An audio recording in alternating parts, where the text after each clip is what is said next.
Warm welcome to the World Federation's Postponed Triennial Conference. Before we begin, let us go through how you can participate so we can ensure a smooth and productive meeting. For counselors on Zoom, please ensure that your microphone is muted and your camera is turned on so we can verify your identity.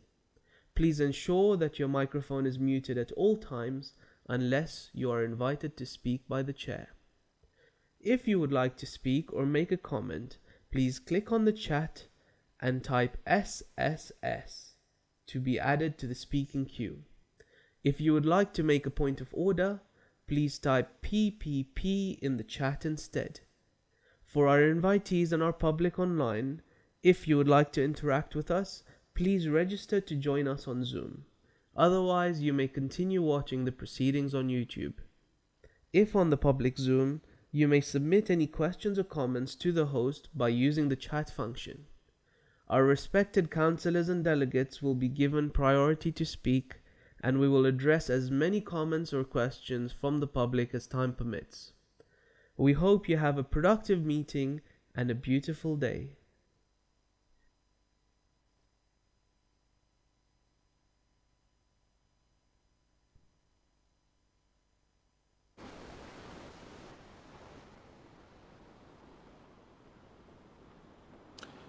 أعوذ بالله من الشيطان الرجيم بسم الله الرحمن الرحيم وبه نستعين إنه خير ناصر ومعين وصلى الله على محمد وآل بيت الطيبين الطاهرين اللهم صل على محمد وآل محمد وعجل فرجهم. Respected ulama, leaders, counselors, delegates, and indeed brothers and sisters around the world who is following, Assalamu alaikum wa rahmatullahi wa barakatuh. This conference and this meeting is now curate and it has now officially commenced.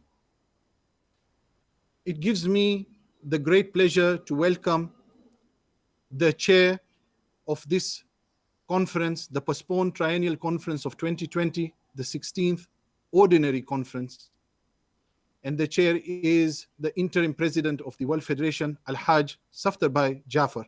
Let's welcome him with salawat ala Muhammad wa ali Muhammad. Allahumma salli ala Muhammad. Bismillahir Rahmanir Rahim. Wa bihi nasta'in. Rabbi shrah li sadri wa yassir li amri wa ahlul 'uqdatam min lisani yafqahu qawli. Respected executive councillors, delegates, invitees, brothers and sisters, Salamun alaikum wa rahmatullahi ta'ala wa barakatuh. Welcome to the World Federation's Triennial Conference. It has been a very long time since the community has got the opportunity to get together, albeit remotely, in this most supreme and august body of our community. Bayo tatabeno आज सबानी इब्तिदा हमेशा कुरान मजीद की तिलावत साथे Thai छे अने आज सबानी बरकत अने रहमत अने फजीलत वधे छे अने एना माटे आपनो एजेंडा नो पहेलो आइटम जे छे तिलावत कलामे पाक. I will kindly request Murtaza Bhai Bandali, Qari Murtaza Bhai Bandali, to commence with the recitation of a few verses from the Holy Quran. فليتفضل مشكورا.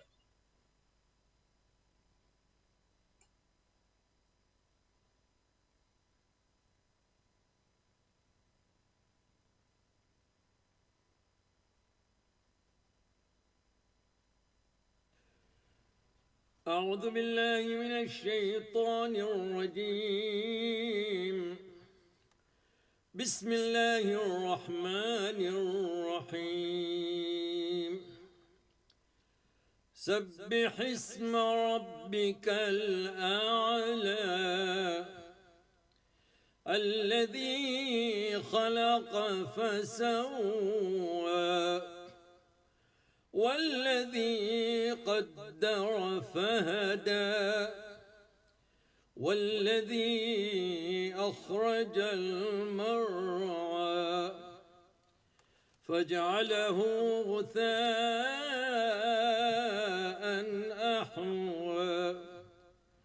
سنقرئك فلا تنسى إلا ما شاء الله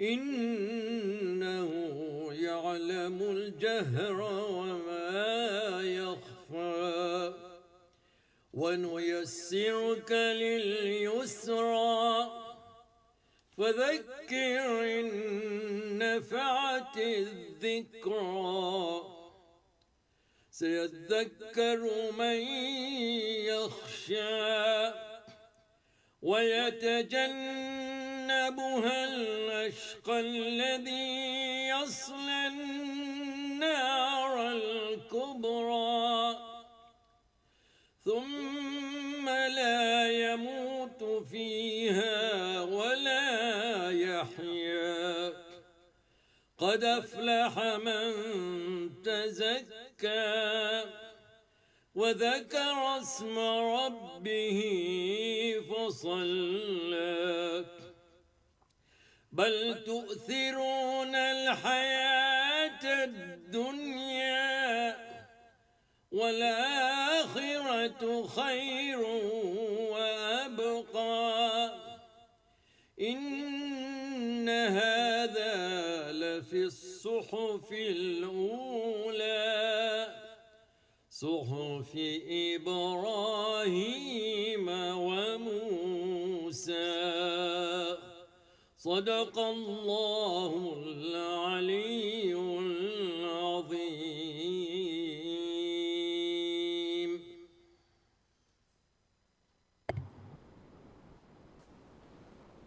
أحسنتم أحسن الله لكم طيب الله أنفاسكم. Our great Bulbul Nightingale ya Unguja, Asant Muallim Kari Murtaza Bandali. Just wanted to say that for anyone who wants to speak, you put in triple S, as the video said in the beginning. Any point of order, PPP, that is triple P. For those who are following as invitees and guests on the separate Zoom channel, you too, if you want to participate, you put triple S, SSS, as in speak. This is a virtual conference, but still Islam and Sharia is universal. Therefore, I request all participants, everyone who is attending, let us follow Sharia protocol, both dress code and inshallah our conduct as well. When it is time for you to speak, then please switch your camera on. Otherwise, when you are not speaking, then we remain on mute, inshallah. I would now like to give the mic back to the chair. Bismillah, Mr. Chairman. Thank you very much. As we move to the third item of our agenda, I think there is a point of order, Secretary General. Yes, there is a point of order, and it is Mohsin Bhai Kanji, Councillor of Africa Federation. But before we go into that, we know that Mohsin Bhai just lost his mother, a great lady of our community, and I request everyone to recite Surah Al-Fatiha. Rahmallah man qara Al-Fatiha.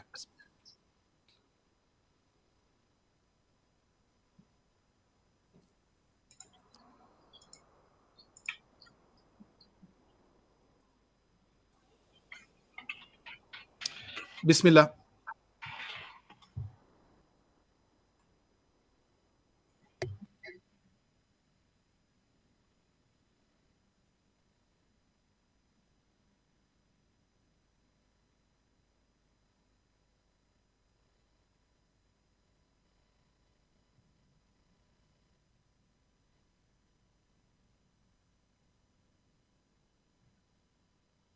Bismillah, there is a point of order.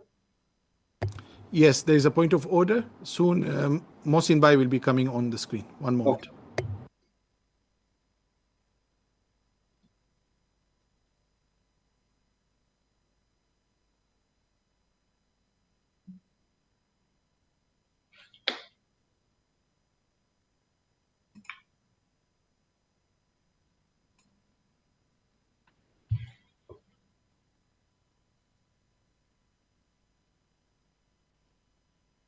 whilst we are waiting for that, at the same time, let us recite Surah Fatiha for all our marhumeen, particularly those who have lost their life in this pandemic, great community leaders, and all mu'mineen and mu'minat. Rahimullah man qara al-Fatiha.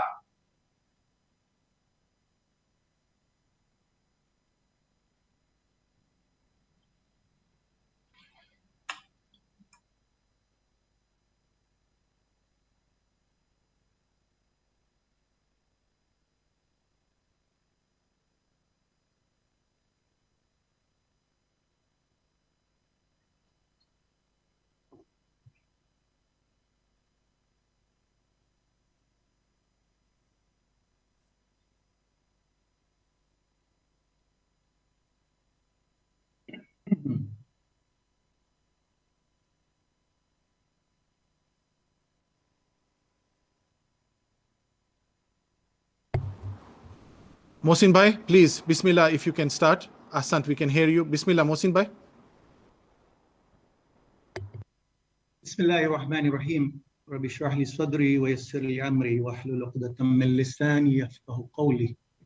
Assalamu alaikum wa rahmatullahi wa barakatuhu, and Yawm al-Jum'ah Mubarak to all of us at this August gathering this afternoon.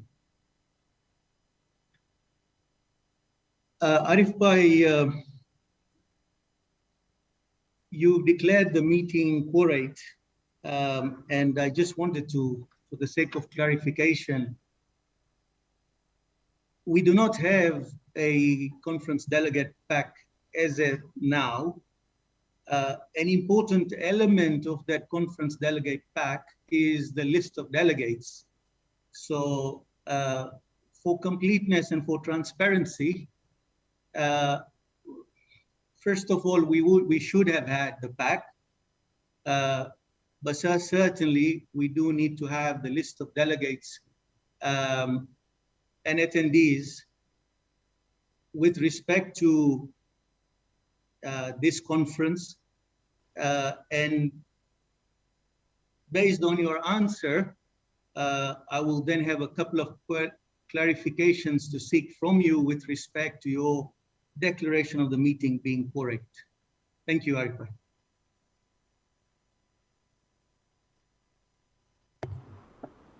Ahsant, I will give the word back to Mr. Chairman.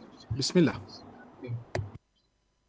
Thank you very much. It is our full understanding that all the entire packs of delegates were provided to all the delegates and executive councillors in advance of this meeting, to the extent of the list that the various federations and regions provided us.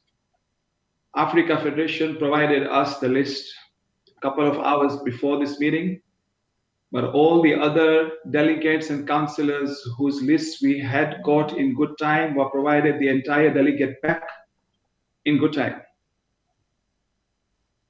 And I would also like to add, as far as the list of delegates and councillors are concerned, I have checked with the Secretariat in the past that we normally minute those who attend.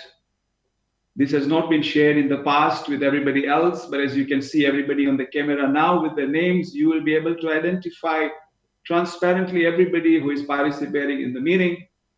However, I have no objection. If you want the list to be provided to you, we can provide that as well as an add-on.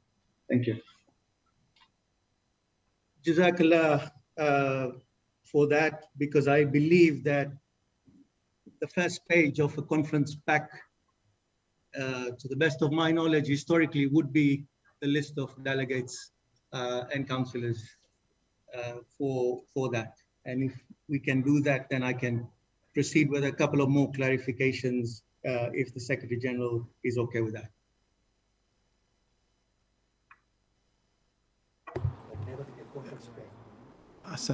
President Sab, may I come in here? Yes, of course. Yeah. So basically, Mohsin Bhai, I have checked, and to best of our knowledge, we don't share this, but we do share, when we share the minutes on the first page, who has been in the conferences as well as in excos when those minutes are shared. That is our practice which we have checked. Ahsan. But of course, later on when the minutes will come, we'll share. And plus, as chairman said, that all the participants who you can see that they are there. Ahsantu. So in which case, can I just go ahead and seek my clarifications from you, which are in relation to the declaration of meeting being quorate, since I do not have the benefit of the list, nor is one coming through right now. So it might just be simpler for me to ask you and you can answer those questions so that we have clarity with that respect. Would that be good? Go ahead. Go ahead. Thank you. We are obviously in a strange circumstance, and therefore the need for getting some of these issues clarified. Primarily, we're not sitting in one room, so you cast your eye around and recognize faces and work in the normal way we can. But Bismillah, and with Tawfiq and with community brotherhood, we will try and achieve the same sense of feeling for this conference, perhaps without the bhajias and samosas, but nevertheless. Okay, without taking much more of your time in this, I do believe that in a rather very limited and interim role to conduct this conference, there have been appointments made for appointed councillors, and my question therefore is whether that is within the limited scope of the role that has been defined. How is that plausible? In addition to that, is it the most appropriate time, particularly before we get to agenda item 3? So please keep an open mind with what I'm trying to say here is two. One is the rather specified limited nature of the role for proceeding with this conference, which was sought, but at the same time in cognizance of the agenda item 3 and then appointments being made for that. That is one of the points that relate obviously wider but necessarily to quorum. The other is a list of questions. Arif Bhai, I will give them to you so that you can perhaps make note of them and come back to me together to make it easier. And that will be fine unless I have any counter question. I assume that you are confirming that subscriptions of members, therefore in attendance, are up to date, and that the attendees from the regions are valid and accredited. Arif Bhai, we are here in the best interest of the community. We're here to discuss issues, not people and not personalities. So if I cite certain, then please consider that it is in the greater interest of our good governance. And I want to particularly, in respect to my question on 1, subscription, and 2, particularly on the validity and accreditation of those attending, want to highlight, we are all aware that elections have taken place for India Federation, and that the term, to the best of my understanding, of those currently attending and in office has expired, and that there are constitutional concerns. We are all aware of that. We're a very small global community. So I think we'll need a little bit of clarification from that perspective. At the same time, this, by virtue of being executive councillors, we're aware that the president of Australasia Federation has resigned almost a year ago. In that perspective, what happens to his appointments and or the fact that there is no replacement?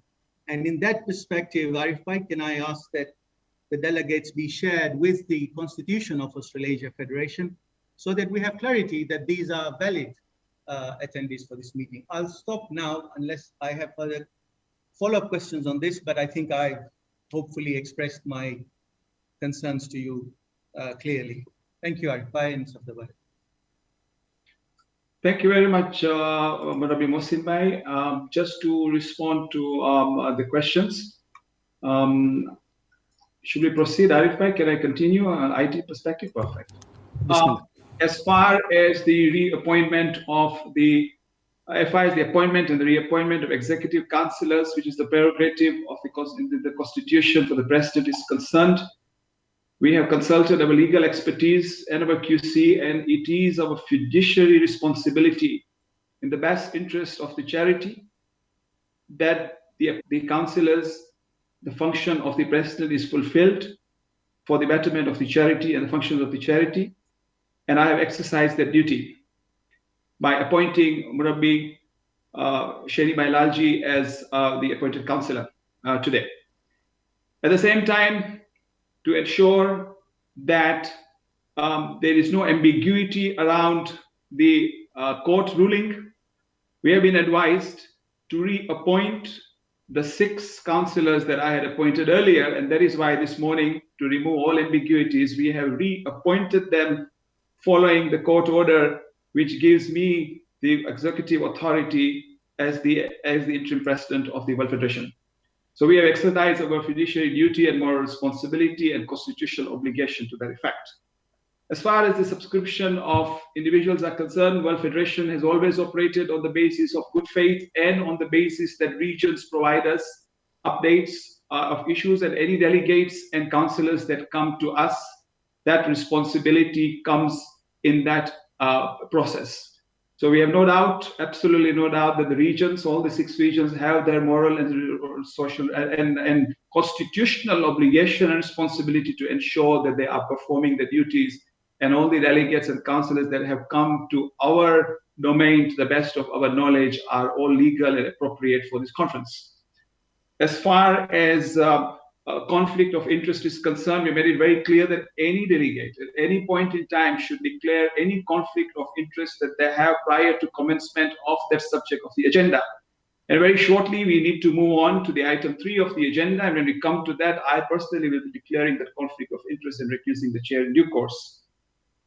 And as far as India Federation is concerned, again, it comes with the same spirit. And not only that, it is of a full understanding that India Federation has postponed its election because of the pandemic. Allah subhanahu wa ta'ala knows better why this pandemic is there, and testing the community for its patience and for forbearance, and importantly, to deal with legal things with the spoon and not with the knife. And it is important that we maintain the harmony of the community, ensuring that we carry the responsibilities that each one of us have in this conference in an appropriate and professional manner to the best level of integrity. India Federation's election president-elect Mukhtar Bhai Warteji, unfortunately, is not feeling well, by the way, today. He's been unable to attend. He's been one of the delegates was supposed to attend. He is still the president-elect, and the election has been postponed. The handover has been postponed. They have a very similar constitution to ours, where they need to convene a conference so that the responsibility devolves to the new president, who remains the president-elect. Currently, as far as India Federation Constitution is concerned, Abbas Bhai Bojani remains the president of the organization until the president-elect takes office after the conference that should be convened soon after the pandemic appropriately. Thank you very much. I think we need to move next. Arif Bhai, if I may just, Safdar for... Please, be very quick. We have other participants as well. Thank you. Go ahead. I'm sorry, I completed on my point of order. If you can just seek my, understand my clarification sought, and then you can make a ruling on that. I only contend with the point that this is a meeting convened of the World Federation, and hence I understand your point with respect to good faith and the responsibilities of the regions, etc. But when events are before us and known to us, and we know that there is a term limit of 3 to 3.5 years maximum, for example, or the scenario of Australasia Federation, when this conference is convening, I think when those anomalies are there, we should, in the best interest of the future of the institution, make sure that we have clarity. And that's why I raised the point. I'm not sure I'm completely satisfied with the point that we proceed on faith and place reliance, because this body has to give that, has to be clear about it, and I'll leave it at that. So thank you for allowing me to come back on that. Thank you. And I will request, there is a request from Australasia Federation to clarify the position. Arif Ali Bhai, please help me. Who is the speaker? Of course. Can we have the Secretary General of FSC, which is Abbas Bhai Ali? Bismillah, Abbas Bhai.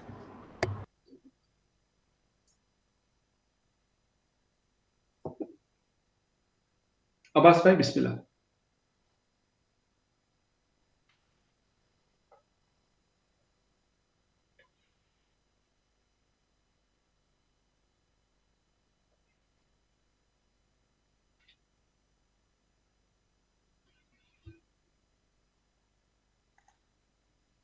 Assalamu alaikum, everybody. Brother Mohsin Kanji, my condolences on the loss of your mother. On behalf of the Australian Federation, I'd first like to thank Brother Amir Merali for doing all his research on the Australia Federation, including bringing the incumbent president, Shabir Ali Dina, who was appointed at the time of the change of president when Brother Hussein resigned at that time. Brother Zaki Panju is also on this call, and he can attest to the situation of why Brother Hussein resigned. I liked what you said at the very beginning, Mr. Kanji, that you said it should not be about personalities. However, a lot of us have been absolutely maligned by WhatsApp messages. So as you ask about the Federation of Australian Communities, which I will have a document drafted by our legal team to send to you to show the verification of we are, I equally ask for the Mombasa constitutional and position of Mombasa in that space. If we're going to play this game today, I'm ready to play. And Mr. Merali, bring it on.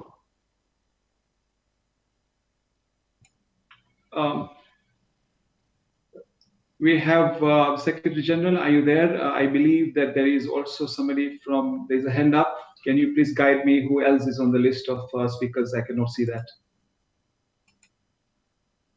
We have next on the list, we have Ali Akbar Bhai Shroff, who is the Secretary General of India Federation. Bismillah. And it will soon be connected. So please bear with us. In a moment, we'll be up again. Thank you very much. Ahsantum.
Apologies for the technical glitches we have had with the venue in London, but I think we are pretty much there. I'll wait for the Secretary General to tell me whether we are back in order to continue.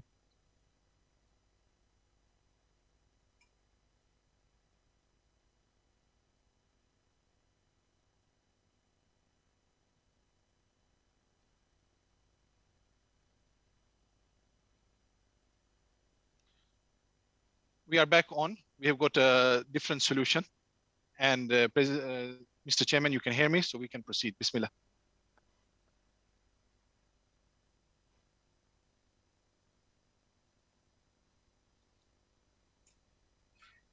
Thank you very much. Thank you very much. Sincere apologies for the glitches. Yes, can you hear me? Perfect. If my voice is echoing, if everybody else could mute, please, I'd appreciate it. Thank you. Can I have Ali Baishal?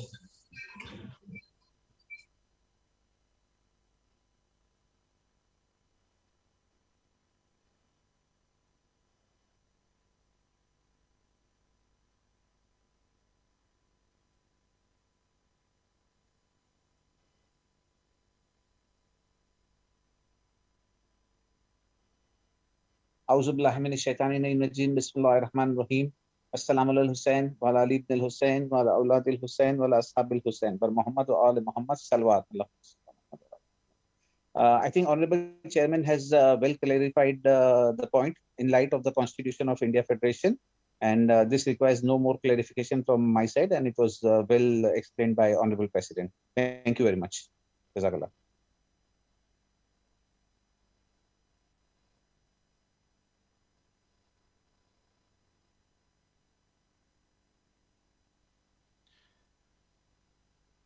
Thank you very much, Ali Akbar Bhai. Mr. Chairman, we will now continue, please.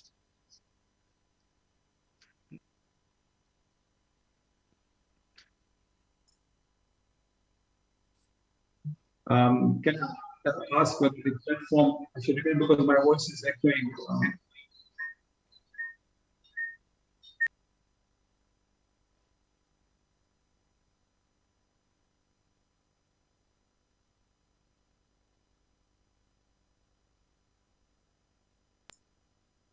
Yes. Sorry, my voice is echoing. Arif, can somebody call me, please, to the tech side?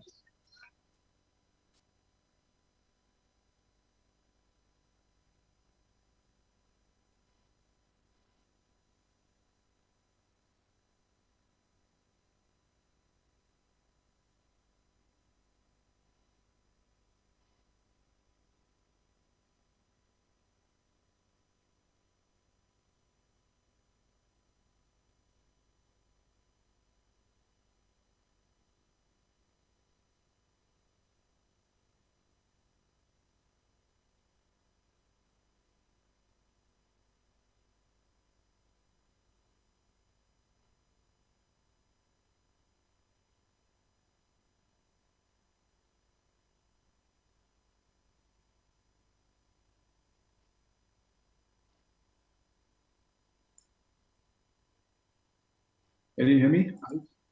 Again, it's.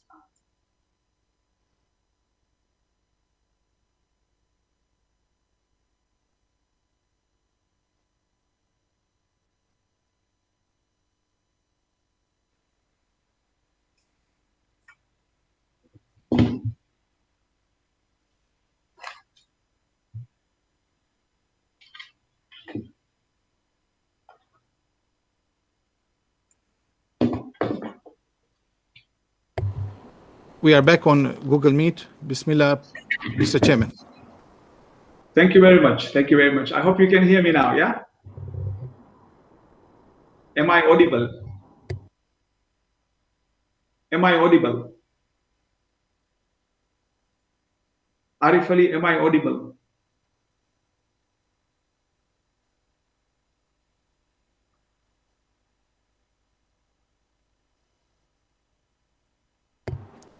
Bismillah, Mr. Chairman, now we are back on order. Bismillah. Okay, thank you. Am I audible, yeah? You are audible, very nice and clear. Safi, Kabisa. Bismillah. Okay, if you can just switch off the background noise, Arif. Thank you. Jazakallah. My apologies. Arif Ali, there is a lot of echoing noise. If you can try sort it out. Thank you. One moment, they are doing that. They're kicking you out from the other line. One moment. Thank you.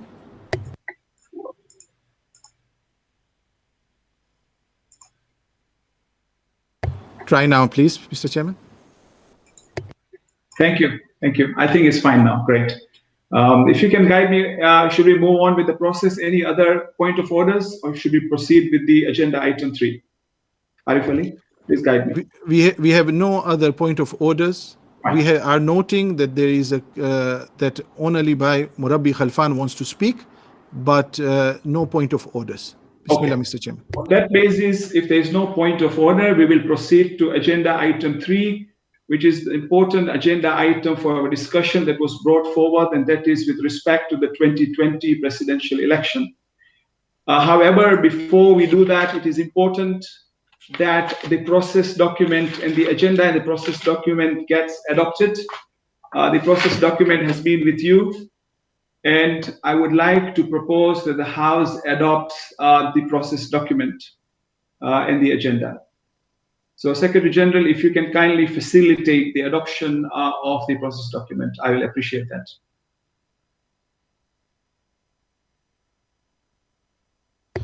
Yes, we have seen that this has been proposed to be adopted, both the revised agenda as well as the process document. I will now ask for secondments. If you want to put secondment, please write second type it in on the chat box, and we will then ask you to repeat yourself verbally. Ahsan.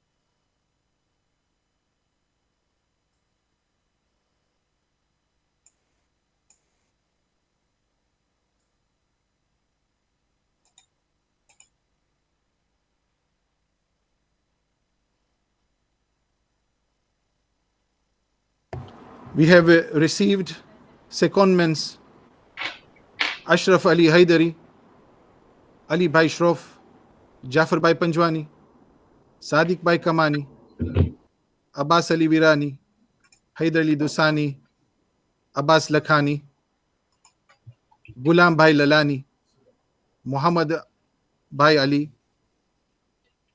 and Dr. Mukhtar Hussain.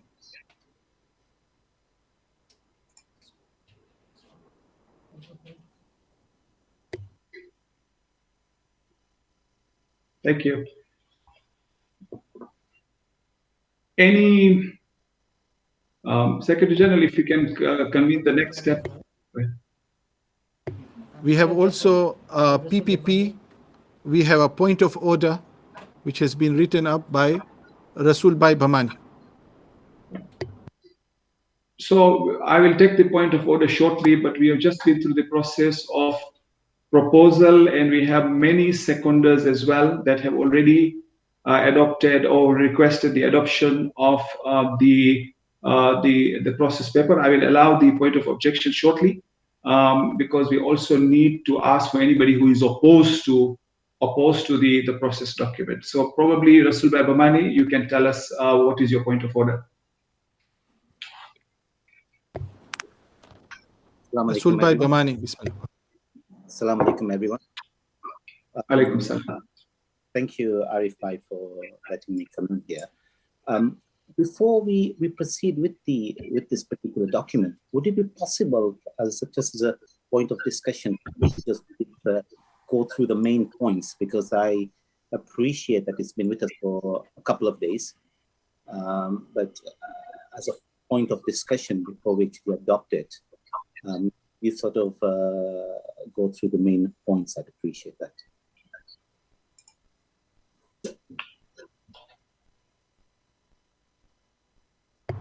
Bismillah, Mr. Chairman. Sure. We would be happy to go through the points.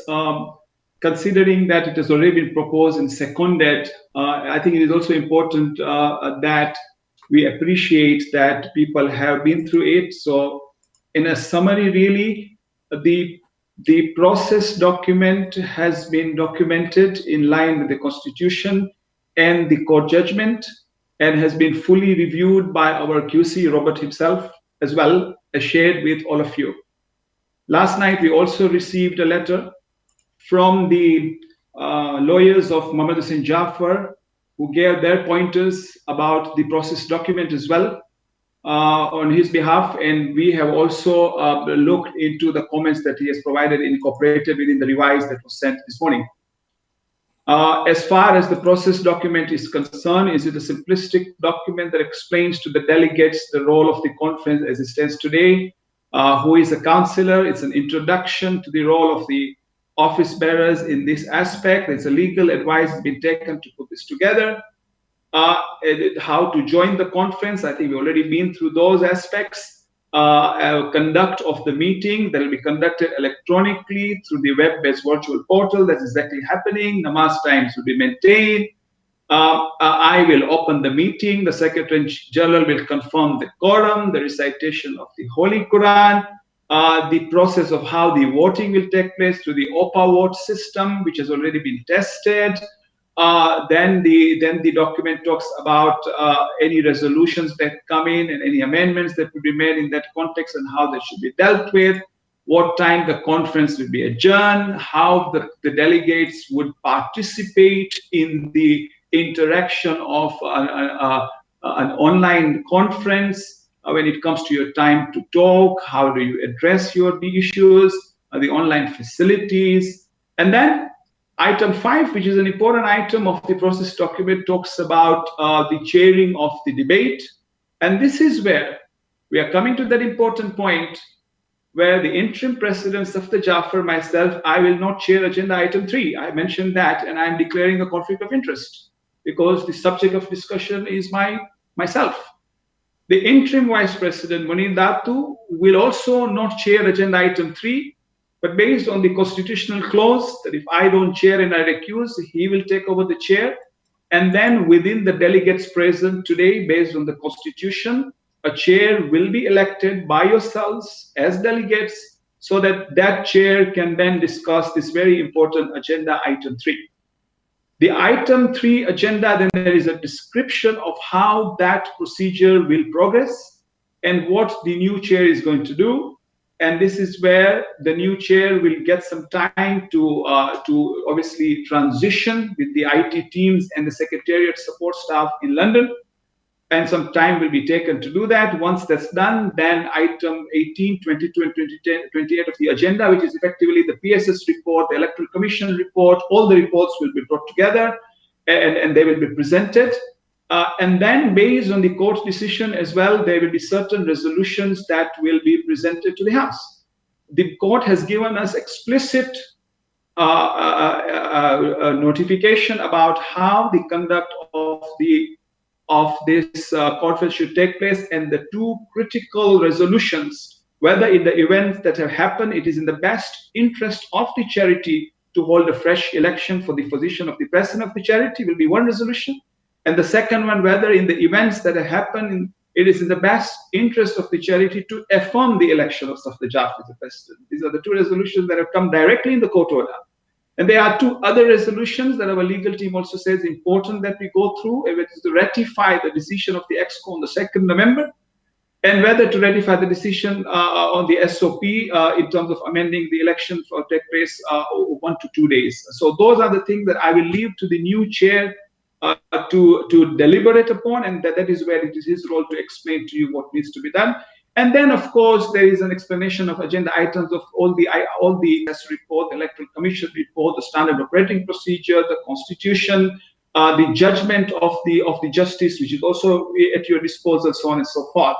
And then ultimately, of course, the document talks about the election process itself of the federation and the details around that constitutionally and from the legal framework. So really, it's a summary of the entire process of the couple of days: the election of the auditor, the election of the executive councils to the end of the conference, the election of the electoral commissioner.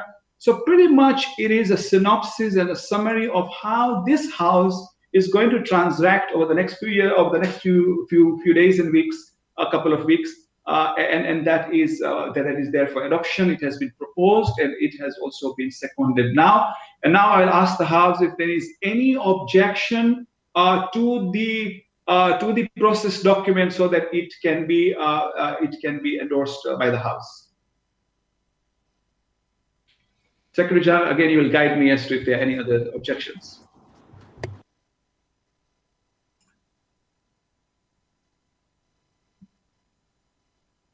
Okay. Nothing. Bismillah. Okay, so in the absence, I wish to record, and I'm asking once again, this community has been through too many litigations. And even last night, I would like to inform the committee, I got 2 letters from lawyers. So I would like to make it very clear for the House and the entire global community that it is extremely important that we don't go through litigation again and again. And that is why I am performing my duty as the trustee of the organization to re-announce again that this House has proposed and seconded the process document, so there is no ambiguity tomorrow of any doubt about it. Is there anyone who would like to oppose the process document?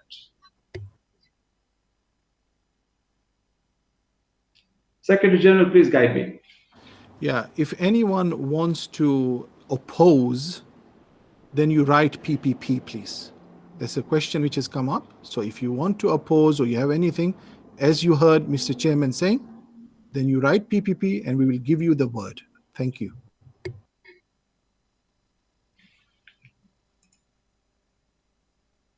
There is a point of order, I believe, Secretary General. Yes, there is. Of Mohsin Bhai Kanji. Bismillah. Bismillah. With your permission, Chair.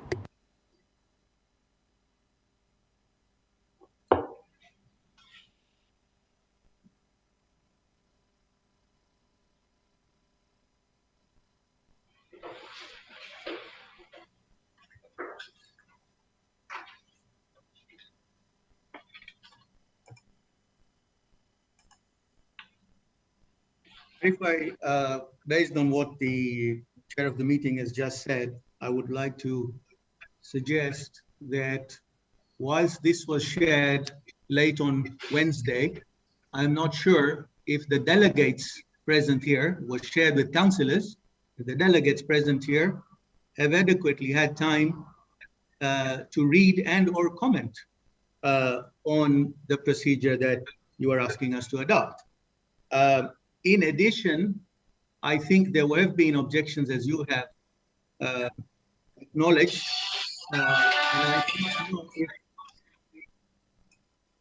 I do not know if those objections have been considered, or for the House to know what those objections are and how that has been ruled. Because if you're asking people to make a decision, I think it is also fair to bring that to the attention of what the concerns were. And I think that's what Rasul Bhai was saying, that there needs to be a reasonable amount of discussion on the process that's been adopted and whatever counter proposals have come through, so that we have a, as Safdar Bhai rightfully put, a robust process that is in place and agreed.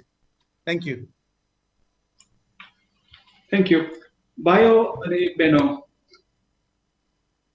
જ્યારે તલાક પરાય છે તો 3 વાર પૂછવામાં આવે છે. 2 વાર હું પૂછી લીધો છો. Is there anybody who would want to object to the process document? Please let me know so that this House can move forward with a vote, so that the community can make very clear that the process document has already been proposed, has already been seconded by a number of people, and I am this time inviting the delegates once more to tell me, is there any objection to the process document?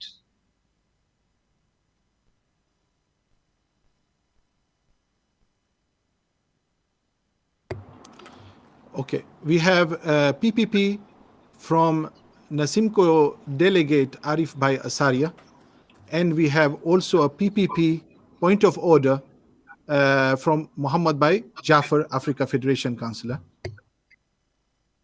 Please, Arif Bhai, Bismillah. And we have a third PPP as well, so I'm just recording them just now, which is from Jawad Bhai Khaki, delegate of Nasimco.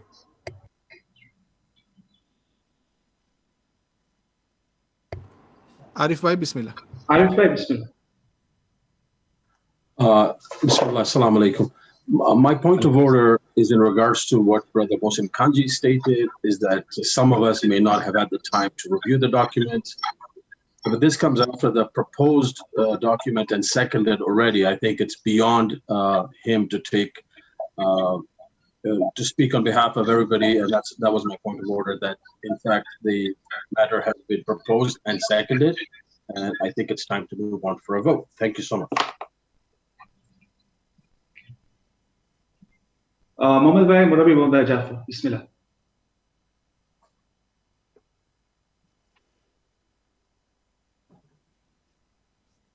I wanted to ask one question. First of all, I had sent you in writing some of the questions which you were supposed to reply on the procedures which you have not done. Second thing, what Arif Bhai says, that the resolution was passed so fast and so this one, so that we go. If we are here again on the same method of the last, what you call, ESCO, or last before ESCO, that everybody will be, push around or just, Binu Sankalvan. So there's no sense of this conference. It is very clearly said, even in the court judgment, that everybody must be given a proper chance to reply. Before even anybody says, oh, it is, what is this, gone. Please, my dear brothers, we have to bring this, if this institution is ours, has to be properly governed, and it should be on the constitutions and the SOPs, which we have decided and done. This how I would like to see that this conference special should be done in a properly governed manner. And what has we been told by the court? This is very important. This is very important because this is going to, like Safdar Bhai said just now, okay, I've been sending it to the court and all that. I went to court after I was pushed to go to court. You know very well that I gave all the time for 18 months. I gave even up to the extent that I even allowed it. I even allowed the PSS because I was told, let PSS do it. I said, fine, let them do it. When the PSS were thrown out and the whole scenario, we all know what happened. What happened? That I had to go to court because this thing has been continuing for a very long time. Our governance and all that thing has to come in place. And my dear brothers, I have got no interest whatsoever in, or I'm not against anybody. My interest is to see that again, this institution should go back to its originality. That is very, very important. And that's the reason my fight is there. My fight is not with anybody. My fight is not with my fight is that we are all the time putting things under the carpet. This thing should now stop. Because the youths are coming in. We have to govern this place in such a way that today it is all professionalism. So this is why I'm requesting that this thing should be properly managed. Like for example, Australia Federation is being asked question, is bringing Mombasa Jamaat. Mombasa Jamaat is not even your member. Why do you have to? And the funny thing is, the chairman allows it. Now these are the things. These are the small things, but they are big. This becomes big. So please, because now, as a member, unfortunately, as member Jamaat chairman, I have to answer you and say what's the problem? And I would like to ask, what is the problem with Member Jamaat? Tell me what's the problem. Because this is not right. Mr. Chairman, you accepting what somebody says and you just don't object to it. Because we are not even the member. Member Jamaat is not the member. I'm the councillor appointed by the African Federation. So this thing has to take into account. And let me tell you one thing. If the procedures is not properly set, the whole thing is going to go wrong. We have to set things rightly. These are the most important issues. Thank you. God bless you all. Thank you very much, Murabi Mohammed Bhai. We have another point of order. Jawad Bhai Khaki. Jawad Bhai, Bismillah.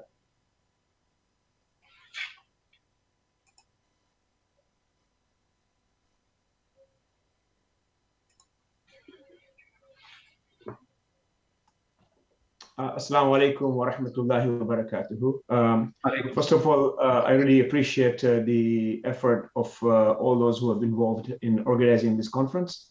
I just want to bring up, since Sabda, you asked the question, are there any issues that you see? And in light of the discussion that's already taken place with regards to the list of their delegates, I just want a clarification. You know, look, I mean, we started this meeting at 3:30 in the morning time in Seattle here, right? And there have been exchange about, you know, the appropriateness of the time for this meeting. I just want a clarification. Are there any other delegates who are not able to join this meeting because of the time at which this was scheduled? And so I just want a clarification. I don't have any objections. I just want a clarification for the record. That's all. Thank you very much. Thank you very much, Jawad. If there's anybody who feels that they could not attend because of timing, please do let us know, and we will get back to Jawad Bhai. Any other points of order, Secretary Sahab? There is Mohsin Bhai Kanji, Africa Federation. Mohsin Bhai, Bismillah.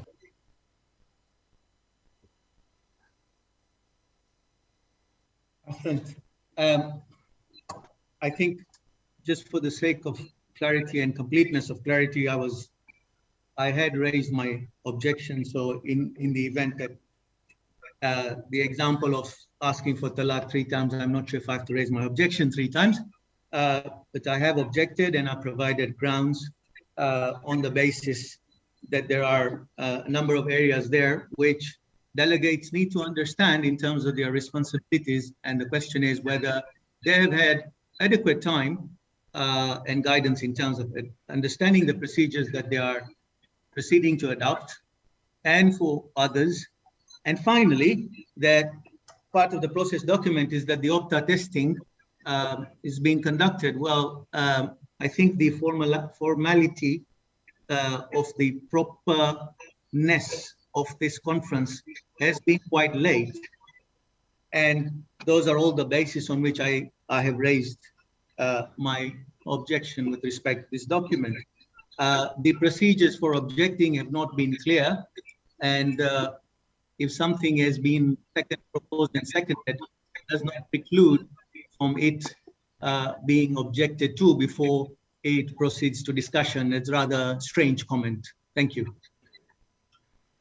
Thank you very much, Mohsin Bhai. I think we have one more point of order, and then we will go for the vote. Bismillah. Who is the next speaker? Bismillah. Abbas Bhai Ali, please, Secretary General. Please let's keep it short as well. Sorry for that, but thank you so much.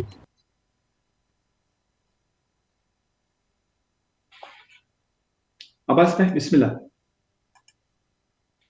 Abbas Bhai says that he does not want to speak. Okay. So that's fine. Okay. On that basis, I'll just summarize by saying that I think we have given good time, and I want to reassure Murabi Mohammed Bhai Jafar that we will keep this meeting transparent in line with the judge who has given the office bearers, the current and interim trustees of the World Federation, clear guidance in terms of our fiduciary responsibilities. Whatever is in the best interest of this charity, nothing will remain under the carpet, I reassure you. Your lawyers also sent us a write-up last night asking for points. We have already responded to that. In fact, we were up till midnight last night just responding to your lawyers just to make sure that there is comfort before we enter today, that we are aligned. And the process document comments, there were a lot of commonalities. And your lawyers raised certain points which we have also responded to. So we are doing our best. We would have definitely preferred that this comes as sabama ape ko mohabbat na watu kare and the lawyers passe na jai. Direct watu kare to mohabbat re. But tamaru choice itu, we have respected that. And I want to assure every delegate that anybody who wants to speak anything, we will fully allow. Nothing will be put under the carpet. And that is why I have mentioned 3 times now, if there's any objection, there are clearly a few objections, and I will now ask the Secretary General to go for an online vote, and we should start preparing for the vote to adopt this resolution. Over to you.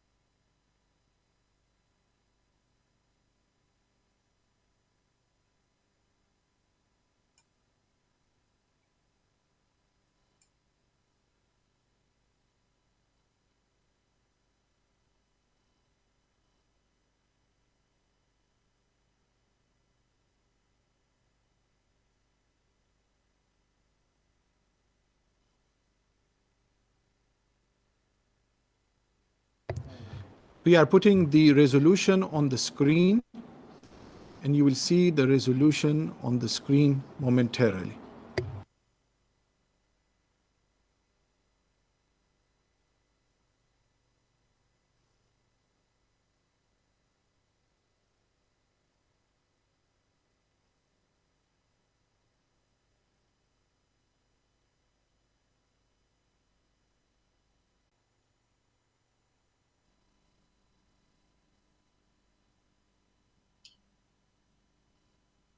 So I would also make sure that the proceedings are going as planned, in the sense that the resolution is now there. Let us get Mohammed Bhai Jafar to raise any other critical points that he wants to raise on the process document itself. If there's any objection, then we will go for the vote.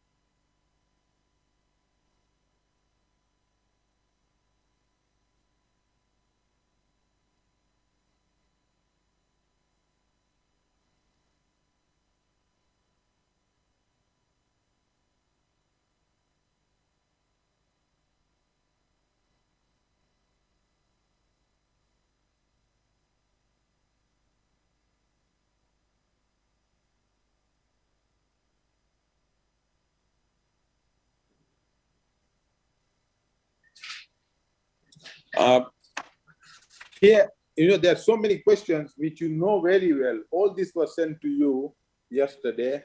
None of these ones have been answered. None of these ones. They are about 1, 2, 3, 4, 5, 6, 7, 8. Eight questions are there. None of them has been answered. Please. These are all the questions which are put in and asked for it. You have not answered them. So let's make it clear. It is not being answered.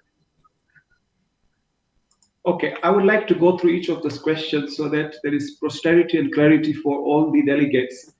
Last night, through the lawyers of Murabi Mohammed Bhai Jafar, we received a series of feedback. We actually thought that the feedback was positive, in the sense that there was a lot of commonality in the process document that we are adopting.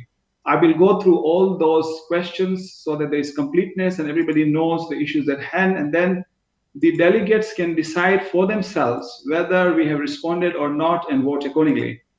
So there was a question about 160 delegates, whether these are validly appointed. Mohsin Bhai Kanji already raised that question and we have responded to that. Then there was a second point of 71 members of the EC. The request was, can you provide the names of the members? Again, we have dealt with that through Murabi Mohsin Bhai's response. There was a third question was, having taken legal advice, which advice is theirs? And we have already said that the legal firm that is providing us legal advice provided us this legal advice. We responded to that as well.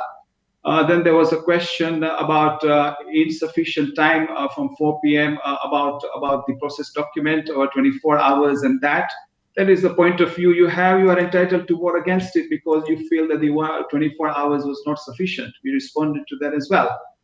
The section 3, the joining of the conference. It was said one day before the conference is due to start, instructions have been sent. There was a question of, please clarify at which time. That was sent earlier. We responded to that. The video function must be switched on for verification process. The question was, what is the verification process? The answer is, again, that you are seeing each other on the video right now on Zoom. Then there was a question 3.4. In case of problems, type SSS in the chat window. We responded by saying that we have the system and process in place, which has already been announced by the Secretary General earlier. Then there was a question under the conduct of the meeting 4.3, whether a quorum is present. The question was, should be verified for reference on the list of delegates available in the meeting. The list of delegates should be read out so that everyone is aware of the attendance. We responded by saying, as per the World Federation meeting, the chair confirms the meeting is correct. That has been our tradition for the past many, many years. On the Zoom platforms, participants can see each other. We responded to that as well. Then item number 4.6, there was a question on OPA vote under the oversight of the chair. The chair should not chair the item relating to the process document which has been overseen, which is not accepted. Our lawyer said that as far as I'm the chair of this meeting, I have the right to take it to the vote once the process document is voted and we move to item 3. Then at that point in time, the new chair will take over. So it was perfectly entitled under the duties of the trustee to go through the process document, because that is the operational capability under the constitution that is assigned to the president of the organization. Then there was a question 4.7 on the testing and the usage of the OPA vote that has happened on Tuesday and Wednesday, 18th and 19th of May. The question was that this predates the date of the process document, and therefore additional time for testing should be permitted before the commencement of the meeting. Our response was that participants that were confirmed to the Secretariat were given the opportunity to test the OPA system. The test system is still open, and all the delegates notified to the World Federation Secretariat. So far, more than 80 have voted, 104 delegates across access the system. And right now, the Secretary has also received more testings as we move forward. And we want to make sure everybody in this house is entitled to vote. Then there were other questions, 4.8, that was raised, that a reasonable period of time will be given for conference participants to exercise their vote during the recess break. Again, the question is, who are the participants? What are the delegates? Repeated question, we have already responded to that. On 4.9, if the number of votes is tied, the process will be rerun and conference participants will be asked to cast their votes again. We had written in the process document in the earlier version, to avoid any doubt, if votes are tied at the end of the second, the chair of the conference will exercise a deciding vote. Mohammed Bhai Jafar's lawyer said this is not acceptable and the council should vote under a decision is reached. The chair should not carry a casting vote. We responded by saying the 14.2 Constitution mentions about it. However, we were happy to modify that and remove that statement from the updated process document that was sent to you. That is why we spent the night, Mominin, we spent 2 to 3 hours last night just sitting to respond to 2 letters of Mohammed Bhai Jafar, including the process document in its length, to ensure that we do full justice to the responsibility that we have as trustees in the most objective manner, because the judge has told us, and we feel that that is our responsibility as well to do so. So we responded to that as well, and we removed that. We accommodated that, and we sent a revised document on that basis. That was the only submission we had last night. Then there was another comment of the proposed resolution will be shown on the screen where the conference can decide on friendly amendments. The question was, what is this friendly amendment? It is a terminology that we use all the time, and then we describe what that means. It's something which emerges in debate that is not controversial, and it requires a small change for people who broadly agree with what it is. So we explain what that means. And then 4.14, when a delegate's turn comes to speak, which will be determined in chronological order or subject to the discretion of the chair, she will be prompted to switch on their video. The question that was raised is, are there any rules for how the chair should exercise his discretion? Will speeches of time be limited? Can delegates speak more than once on each issue? Should there be clear rules? The answer of our legal team was very clear. No, it is the discretion of the chair. Then 4.16, there was a question that was raised by Jaffar's lawyers that there will be an online facility for invitees and members of the public to follow the proceedings of the conference. Information, instructions on how to join will be marketed and sent in advance to encourage healthy participation from the general public. This is precisely done so that the whole world can see the proceedings and nothing is under the carpet. The entire global COJA community are watching and can see the transparency in the governance. The question that was raised was observers are not participating, merely observing, and this should be made clear. We said we don't agree with that. We have a forum where the general public can speak today simultaneously right now. We have another Zoom of 500 people, invitees and observers who have enrolled. And they have the right to speak if time permits later on, or at any time at the discretion of the chair, subject to how we are proceeding. So we said they are not mere observers, they can also participate as much as we can under the constraints that we have of a virtual meeting, because physical meeting is much easier. Then on 5.3, Mohammed Bhai Jaffar's lawyers raised the question, the interim vice president will therefore seek nomination by proposer and seconders of persons among the delegates as the conference to chair agenda item 3. The question was, the identity of the chair of item 3 should be agreed by the parties in advance and then proposed to meeting for approval.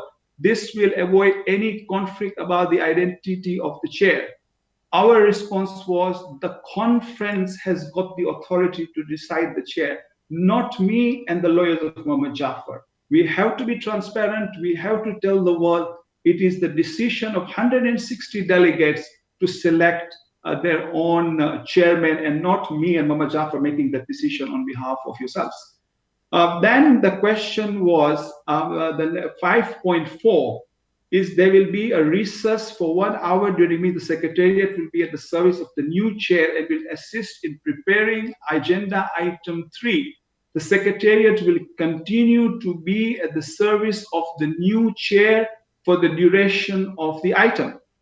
The question that was raised by his lawyers is it is fundamental that this is agreed in advance, voted as part of the process document. It should not be at the discretion of the new chair, who will be unfamiliar with the issues arising in the litigation, and therefore the care should be taken.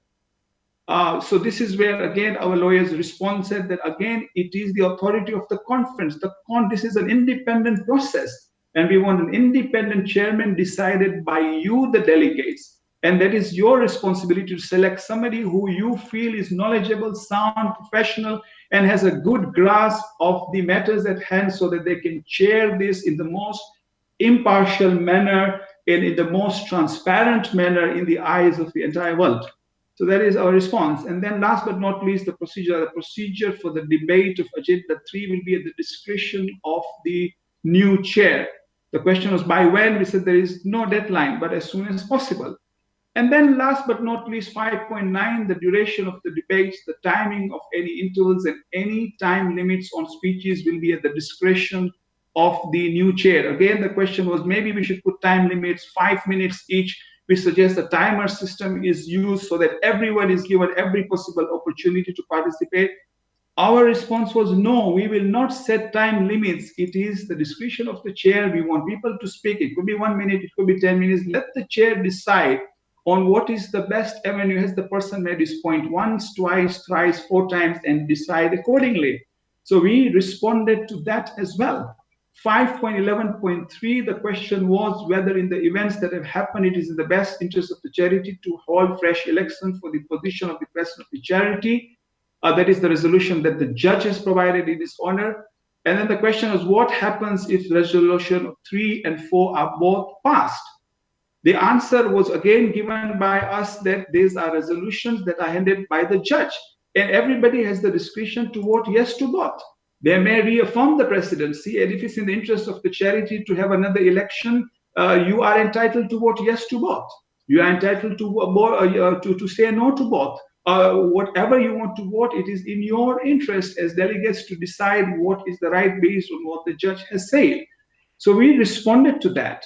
5.15, the question was raised that if the outcome of the debate on the agenda item 3 in the conference resolves that a new election be held for the office of the president of the federation, the interim presidents of the Jaffa will, after consultation with delegates and other interim office bearers, propose how the remaining conference should be conducted. This is if in the event that the endorsement of the houses that the conference should be that the election was not sound and there should be a re-election. So this was the question was this should be agreed in advance to avoid dispute. Our lawyers then went back and said no, we do not agree that there are numerous possible permutations. That is reasonable for the all interim office bearers to propose how it should work following the result. We cannot preempt and prejudge the outcome that is going to happen very shortly about the election. And then 6.3.3, the question also was, to address what? It was an email about the Electoral Commission's email address, and when we responded to that as well. And then, so Mominin, this is pretty much, we spent more than 2 hours last night to respond to each and every of this point. I have now gone through all in detail. I now strongly believe that we have debated this enough and we will now move forward to vote. Everybody is free to decide now whether you want to adopt the process or vote against it. I will request the Secretary General now to move forward with the voting. Thank you. Ahsant. With your permission, Mr. Chairman, now are duty bound. Let us go for Salat. Salat has come. If you permit that, please. And thereafter, we will go for voting after Salat. But Salat break will be for 15 minutes because it's Dhuhrain in the European parts. Ahsantum. So we'll reconvene in 15 minutes, yeah? Thank you. And we will put a timer on, and please, inshallah, make sure you're back. Thank you so much.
Bismillah ar-Rahman ar-Rahim. Taqabballah amalakum. Thank you very much for your patience everywhere else, and may Allah subhanahu wa ta'ala accept our prayers. I will now hand over to our chair, Al-Hajj Saftabai Jafar. Bismillah. Thank you very much. Bismillah ar-Rahman ar-Rahim. Welcome back. We have had sufficient debate on the process document, and we have heard the arguments on all sides.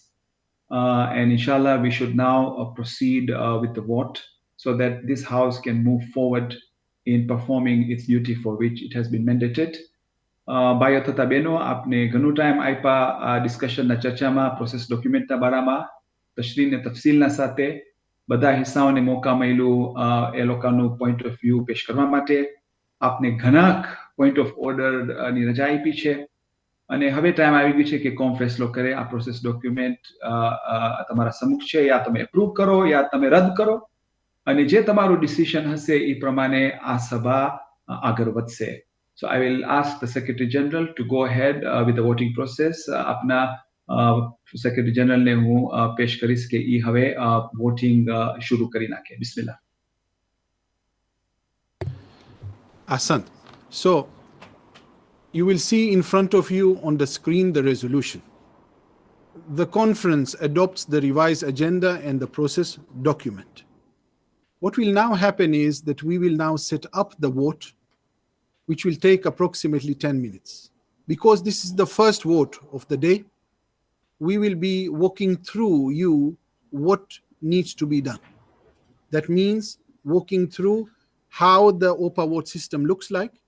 And for that to happen, it will take us about 10 minutes to show you that. So what we are asking you all to have to bear a bit of patience, that because it's the first vote, this will come up on your screen and we will show you step by step. What are we then requesting you guys to do? That inshallah that you stay now, don't walk away, you stay, and soon within 10 minutes we will show you what to do step by step, inshallah. Asantu. Just bear with me.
So, dear councillors and delegates, I just wanted to explain a bit what is going on behind the scenes.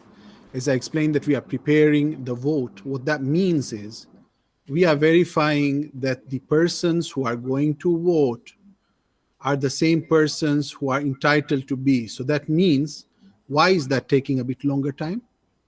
It's because when people leave the meeting room and they rejoin and they don't use their own name, the name which is the one you have registered yourself as.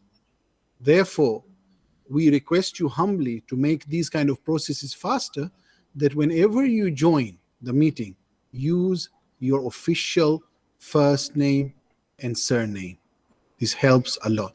We are now verifying the list one by one so that everyone who is exactly entitled to vote, that they can vote. So thank you for the patience, and that is why we are waiting, inshallah.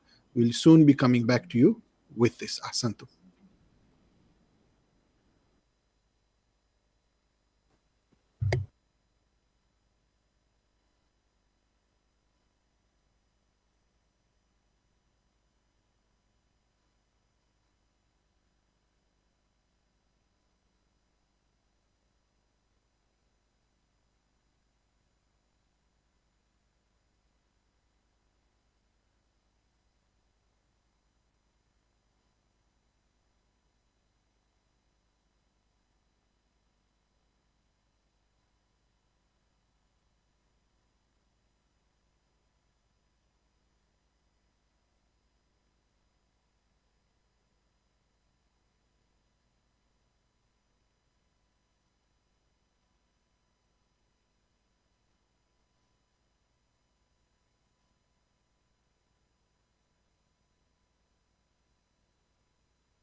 Assalamu alaikum wa rahmatullah. Thank you for your patience. Appreciate it very much.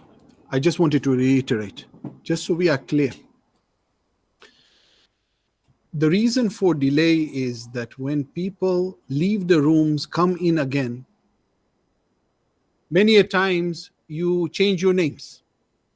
So please, I request you to cooperate with us. Use your names, both your first and surname, which is your own name. Don't use someone else's name, because then when we want to verify, we want to be very, very correct. So this is very important for us to do and do it correctly. Also, please try to also stay around. Don't just leave and come back. But if you come back, then please put your name again. Furthermore, earlier today we had people say it's an IT problem. Actually, we did not have an IT problem earlier. There was a power cut in the whole building. A power issue in the building is something which happens. So, inshallah, thank you for bearing with us. હવે ખાલી હું ખાલી થોડોક બાંગ્લો તૂટ્યો ગુજરાતીમાં પણ હું વાત કરું કે ઘણા છે જે અમે ફોન કરે છે કે શું કામ શું વાર લાગે છે. હવે દરખાસ્ત છે કે જમે તમે ફારિક યા તમે ઓફ કરો ને પાછું તમે જોઈન કરો છો મીટિંગમાં તો પ્લીઝ તમારો જે નામ છે જે ખુદાવંદ મુતઆલ વાલિदैन જે નામ આપ્યા છે તમને ઈ તમે વાપરો ને જે તમે રજિસ્ટર કર્યા આ accept. So inshallah, thank you very much for helping us, and that is very, very important. Now I'm going to hand over the word where you will see what to do step by step. Please pay attention. After this, you will receive email. After this. So please hang on. Bismillah. Zahid bhai, Bismillah. Okay. Bismillahirrahmanirrahim. Assalamu alaikum. So on the screen now, you can see the OPA vote system, and this is just going to be a very quick walkthrough of the configuration of this voting platform that we're going to use today, inshallah. As we've said before, it's a system that anyone can register for and test for free. And I'm just going to highlight the different settings that we've set. So first of all, the resolution, as you can see there, is this conference adopts the revised agenda and the process document. Firstly, we've got this setting show results during voting set to no. This means that during the vote, none of us will know how the voting is going on and which voting option is winning. Secondly, anonymous voting over here is set to yes. This means that we'll know who has voted, but will not know how you have voted. Under candidate names, we've got the two options regarding this resolution. In this case, you will vote yes if you support the resolution, and you will vote no if you oppose the resolution. The next setting, we're using the single winner method of voting. However, at the bottom here, you'll see that we're going to set the number of winners to 2. This is so as to match with the number of voting options here, yes and no. And this means that if there is a tied vote, then multiple winners will be declared rather than OPA vote casting a deciding vote. So we will be able to see how many votes there were for each option. And if there is a clear winner, then we can declare whether the resolution will carry or not. The final option here is the candidate order is set to be shuffled. All right. This means that some of you will see yes first, some of you will see no first. And this is to ensure that there is no bias towards one option or the other. We have uploaded all the names of the delegates, and when we send out the email, you will get an email that looks like this. All right, you will have seen a similar email to this in the test vote, right? This preview voter email shows what the email will look like to you. And when you click on the vote button, you will then be taken to a web page. This is what the web page will look like. You'll be able to see the resolution, and you can select just one option. All right. When you've chosen the option that you wish, remember to click on the green vote button after you've made your selection. You will then see a pop-up message asking you to confirm your choice. And when you click OK, your vote will be registered. After this, you cannot change your vote. So you can't email us to say that you've made a mistake. Whatever you've selected here is what will be accepted. So I'm now going to, no, it's fine. So I'm going to now start the voting process. All right. And when we start the voting process, within a minute or so, you will get the email. Please remember to check your junk email in case you do not see it. All right. I'll now hand over back to Arif Ali. Thank you very much, Zahid Bhai, for that explanation. Just wanted to say that now, when we are receiving questions about have we received the link or not, it is now that the link has gone out. So please check your emails now, where you will find it for the OPA vote. Bismillah, Asantu. Did you send it?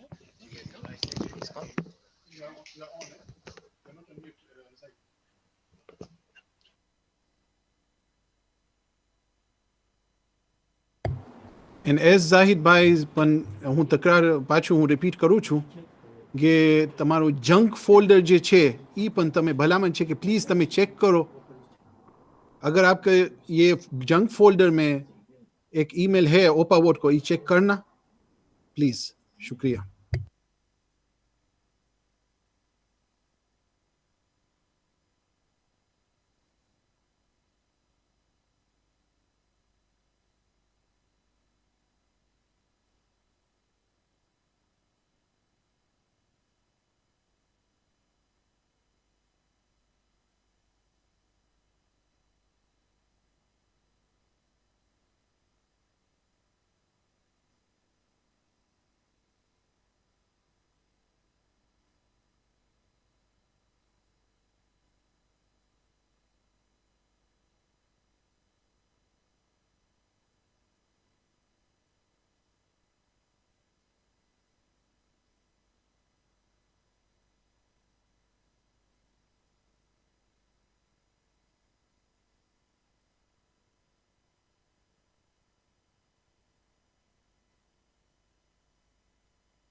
Thank you very much for your cooperation.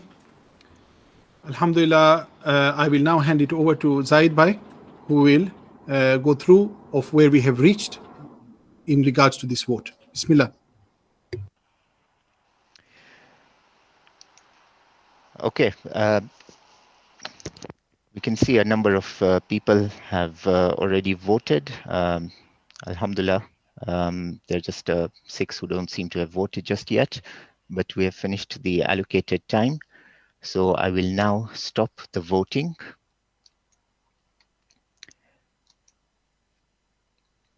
So the voting has now stopped, and we will look at the results.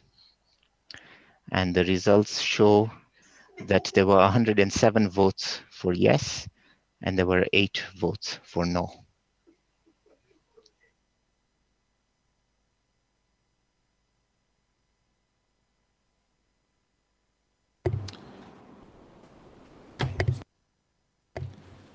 Thank you very much, Zaid Bhai. Therefore, I would say that the motion has been carried. The motion is carried. I give the word back to Mr. Chairman. Bismillah, Chairman.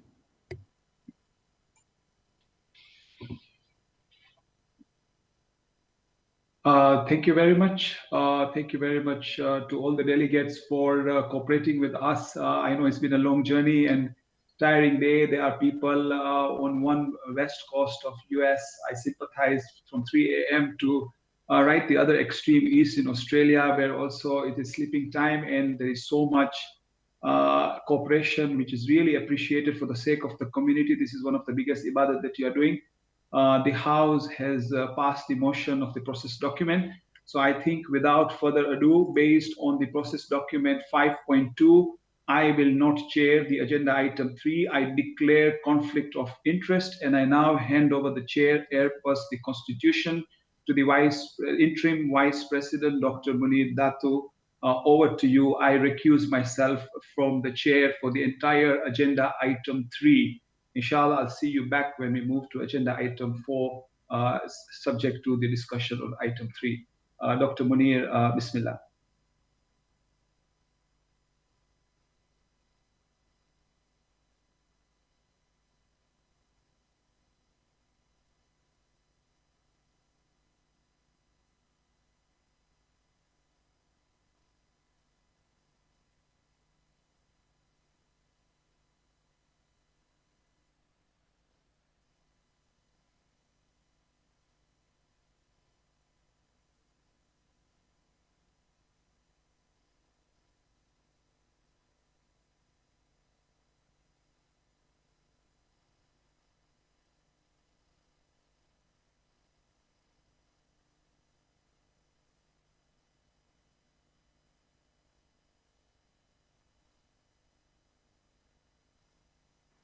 Can you hear me? Yeah. Assalamu alaikum. Sorry for the IT glitch. Thank you, Safdar Bhai. Agenda item number 3 is my role is just to, as agreed, to appoint or elect a chair from the delegate who will then take us through item number 3. So can I request any nomination?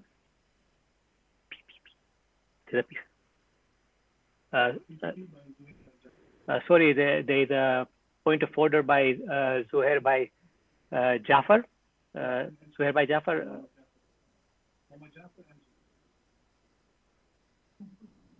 Okay, sorry, there are 2 points of order. One from, the first one is from Mohammed by Jafar, and then is from Zuhair by Jafar. So Mohammed bhai, tame pehla aata, please, if I can have your point of order.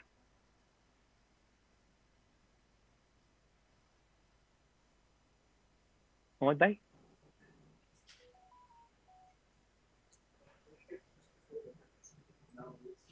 In fact, to be very honest, age is catching up. There was some very important point which I wanted to bring it to you, but it's come out of mind, so I've been doing. So Mohammed bhai, I'll go to Zuhair bhai first, and then I'll come back to you. Yeah, because I had asked before, and at that time it was in my mind. But now, anyway, if it comes in, then I come back to you. Thank you. Thank you. Zuhair bhai, you had raised a point of order.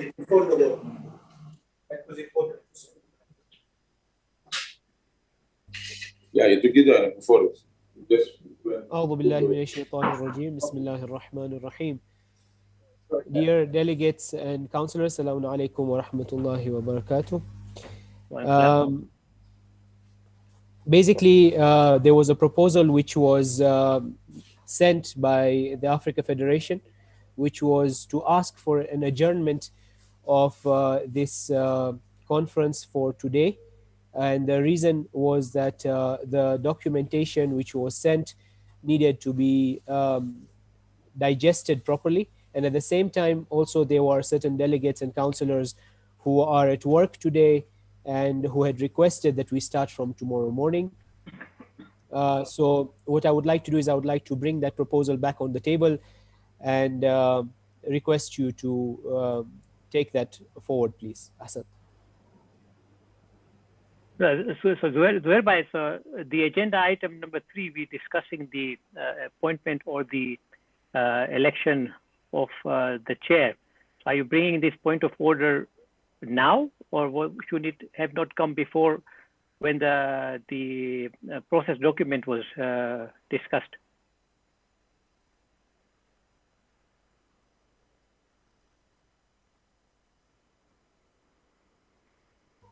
It was supposed to be brought up earlier, but we have gone this far, and in order for us to at least give the opportunity for the other documents to be digested before we go into, because if I understand correctly, the third agenda item will also then lead us towards the election, the two resolutions and the voting on the two resolutions itself from the judgment. So all of those documents which were sent will need to be digested before that. It is my opinion, and it is the opinion of Africa Federation in general, that we have this adjournment right now. And once the documents have been digested fully by tomorrow, then we can vote on these two resolutions.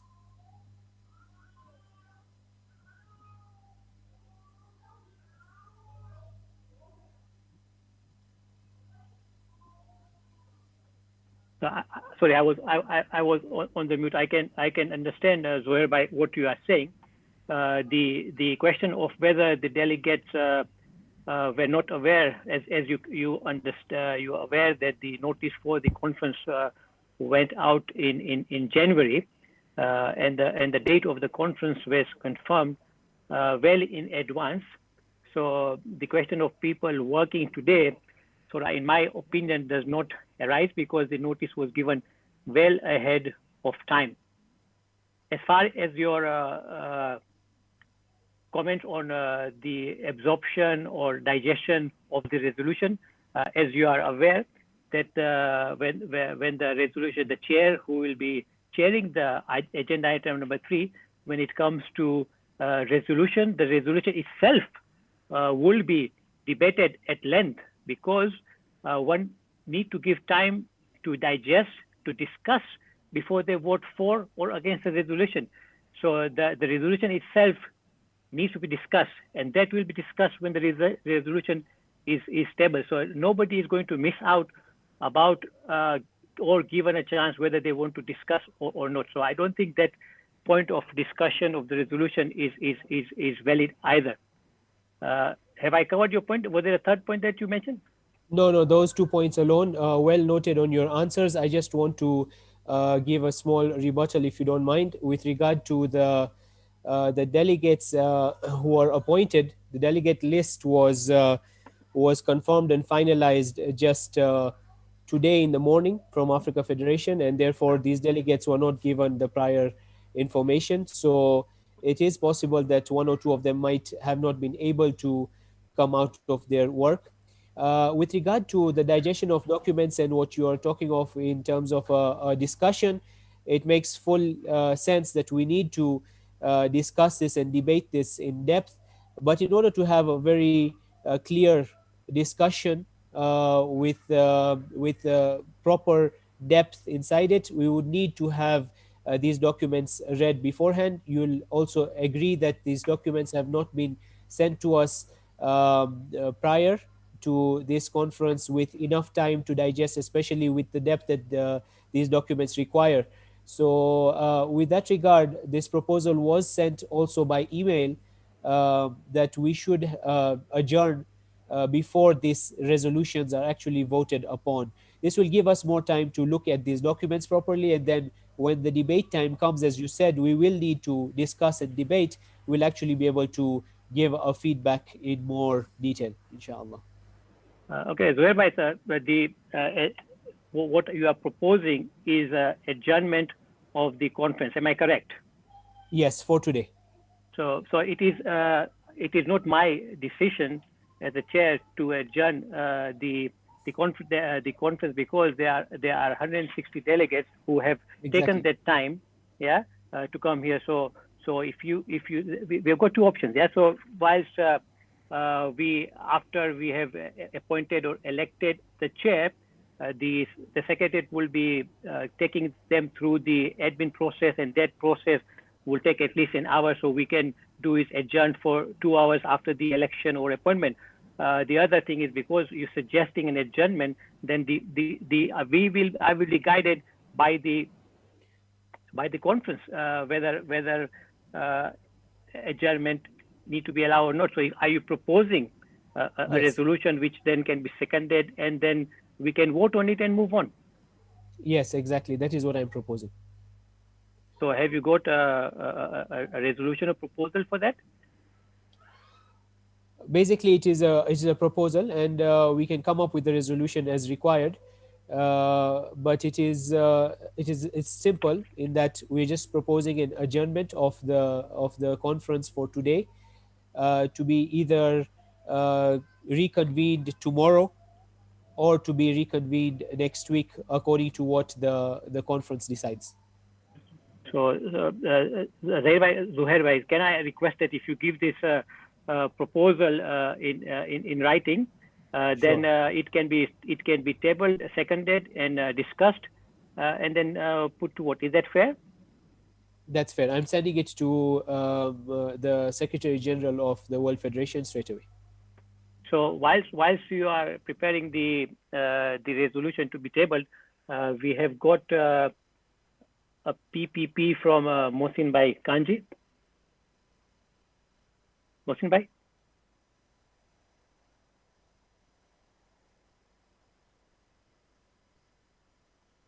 Assalamu alaikum, Dr. Saab. Wa alaikum salam.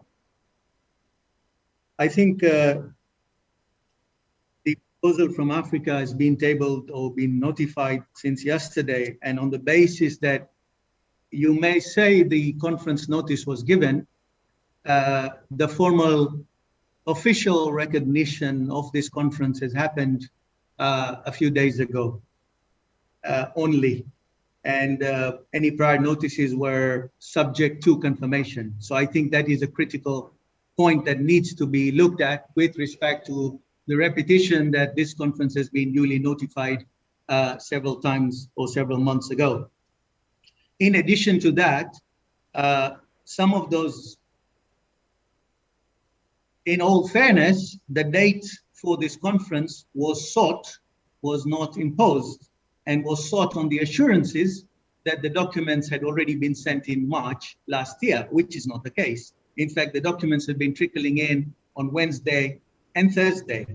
Now, putting that together with respect to the fact that at least 2/3 of the attendees of this conference are not Expo members, may not have seen some of these documents prior to, and more importantly, the very strong emphasis on fiduciary responsibility of all those participating in this conference, it is extremely important that we allow the necessary time for people to have made preparations prior to entering the discussions.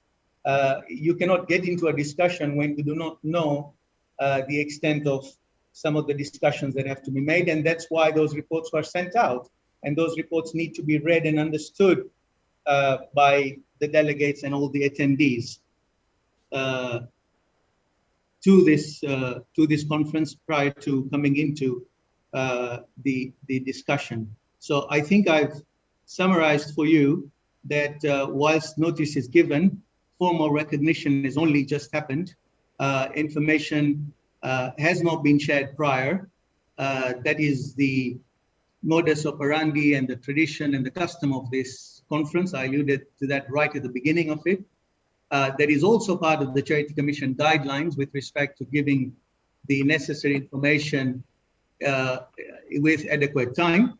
And considering that a large body of those attending have not previously been privy to some of these documents, then I think it behooves us to allow that adequate time. Thank you. Thank you, Mohsin Bhai. As you heard that Zuhair Bhai is preparing a resolution for an adjournment, which will be tabled, and hopefully all the issues then can be discussed, and then we can put the resolution for adjournment to vote. Thank you. I've got a point of order from Ali Akbar Shof. Ali Akbar Bhai, please go ahead.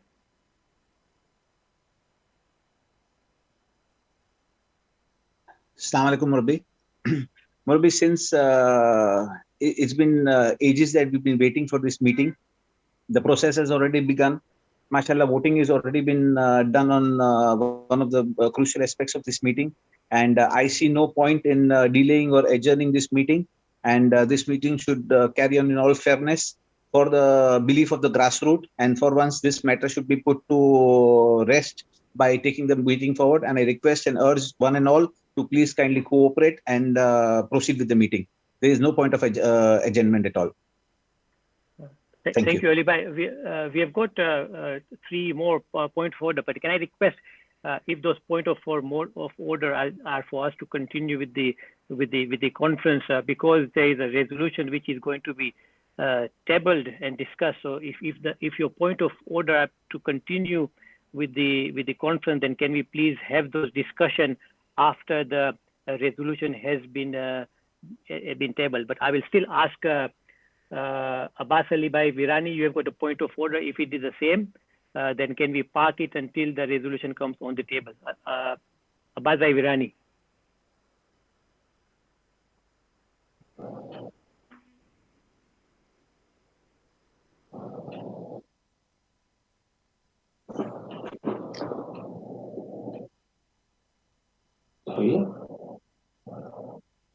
Assalamualaikum.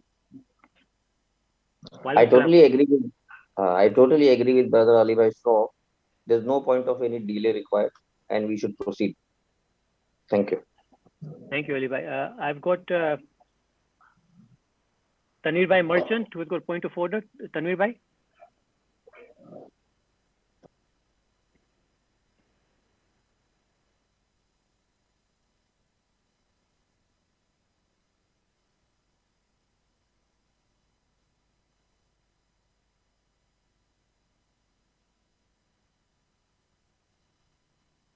Tanvir Bhai is not there. Then I've got a point of order from Sadiq Bhai Kamani.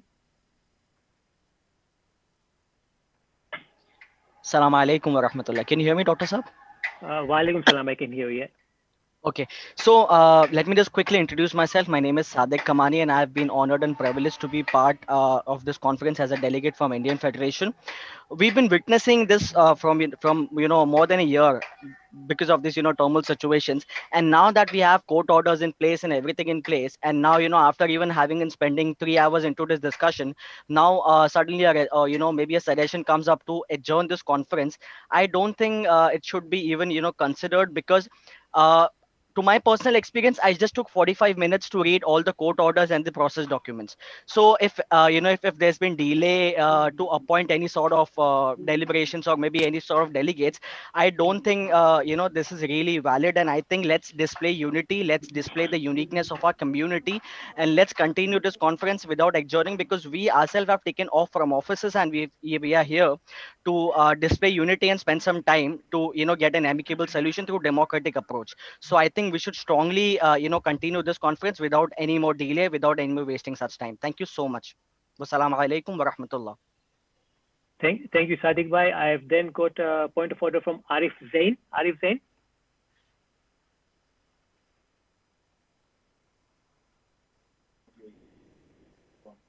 Arif Zain, audio is not working. Then we have got a point of order. It says Nasimko. Is this who's sort of logged in as Nasimko? Is there a name there?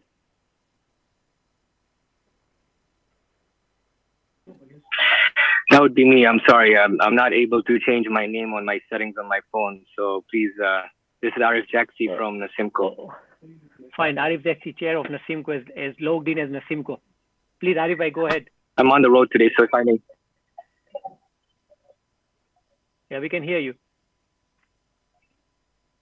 Okay, thank you very much. Assalamu alaikum, everybody. Assalamu alaikum, doctor.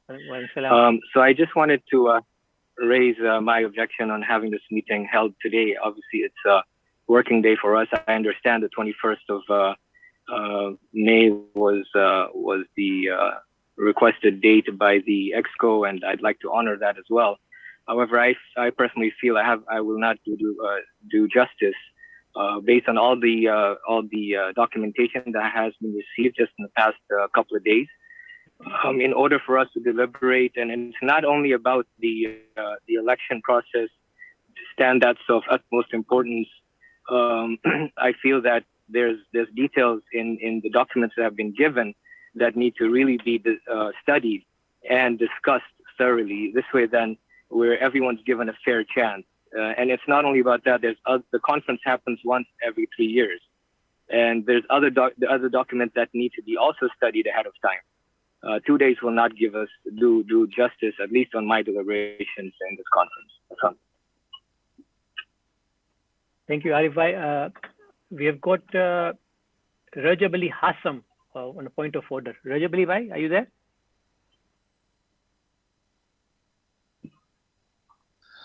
સલામ અલૈકુમ સાહેબ, હું અલીભાઈ ની વાત સાથે સહમત છું. મીટિંગને મુલતવી રાખવાનું કોઈ કારણ નથી. મીટિંગ ચાલુ રહેવી જોઈએ. હવે વોટિંગ પર થઈ ગઈ છે અને પ્રોસિજર ચાલુમાં છે અને બરોબર ચાલે છે, તો એને આગળ વધારવી જોઈએ સાહેબ. Thank you, Ali Bhai. I think there are no more point of orders. Sorry, there is one from Ifan Karim. Ifan Karim, are you there?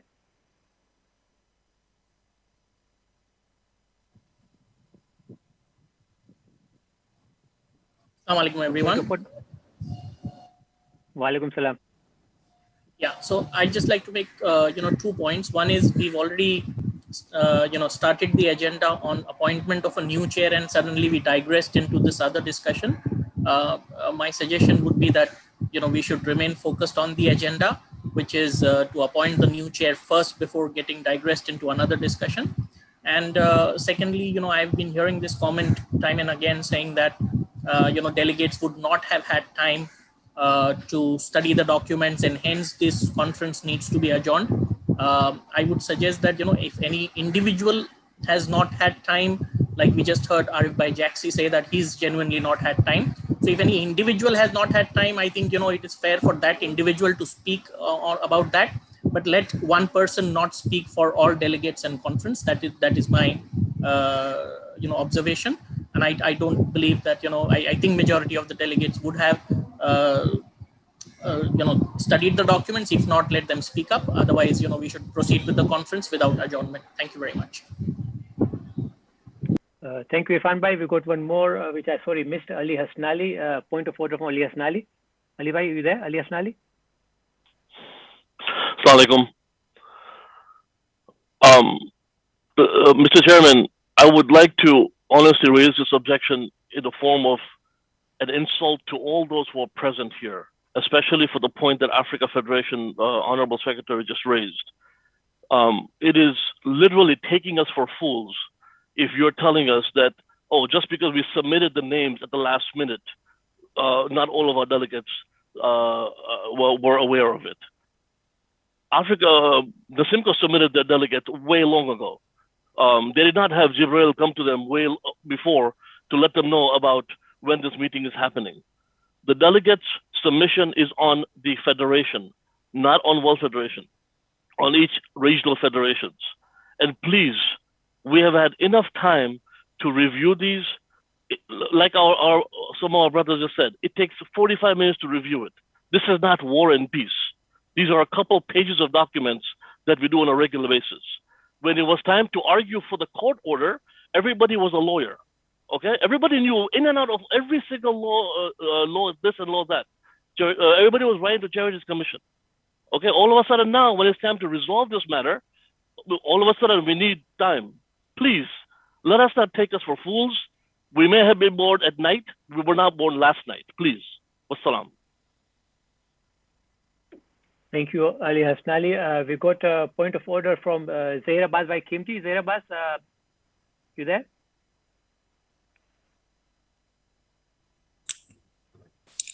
Bismillah ar-Rahman ar-Rahim. Assalamu alaikum to all. And it's always a pleasure and a happy thing for me to see all of us, although now it's virtual. First of all, look, we are very well versed with the documents, especially with the PSS report. We saw it last year. If we're going to start saying that we need time to review a document of last year, then we're really joking.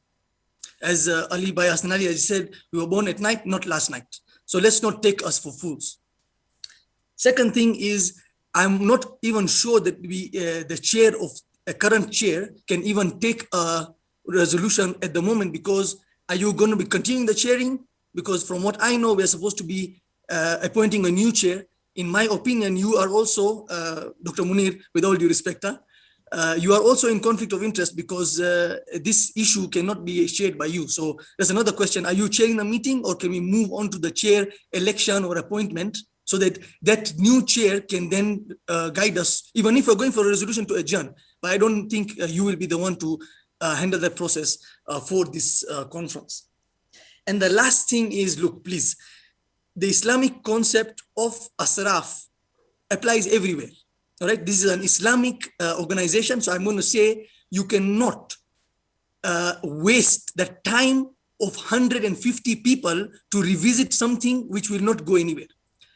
If not 90%, I can tell you 100%, even if we go for an adjournment resolution, blah, blah, blah, we will be here for 1 hour, okay? And we will be back to the same thing that we're continuing the meeting. So please don't do asraf of our time. Those who have taken off from work, their family time, whatever, it's now too late. Let's just proceed. We have to discuss the matter of the election of 2020, all right? It has been 18 months. If I was going to do, if there is somebody, actual scientist or whatever, mathematician here, you can give us the time of how many hours of the community we have wasted.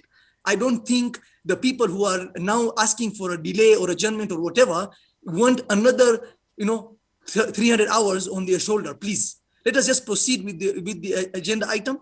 We are all very well versed with the documents, and we should not now go back and forth. It will not take us anywhere, inshallah.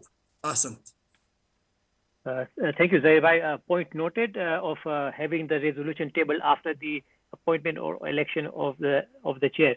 I've got Jawad Bhai Khaki on a point of order. Jawad Bhai, are you there? Assalamu alaikum. Mr. Chairman, I'm a little confused where we are, right? And I see we're discussing the motion. The motion has not been drafted, and people are raising points of order. If it's a point of order, we need to understand what the order is. What is the objection? Is not order. Otherwise, we should proceed with the agenda. Because I have things to say about the adjournment or not. Now I'm going to refrain from that. But I think we should really be clear. What is the order that's out of order? Jawad, I agree with you that anything to discuss with the resolution should be discussed when the resolution is on the table. But when there's a point of order, I'm not sure what the point of order is, so I need to give the delegate a chance to speak. But as Jawad Bhai said, that if the point of order is regarding the adjournment, maybe we should discuss it when the resolution is tabled. I've got one more point of order from Ashraf Ali Haidri Bhai. Ashraf, are you there?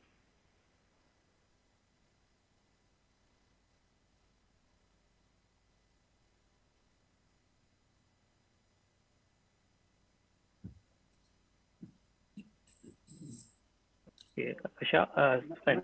Now what do you do?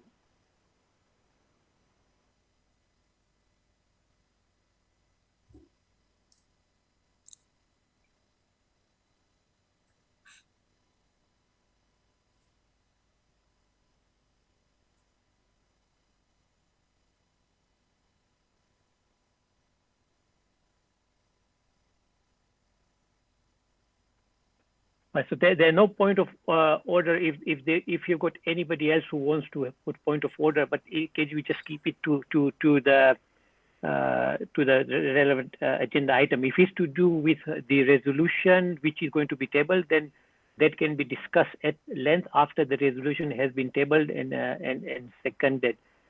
There is one from Abul Hassan Bhai Gokal. Abul Hassan Bhai Gokal, are you there? Please go ahead. Assalamu alaikum to all. Am I audible? Yes, we can hear you. Okay, assalamu alaikum to all. I just wanted to endorse what most of the delegates have been saying. This date has been set by the court. An overwhelming number of delegates and councillors are present. There is no apparent need for an adjournment for this process. All that the adjournment will accomplish is to defer the issue, not solve it. And avoiding an issue is not its solution. It has been 18 months. If I was going to do, if there is somebody, actual scientist or whatever mathematician here, you can give us the time of how many hours of the community we have wasted. Zahir Abbas, somebody is not on the mute talking. Asking for a delay or adjournment or whatever.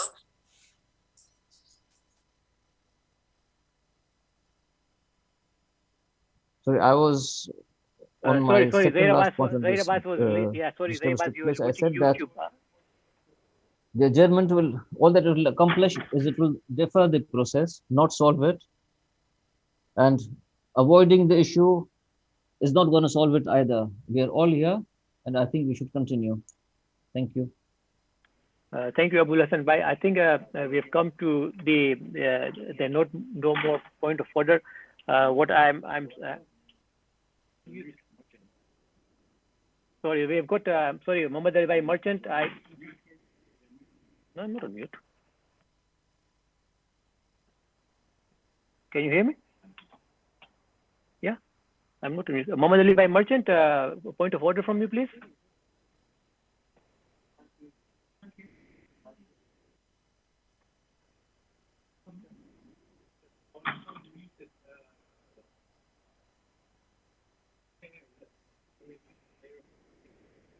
Oh, sorry. Can you hear me now? Yeah, sorry. Sorry. I think Zahir Abbas, we had to mute everybody when you were not on mute.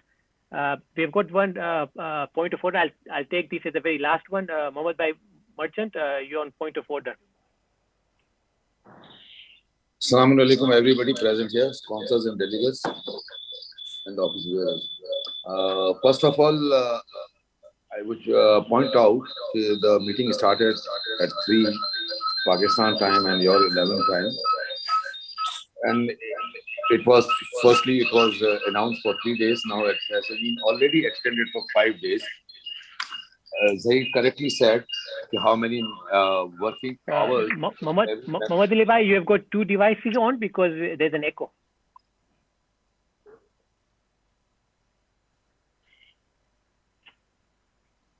Now you can hear me? There's an echo.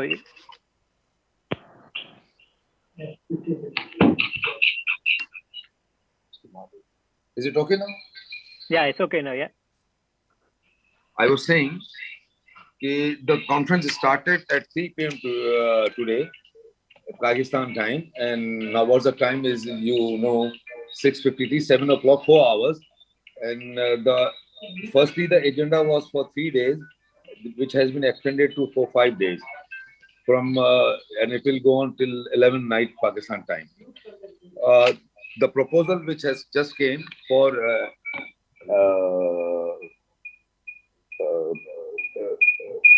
deferring the meeting, it's not at the moment because first of all, we have already approved the agenda. Thereafter, it has been voted as well. And the chair has passed it to you. and the objection should have come before adopting the agenda to amend it or to postpone it or to defer it. But it's not like that. We are sitting since morning, preparing and reading all the documents, and when we sit here and we said, kindly adjourn it. It's not likely that, so that mainly hourly should not be wasted.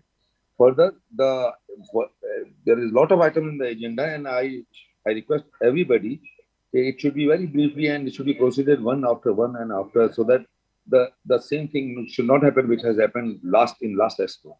This is my request. It should not be adjourned. Thank you. Thank you, Muhammad Ali Bhai. We are approaching namaz time in Pakistan, in India, Maghriben. So we will take 20 minutes break for Maghriben. When we come back, what as Zahir Bhai suggested, and it is my opinion as well, that we elect a chair, and that the appointed or elected chair can take us through the resolution that is going to be tabled by Africa Federation. So inshallah, we will meet after a break of 20 minutes of Maghriben prayers. Assalamu alaikum.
Assalamu alaikum, everyone. It has come to our attention, and we were supposed to have a longer break because it's India and Pakistan both which have namaz, and salat is first priority here.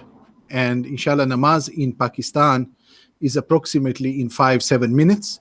So therefore, we are going to take 20 minutes break here so that salat is approaching, and thereafter we are going to allow minutes of 20 minutes break further. Thank you for everyone understanding. So 20 minutes break, and what you will see on the screen that it has started the timer for 20 minutes. Ahsantum. Thank you.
Assalamu alaikum.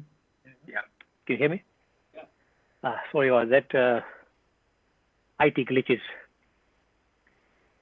from my laptop, nothing to do with the IT team. Welcome back. So we will resume where we left. As I said, as soon as when we come back, we will go to agenda item number 3, which is election or appointment of a chair, who will then take us the conference through agenda item number 3. If there are any point of order, I will take it, but please keep it to the election and the appointment of the chair. Anything to do with the resolution adjournment can then be discussed when the new chair takes its place.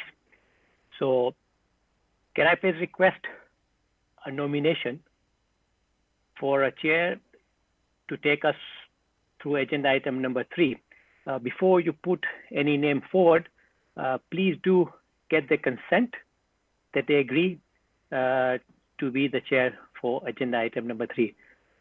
Can I please have any nomination? I have got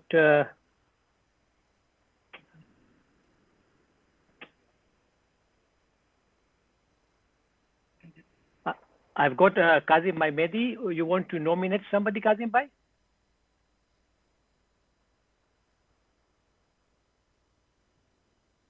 Kazim Bhai, can you hear me?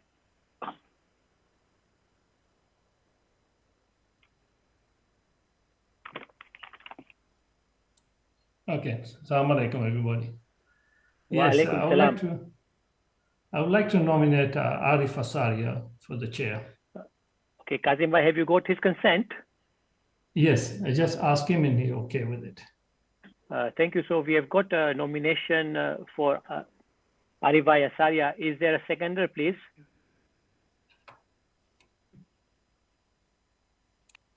Okay, I've got on the chat Ali Bhai Shroff seconding Arif Bhai Asaria.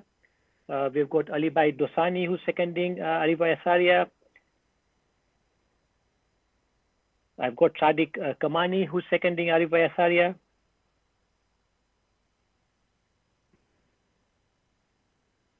I've got Abbas Ali Virani seconding Arif Bhai Asaria.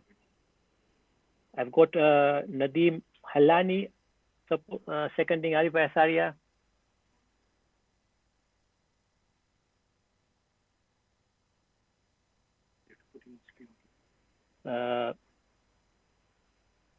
Fine. That's it. Arif Bhai, if you can hear me, can you please come on the screen so we can get your acceptance for the nomination?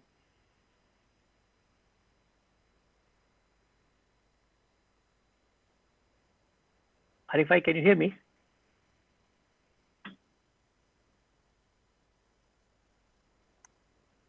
So, I'm sorry, just a second.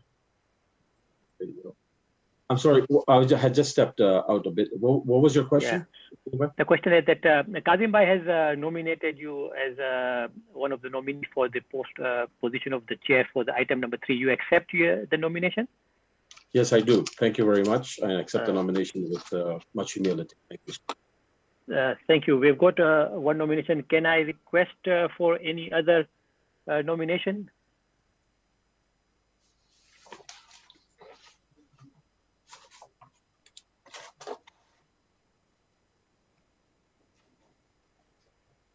Any other nomination to chair item number 3, please?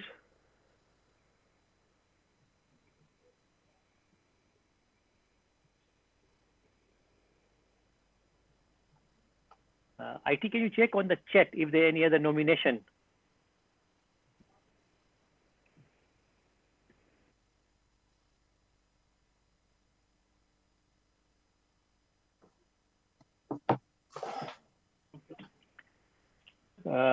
I haven't got any other nomination. Is there anybody who wants to nominate anybody else? I can't see anybody on the screen. Anybody? Is there anything on the chat? I can't see the chat.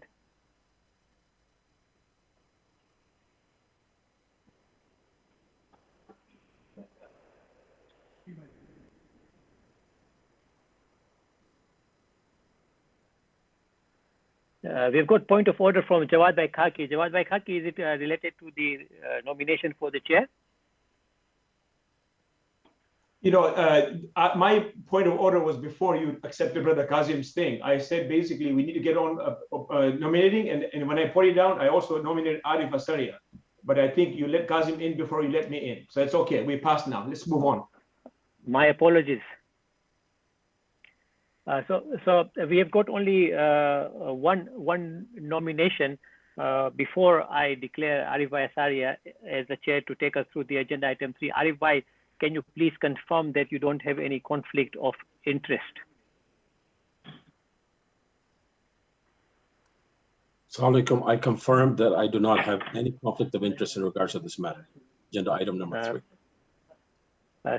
Thank you very much. So we will now move to agenda number 3, but before we do that, the IT team will need to brief Arif Bhai as to how to look at the point of order and the questions coming in.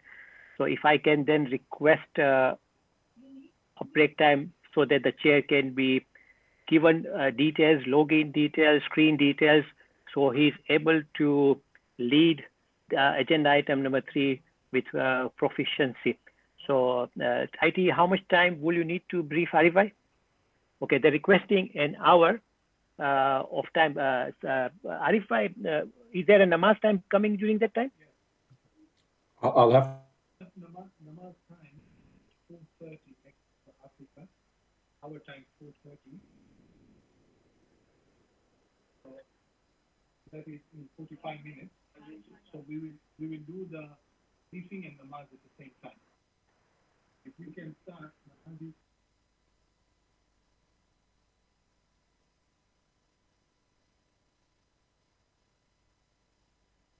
Salam.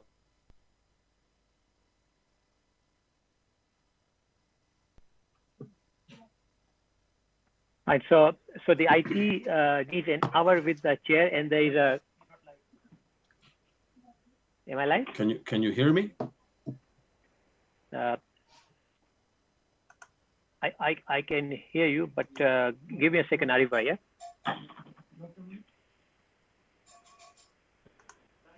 I'm going to give it to Arif Bhai, Secretary General, who can then let you know about the break time and the lead time. I'm not getting any response, so I don't know how to proceed here. You're asking me for namaz time in Toronto. It is 1:35. Bear with me, Arif Bhai. Bear with me. Okay.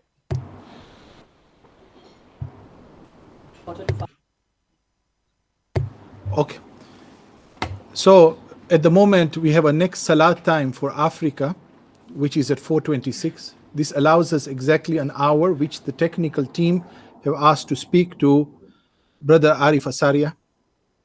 So we will resume. I recommend, Mr. Chair, Dr. Saab, that in 1 hour's time.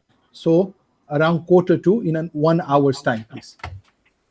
Thank you very much, Arif Bhai. I think 4:45 is enough time for the IT to brief and enough time for our Mu'minin in Africa to say their Maghribain.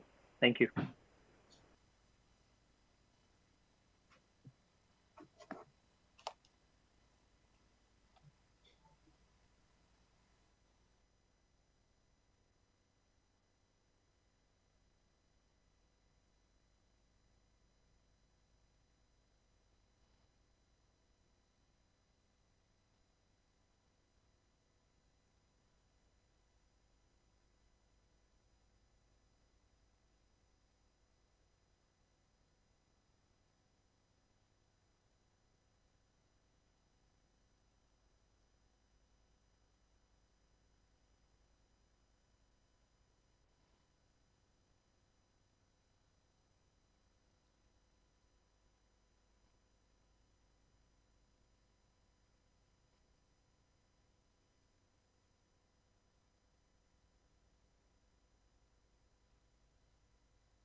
2, 1.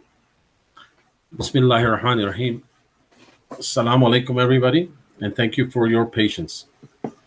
I must commend the IAV team for an excellent job. There's a lot of stuff that's happening in the background that you and I, perhaps as participants, are not aware of. But this is quite extraordinary that in our community we're able to get this much work done behind the scenes and makes it all seem like it's easy and all that. So thank you for your appointment as the chair for agenda item number 3. I just want to do some house cleaning stuff.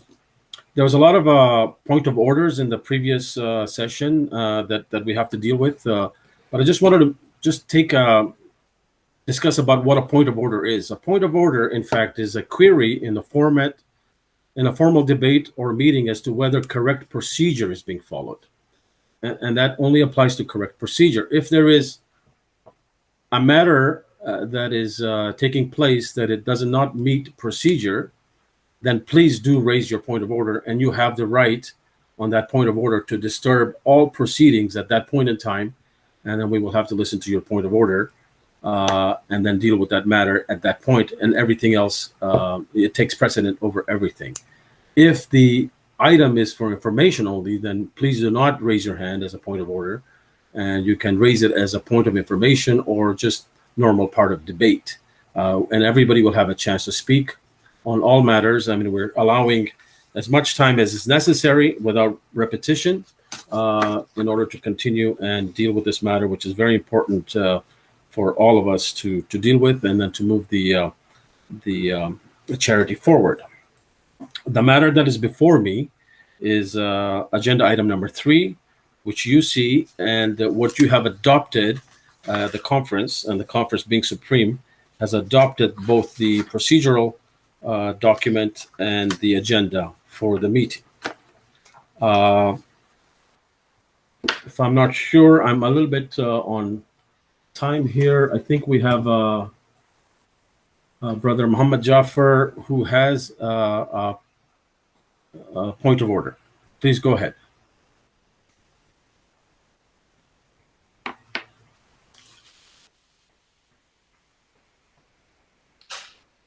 Muhammad Bhai.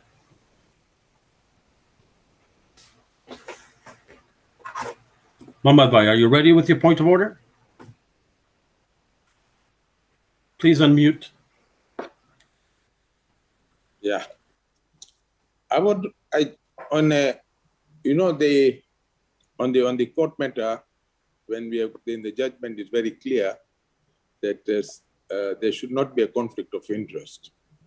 And Arif, as we know that you have been a supporter, promoter, and a campaigner for Safdar Jaffa, is it right for you to take the chair? Okay, so I prior to me accepting the nomination, I did advise you that I had no conflict of interest. In fact, in my deliberations, which you may have copy of, I did say that I had voted not for the current president, but in fact voted for another candidate. So my conflict of interest is not there. I do not support any specific candidate, but just the process. And so therefore, I do not feel myself to have any conflict in this matter. And so we will deal with the continuation of the meeting. That being said, I'll be honest with you, I've been seeing actively in the social media. That's the reason I raised the question. But if you say that you have got no conflict of interest, I will take your word. Thank you very much, Muhammad Bhai. I appreciate it. Thank you very much. So again, the matter before us is agenda item number 3, and more specifically, it is in your process document, pages 5, and we want to deal with that in the matter chronologically. So we are dealing with agenda item number 3, which will comprise of the Electoral Commissioner report, the President Subcommittee report, and the 2 resolutions that were passed at the Birmingham Exco on the agenda that was passed, that was published on the 13th of December 2019. Please avail yourself to those documents so that you may be more productive in the meeting.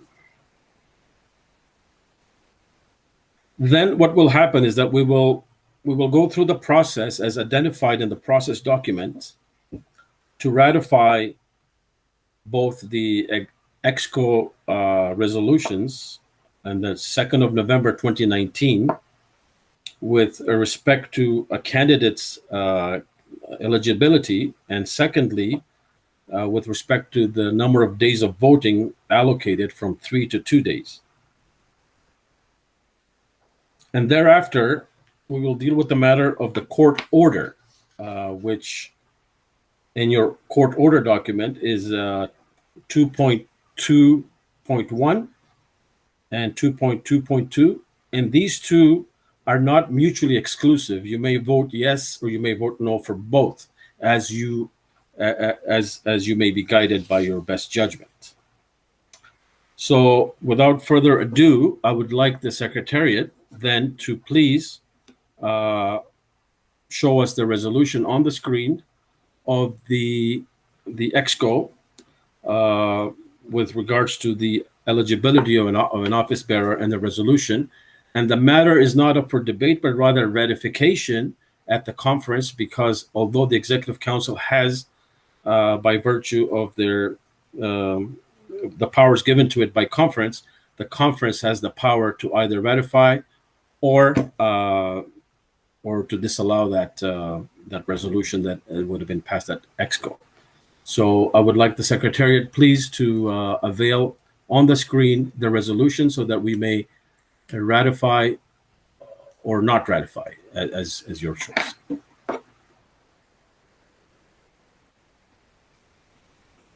Before I do that, I have a point of order from Brother Jawad Bhai Khaki, Nasimco delegate. Please go ahead, Jawad Bhai. I'm just trying to unmute. Okay. Assalamu alaikum, Arif. Thank you for accepting this responsibility. Just so for clarity, so there's no controversies after the fact. Before you assumed the chair, there was a suggestion from Africa Federation that this meeting be deferred, right? And there was raised as a point of order or whatever, and there was a motion being tabled. So, are you ruling that not in order and continuing with the agenda as put forth, or are you going to entertain that motion that was being drafted? I just want to make sure that there's no after Monday morning quarterbacking, that not everybody had a chance to be heard or whatever. Thank you. Indeed, Jawad Bhai, you're absolutely correct. I was dealing with the matter for which I was appointed, and so I was just dealing with the document in front of me. But indeed, you are correct. So I will then pause this process at this time. And before I continue, I have another point of order by Brother Mohsin Kanji from Africa Federation, Counselor. Please go ahead, Mohsin Bhai.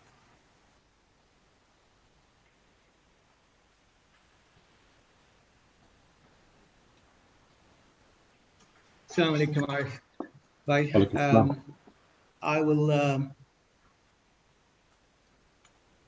I will make 3 points because I think they've come in together. So if Mohsin Bhai, please state your point of order. Yes, I've said I'm stating 3 points of order. That's Okay. why I put my hand up. Number Okay. one, I have seen your discussions quite openly in social media with respect to procedure of this election and your judgment and your analysis. And hence, I again reiterate that there is clearly a conflict of interest, and I'll leave it at that.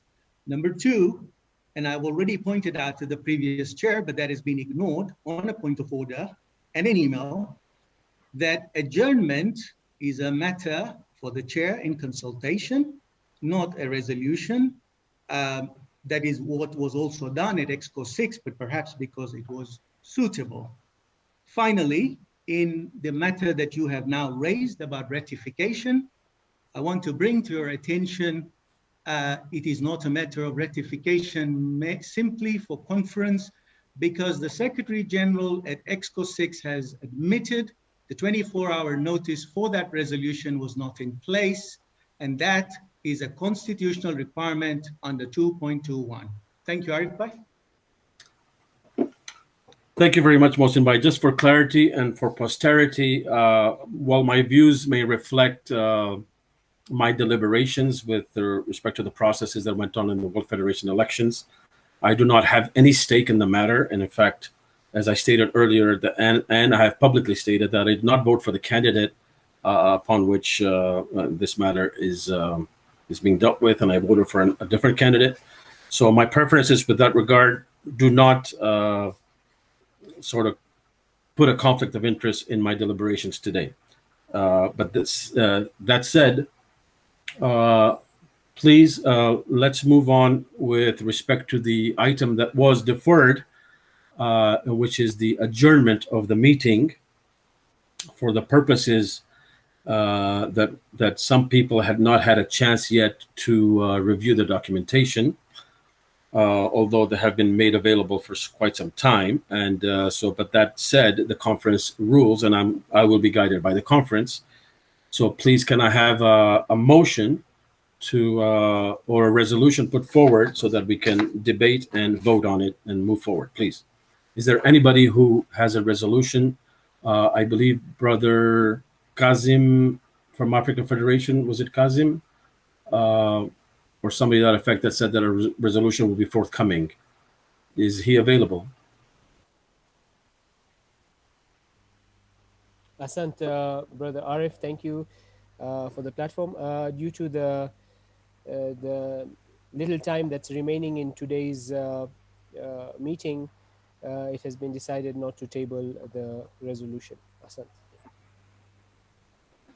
So for clarity, you are withdrawing your objection to continuation of the meeting, and in fact, you would prefer it to be continued then. Is there anybody else who has, because there were some other delegates who had both expressed their opinions with continuation and or adjournment. Is there anybody else at this point in time that would like to have a say in this matter so that we could put this matter on rest and allow everybody sufficient time to express their views?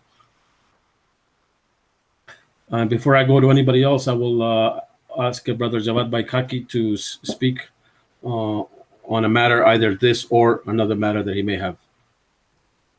Thank you, Arif Bhai, for giving me the time to speak again. I mean, since this topic was raised by Africa Federation as well as by NASIMCO, I think it's important that we deal with this and not just put it under the rugs, as might have been, somebody might say. So there are 3 points I would like to make. First of all, I would like to request to the organizers of this conference to really be respectful of timekeeping, right? I mean, some of us have been up since early hours in the morning. I'm sure that Abbas Bhai in Australia is also going through earlier staying up, right? So if the conference logistics are not sorted out so that we can make efficient use of our time, then that would be a consideration to defer it. Because even in the last break, I mean, we took far more time than was actually budgeted once and budgeted again, right? So that's one point. The second point really is to address the point that Brother Arif Jaxi made, that it is a working day, whatever. I would really respectfully submit to him that of all the people, he has had plenty of time to engage, and not only to also engage other people, and he has not taken that opportunity to engage in the Simco Jamaats to discuss his matter. So he's got plenty of time. He has authored the PSS document without consultation. So I really do not accept his explanation that the meeting should be adjourned in light of that. But I have to address that. It's important to address this. Last but not least, I think that the email that was sent by the Africa Federation, that they didn't have enough time to review it, I think it's important. I think my brothers and sisters around the world, I think it's important to realize this is really not about winning a debate. This is not about really proving you're right or wrong. This discussion we're having is about winning hearts and minds so that we can move on with unison, right? We can move on with unison and really have this camaraderie, brotherhood that is essential for us not to only strengthen our communities, but also to be of service to other human beings around the world as we see suffering around us, whether it's in Afghanistan, India, Palestine, whatever it may be, Syria, Yemen, whatever it may be. It's important for us to meet. If a day is going to make a big difference, really, then I think we should take the time. I'm not saying we should, but I'm saying that my brothers who have been very forceful about, hey, let's continue, please, let's not have this attitude of forcing our will on other people, right? Here's what I would say concludingly. 2 things. Allah subhanahu wa ta'ala says, La ikraha fid deen, qad tabayyana rushd min al-ghayy. There's no compulsion in the path to Allah, and the truth will prevail. It will stand clearly from error. And last but not least, in Surah Takathur, Allah will ask us, what did you do with the blessings that you have given? So all of us who are so blessed and so fortunate in many ways, right, will be asked, are we using our resources wisely? Are we using our times wisely? Are we using our relationships wisely? So as we deliberate this conference, brothers and sisters, I request everyone, please open hearts, open minds, right, and try to find a spirit of working together rather than ripping each other apart. We have to find common ground. The judge will not rule for us. The judge is saying, guys, go sort it out. Govern yourselves, right? And if you can't govern yourselves, then come to me. And we take pride in self-governance. And let us do that, brothers and sisters. So right now, I say that, my feeling is that so many have invested so much time, unless there are anybody from Africa Federation, right, or any else for that matter, who really strongly feels that we should not continue, I strongly say we should continue and move on. Thank you. Jawad Bhai, thank you so much. In light of your point number one, we should be mindful of the time that we allocate to each statement, perhaps leaving it to a 2-minute, and you will certainly have more time as the day goes on to continue to offer your views. So with respect to since the matter was brought up by Africa Federation and they have withdrawn it, so the item is not therefore on the table. I do have other speakers, but I would like to request in this order, and only the two speakers that I have in front of me right now, Brother Muhammad Jafar, if only it pertains to the continuation of the meeting, and Brother Arif Jaksi as well for the same matter, and then discussion is closed in this regard because the original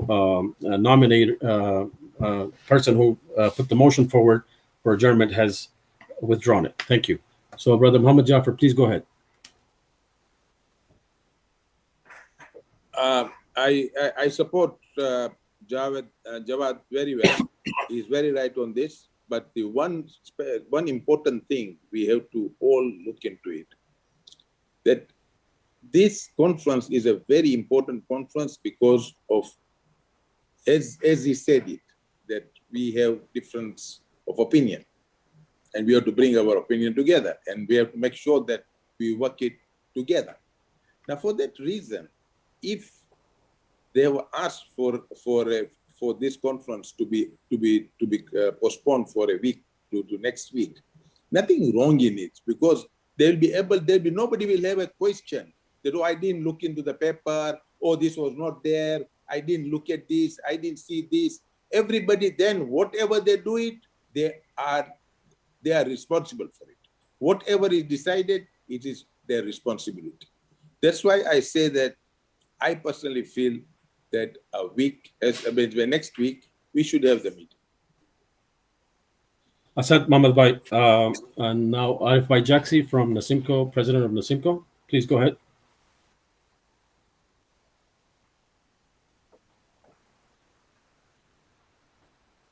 Thank you, Arif Bhai, for that. Assalamu alaikum. So I was just mentioning in regards to my own personal capacity. I apologize to you. There's a point of order by Ali Hassan Ali, World Federation Councillor. Please do bear with me. Please go ahead, Ali Bhai. Yes, Arif Bhai. I just would like to bring to your attention, in the process document, under section 5.12, it is stated that at the end of the agenda item 3, it is envisaged that, subject to the direction of the new chair, the conference will vote on the following 4 resolutions, which means we need to take care of the PSS report, the Electoral Commission report, before we can entertain those 4 resolutions. Mr. Chair, I wanted to bring that to your attention, please. And thank you, Ali Bhai. You're absolutely correct. It's only because the matter was it was flowing from the previous, and it was brought to my attention that we should deal with it, and just for posterity and not to have any issues going forward, that we would deal with it. And now that African Federation has withdrawn the original motion for adjournment, I think you're absolutely correct, and we'll follow that procedure. I just want to give Brother Arif Jaksi, as he had put down his name. So please go ahead, Arif Bhai, and let us know your thoughts, please. Yeah, thank you once again. I was just referring to my own personal time that was needed to go over this 377-page document. And that is what I was referring to in the past that we just received the past couple of days. I fully support that we need to go ahead with this so that this matter can be behind us, inshallah, soon. And but just ask for a little more time, you know, for the rest of the document. Awesome. Thank you. So that said, thank you very much, Arif Bhai. And now that said, now I'm going to just share the portion of the agenda that pertains to my chairmanship of it, which is agenda item number 3 only. And please do focus on those points. If there are anything outside of this agenda item, I cannot deal with it because that's outside of my remit. And so now dealing with 5.10 from the process document, agenda item 3 will comprise items 18, which is the Electoral Commission report, item 22, which is the Presidential Subcommittee report, and 28, which are the 2 resolutions that we spoke about earlier on the agenda published on the 13th of December. So you, most of the delegates here or councilors would have been aware of this. So without further ado, I will ask the current Electoral Commissioner to please give us his report, which was agenda item number 18 of the published agenda of 13th of December 2019. Please go ahead. I believe the current chair of the Electoral Commission is Brother Jafar Bhai Dharamsi, and I would invite him to give us his report. Thank you so much.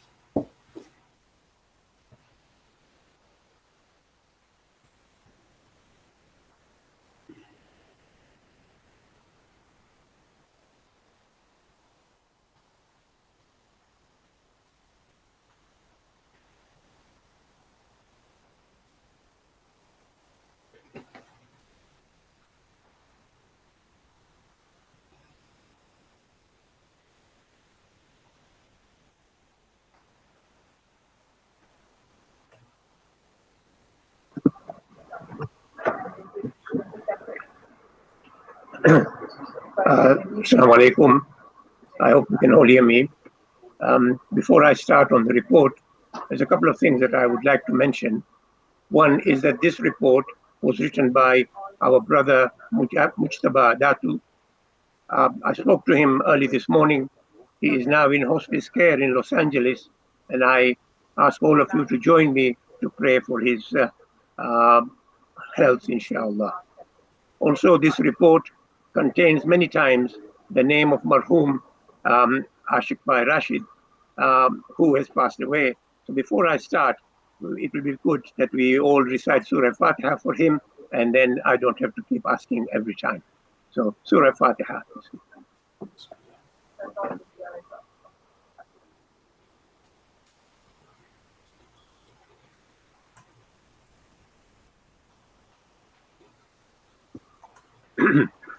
Bismillah ar-Rahman ar-Rahim. This is the Electoral Commission 2017-2020 report to the Extraordinary Executive Council on the election of the President for the World Federation of Khoja Shia National Muslim Communities for the term 2020 to 2023. The Electoral Commission called, supervised, and monitored the presidential election of the World Federation of KSIMC for the term 2020 to 2023 in accordance with the Constitution and the standard operating procedure for electing the President of the World Federation.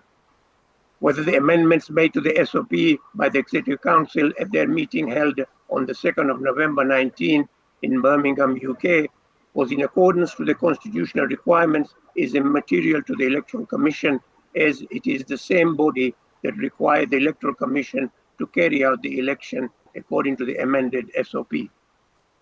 Every Jamaat that provided an eligible voters register was given an equal opportunity for their members to cast their votes. The members of the constituent Jamaats, the grassroots, relied on their understanding of the SOP and the Constitution with further guidelines from the Electoral Commission by way of FAQ. Via World Federation news wires and via regional federation secretariats. The Electoral Commission provided clarity when requested. To simplify the understanding of the casting vote, It also provided guidelines to the Jamaats to the local returning offices in English, French, and Gujarati languages. The ballots were in 4 different languages, i.e. English, French, Gujarati, and Urdu. Therefore, it was an opportunity for them to vote knowingly and understandingly. We have to understand the terminology. The following terminology is used in this report. WF stands for the World Federation of KSIMC. EC stands for the Electoral Commission. SOP stands for Standard Operating Procedure of electing the President of the World Federation of KSIMC. Constitution is the Constitution of the World Federation. EXCO is the Executive Council of the World Federation. Candidate Rashid is candidate Marhum Ashik Hussain Rashid. Candidate Khalfan was candidate Onali Khalfan. Candidate Jiwa was candidate Dr. Hussain Jiwa. Candidate Jafar was candidate Safdar Jafar.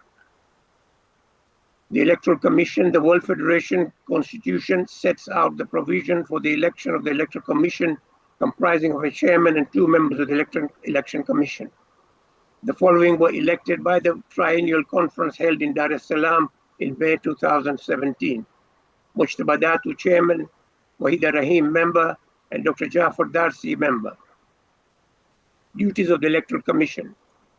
As per Clause 27 of the Constitution, the Electoral Commission shall be made up of 3 individuals elected at every ordinary conference where they are present, although not necessarily as delegates, for the sole purpose of calling, supervising, and monitoring all voting and elections of any posts of the Federation. One of them shall be elected by the conference as the chairman, who will act as the returning officer for all voting and elections. Their remit is to work within the bounds of various clauses of the Constitution and the standard operating procedure for electing the President of the World Federation of KSIMC. Election dates.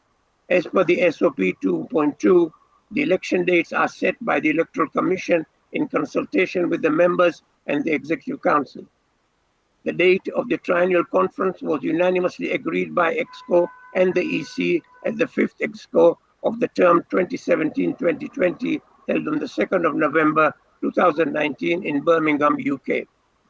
Subsequently, the election dates were set to be 30 and 31st of January 2020. The SOP requires the regional members to choose one day of either of the 2 named dates to hold the election in their region, and for them to notify the EC in advance their chosen date to hold the election.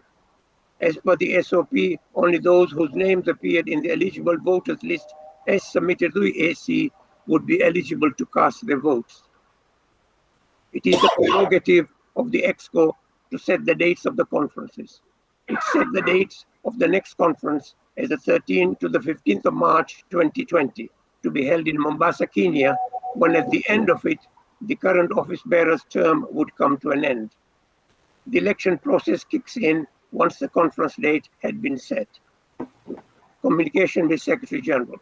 The Secretary General is the EC's point of contact for all communication. For example, in EC's report sent to the Secretary General on the 3rd of February 2020, we highlight that the Electoral Commission is reviewing and will respond to a complaint from candidate Rashid. That report was subsequently shared by them with the EXCO. Electoral Register. The SOP puts the responsibility on the constituent member Jamaats to provide the Electoral Commission with the eligible voters list at least 120 days prior to the end of the term of the President. The EC wrote to each regional federation on 4th of November 2019 to provide the lists of eligible voters electronically or by post to the dedicated EC email address. Members of Jamaats, as determined by the membership roster of each Jamaat, get to cast the ballots in a presidential contest. The submissions were checked for reasonability and for duplicates. We found no unreasonable roster. The Council of Gujarat roster. The Council of Gujarat is a member of the India Federation. It has several members under its jurisdiction. The Council submitted a file which could not be read. 3 attempts were made to get the Council of Gujarat to submit a membership file that could be read, so appropriate number of ballot papers could be printed and submitted in time for the election. Please refer to the EC's letter to Secretary General dated 3rd of February 2020, which is Appendix 3 of this report.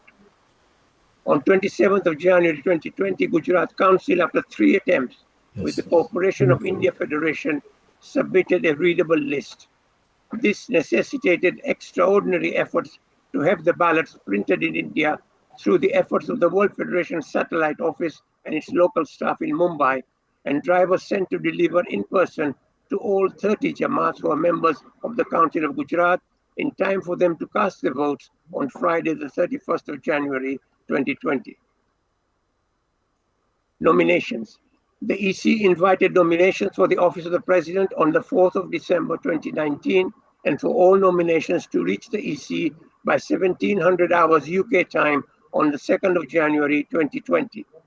The eligibility as per SOP 2.4 being that nomination from a member regional federation must become accompanied by a written communication from the candidate signifying consent and written confirmation from candidate that he or she will resign his or her conflicting position if elected.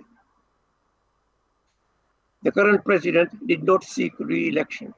4 nominations were received by January the 2nd, 2020, being within the time frame as laid down in the SOP, and they were accompanied with signed letter of consent of the nominee as laid down in the Constitution Clause 20.1.2, and written confirmation that the candidate will resign from his conflicting position if elected as per the resolution passed at the Executive Council meeting of the term 2017-2020.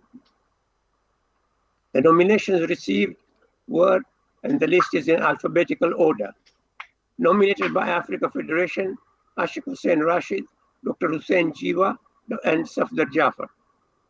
Council of India Federation, Safdar Jafar. Nasimco, Onali Khalfan, Dr. Hussain Jiwa, and Safdar Jafar. Council of European Jamaats, Marhum Ashik Hussain Rashid, Dr. Hussain Jiwa, and Safdar Jafar. The EC declared the nominations received on the 8th of January 2020. There are no other qualifications required or mentioned in either the 2 governing documents, i.e. the Constitution or the SOP. We note that Jamaat members of federations may have their own restrictions like waiting period or other restrictions. The WF Constitution has no such provision. Should the WF wish to impose such a condition, that would have to be incorporated into its constitution, which would require constitutional amendment passed by a conference. Ballot papers and local Jamaat returning officers. Ballot papers were issued in 4 languages: English, French, Gujarati, and Urdu. The number of ballots printed were based on the number of members of each Jamaat as submitted by each Jamaat on its roster. Serial numbers were assigned to each blank ballot paper. Each Jamaat was sent by courier a package containing the list of voters as submitted by them, voting instructions, and ballots in another sealed envelope. The instructions were either in English, French, or Gujarati. Ballot papers in sealed envelopes were mailed to the Jamaats with clear and unambiguous instructions to be opened by the Jamaat appointed returning officers in front of a Jamaat office bearer on the day of voting and not before. Each Jamaat had to appoint 3 local returning officers to oversee the voting and be responsible for counting of the ballots and announcing the results locally. This action was to prevent potential fraud or mischief where the votes could later be altered or added or subtracted, etc. For further security and transparency, they were instructed to take photo of the signed transmittal document and send it by WhatsApp service to a dedicated number of the EC created especially for receiving this. GDPR and privacy laws. European Community countries introduced privacy standards for personal data, like addresses. While this created some last-minute objections from some members, the Electoral Commission, along with Council of European Jamaat Secretariats, reached a practical accommodation that allowed each Jamaat secretary to not submit the elector detailed address, but the number of members eligible to vote, while retaining the detailed list in their possession for audit if necessary. The key was getting the number so that ballots could be printed and requisite numbers of them sent to the Jamaats. Also, it was necessary to get the modified roster number of members eligible to vote submitted in time. We offer the same accommodation to Nasimco and any other federation who requested it. Similar privacy law was introduced in California, effective in 2020, and likely other jurisdictions will adopt it. Future registers would have to be studied to ensure compliance. WF resources for candidates. SOP 411 allows the EC to provide certain assistance such as use of WF website for candidate manifesto, and also allows each candidate a maximum of 2 electronic mail shots to individuals on the WF mailing list without charge. All candidates made use of the electronic mail shot. The EC emphatically stated in its communication of 8th of January 2020, announcing the nominations received, that the candidates must not use any archive material of the organization in their manifesto except for what is available on the WF social media. The use of WF logo in any form in the campaign was not allowed. The EC became aware of the names of candidates proposed when it opened all nominations received after the closing date of nominations. EC email. The EC, being independent of the Secretariat, has its own dedicated email address for submission of any correspondence and member rosters. The EC communicated through this email address and requested regional members and returning officers to send their transmittal documents to their email address. Whenever a communication was received from any candidate for clarity of SOP or election process, all candidates were copied in the response. Local election monitors. Candidate Jiva requested that he wanted to post his own election monitors in India. We agreed and availed the same opportunity to all the candidates. There was no submission of any irregularities from these monitors. Appeal process. Candidate Rashid wrote to the EC with several questions after the election was conducted. The SOP provides under 4.14 to question any irregularities. The time for such query in writing is set at within 3 days of the completion of the final day of the election in question for the provision. Candidate Rashid submitted a list of questions which the EC reviewed in good faith and concluded the questions were sufficiently addressed in the SOP. This opinion was communicated to Candidate Rashid.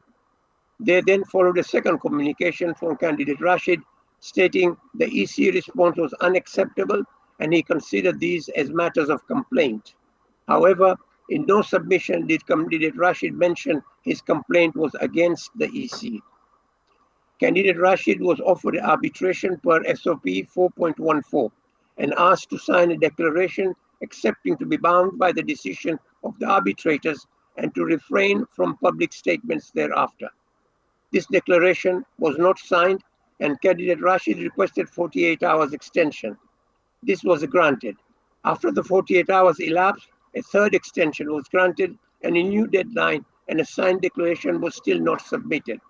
After 3 extensions, the EC brought this arbitration to a close for failure to comply.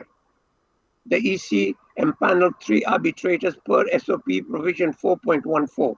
The arbitrators were selected based on their legal background, awareness of the community, and independence. The arbitrators were at arm's length from the EC and had no personal or professional dealings with any member of the EC. They volunteered their time to serve our community, and the EC is grateful for this. Upon the failure of Candidate Rashid to comply by refusing to sign the agreement, the panel was dissolved. Election ballot submission. The election results were to be returned to the prepaid courier service provided to each Jamaat. They had to mail all the ballots used and unused, register of voters, and the completed and signed declaration of returning officers form in 48 hours after the conclusion of the election. Most members mailed their results on time. Based on experience, we were aware that packages of some places take several days longer. So the EC set the counting of votes date on February the 16th, 2020, and announced the date to the Secretariat and to the Exco on the 3rd of February 2020.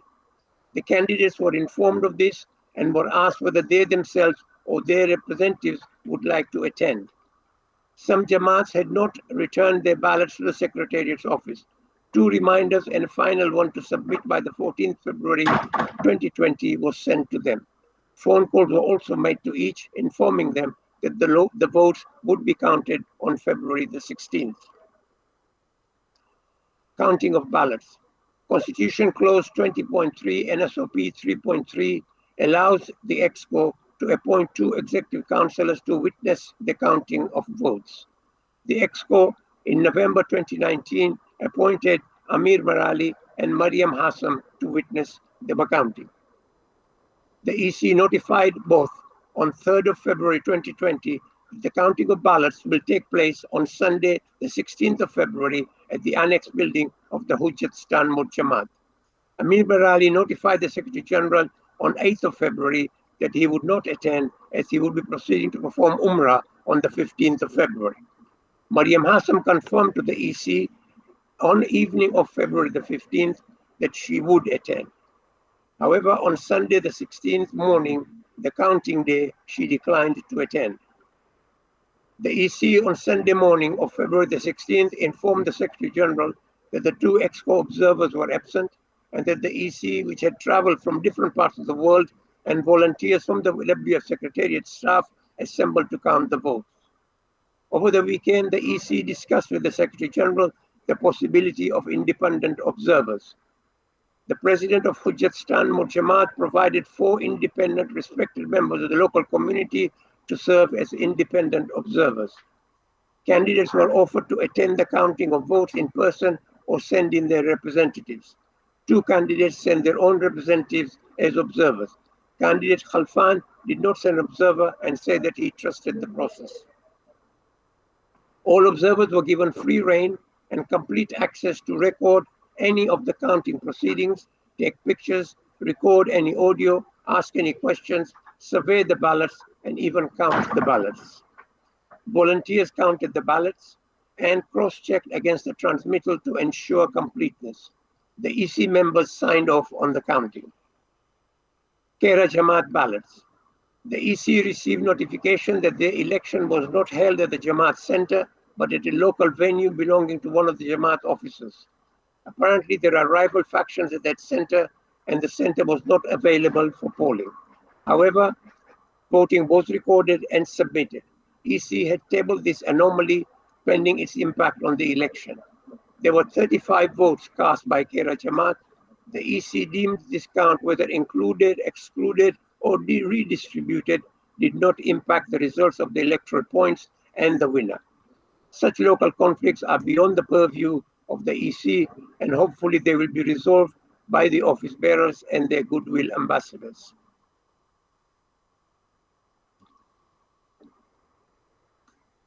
The EC requested the Secretariat to retain the ballots in its custody in case any of the WF appointed observers wanted to check them.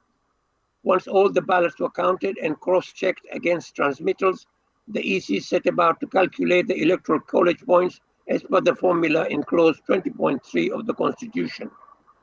Prior to this, the EC had requested and were provided by the Secretariat the number of electoral points in each region. The EC provided a report of the counting of votes and preliminary results by region to the WF Secretary General on the 18th of February 2020. The results were released on a preliminary basis because candidate Rashid had not yet signed the arbitration declaration, and the EC had granted him an extension through to Monday, February the 20th, 2020. We wanted the arbitration process to proceed and conclude before the deadline of the 5 days before the conference. After 3 extensions, candidate Rashid, as stated above, and his failure to sign the arbitration declaration, the EC concluded that the arbitration was not going to proceed and declared the winner of the election in a circular dated 21st of February 2020. After February the 16th, 2020, the Secretariat received the ballots from a member, Nampula, Mozambique. This was added to the declared results and did not alter the winner. Duties discharged by the Constitution. Duty of EC. Did the EC issue a notice to all members 100 days inviting written nominations within 30 days for a candidate for the office of president? Was it discharged? The letter of notice to the member was sent out on 4th of December to all members. The duty was discharged as per the Constitution. Closing date of nomination adhered to. The closing date was the 2nd of January 2020, and on 8th of January 2020, the EC sent to all members the nominations received and informed them the dates of the election.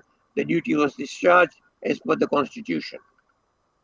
Declare the candidate receiving the largest number of electoral college points as the president-elect of the World Federation for the term 2020-23. On 21st of February 2020, the EC declared Brother Safdar Jafar had received the largest number of aggregate electoral college points as the president-elect of the World Federation. The duty was discharged as per the Constitution. SOP. The electoral process per SOP. Was the clause met as per the electoral process set out in the standard operating procedure for electing president for election of the president of the World Federation of KSIMC? 2.1. The letter of notice to members was sent out on the 4th of December and all members. This clause was met as per electoral process. 20.2. The Electoral Commission ensured the election took place on the 2 days agreed unanimously by the regional members, EXCO and the EC. This clause was met as per the electoral process. 2.3. On 8th of January, the Electoral Commission invited each member to choose the suitable day from amongst the 2 days selected. This clause was met as per the electoral process. 2.4. The Electoral Commission received eligible nominations within 30 days from the invitation for candidates.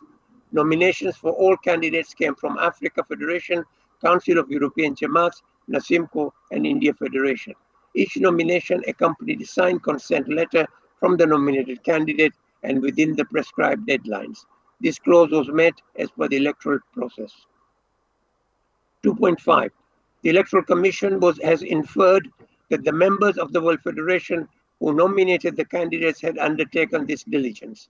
The EC also accepted the membership letters in good faith.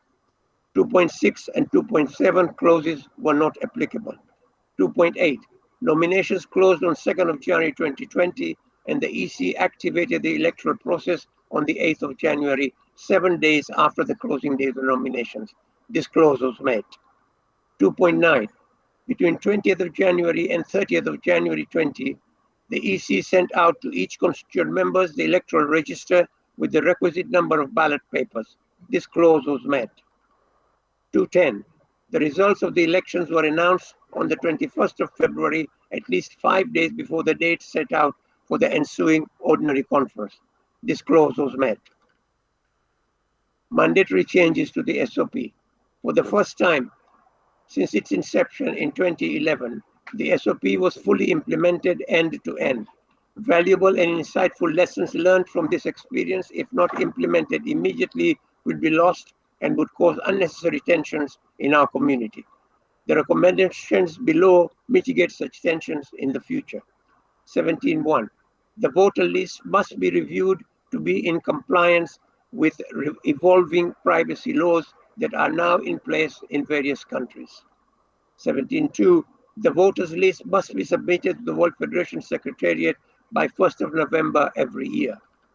17.3. An additional clause to the electoral process after 2.5, the following clause should be added. 2.6. The candidate should submit the following written confirmation. In case of a complaint, I will abide by the decision of the arbitrators and to refrain from public statement thereafter. 17.4. Given that the current EC members live in 3 distant time zones, some of the discussions requests had to be coordinated with reasonable and practical deadlines, as the EC had to balance the time differences and their own professional obligations. 17.5. The EXCO observers could halt the election counting process by failure of non-attendance. To avoid such a scenario, provisions must be made to allow the president, or in his absence, the vice president, to substitute local observers when necessary. 17.6. Define the role of the 2 executive councillors appointed to witness the counting of the votes, SOP 3.3. Conclusion. The EC would like to thank all regional members and their locally appointed returning officers and their Jamaat members overseeing the election for their cooperation and efforts. The EC acted within the parameters of the existing governing documents of the Constitution and SOP, where accommodations had to be made, for example, the GDPR, arbitration extension, Council of Gujarat. They were made to ensure fairness to the candidates without any favor or disfavor, not to disenfranchise voters, and above all, with fear of Allah subhanahu wa ta'ala in our minds as per Islamic ethos. The election process is a pact and one of trust between the individuals who cast their ballots, the local Jamaats who facilitated the local polling, the Jamaats who submitted the voter roster, the regional federations to collaborate with their member Jamaats, and the EXCO to ensure the proceedings are conducted fairly and objectively. It requires each of these parties to cooperate in an honest and timely manner and within the same spirit of unity and fear of Allah subhanahu wa ta'ala for our actions. Signed Electoral Commission, Mujtaba Datu Chairman, Wahida Rahim Mrs. Member, Dr. Jafar Darsi Member, and this was submitted on the 26th of June 2020. I have a second report which was submitted by Mujtaba Datu. This is in response to the PSS report, and I would request, Mr. Chairman, that I be given a couple of minutes at the end of the PSS report, the presentation, to give his report on it. Thank you. Wassalamu alaikum wa rahmatullahi wa barakatuh. Thank you very much. Thank you very much, Jafar Bhai. Now, the next item is what was considered to be item number 22 of the original agenda, the PSS report. And may I ask one of the authors of the PSS report who are with us right now, that would be any one of the regional federation presidents, to read out that report for the purposes of duly being recorded as read to the conference. May I request any of the past or the current presidents of the respective federations, either Shabir Bhai Najafi or Arif Bhai Jaksi, I believe, who are part of the authorship of the PSS report.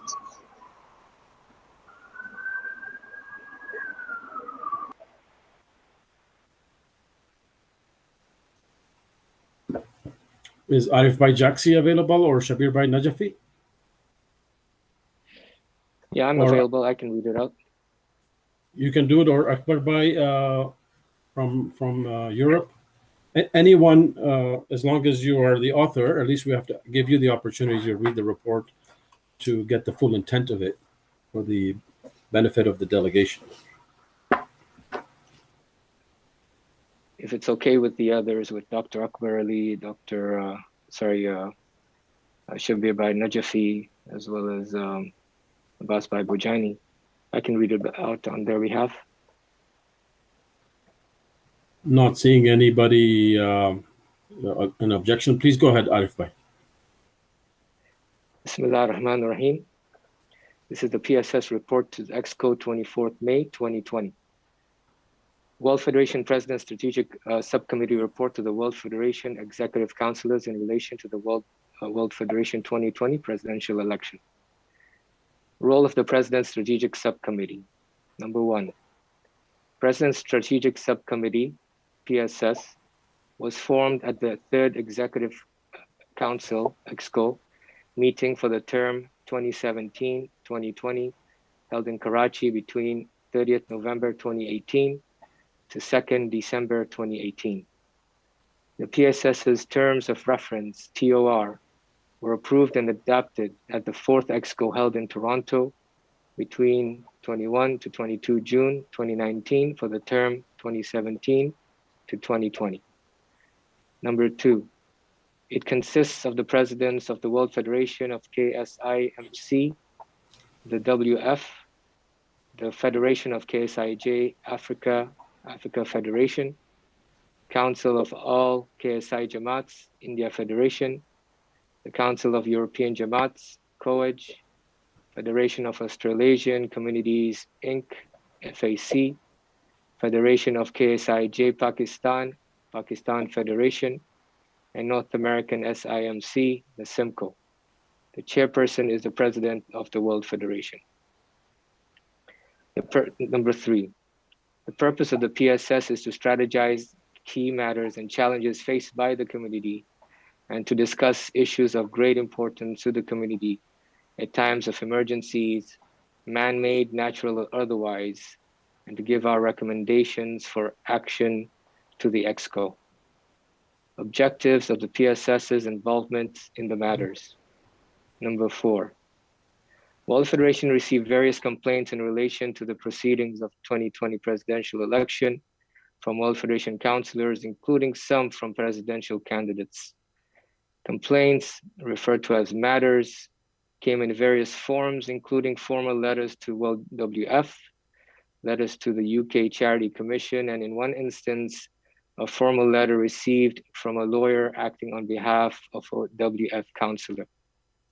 Number 5, in accordance to our TOR, the PSS agreed to come together to help address the matters.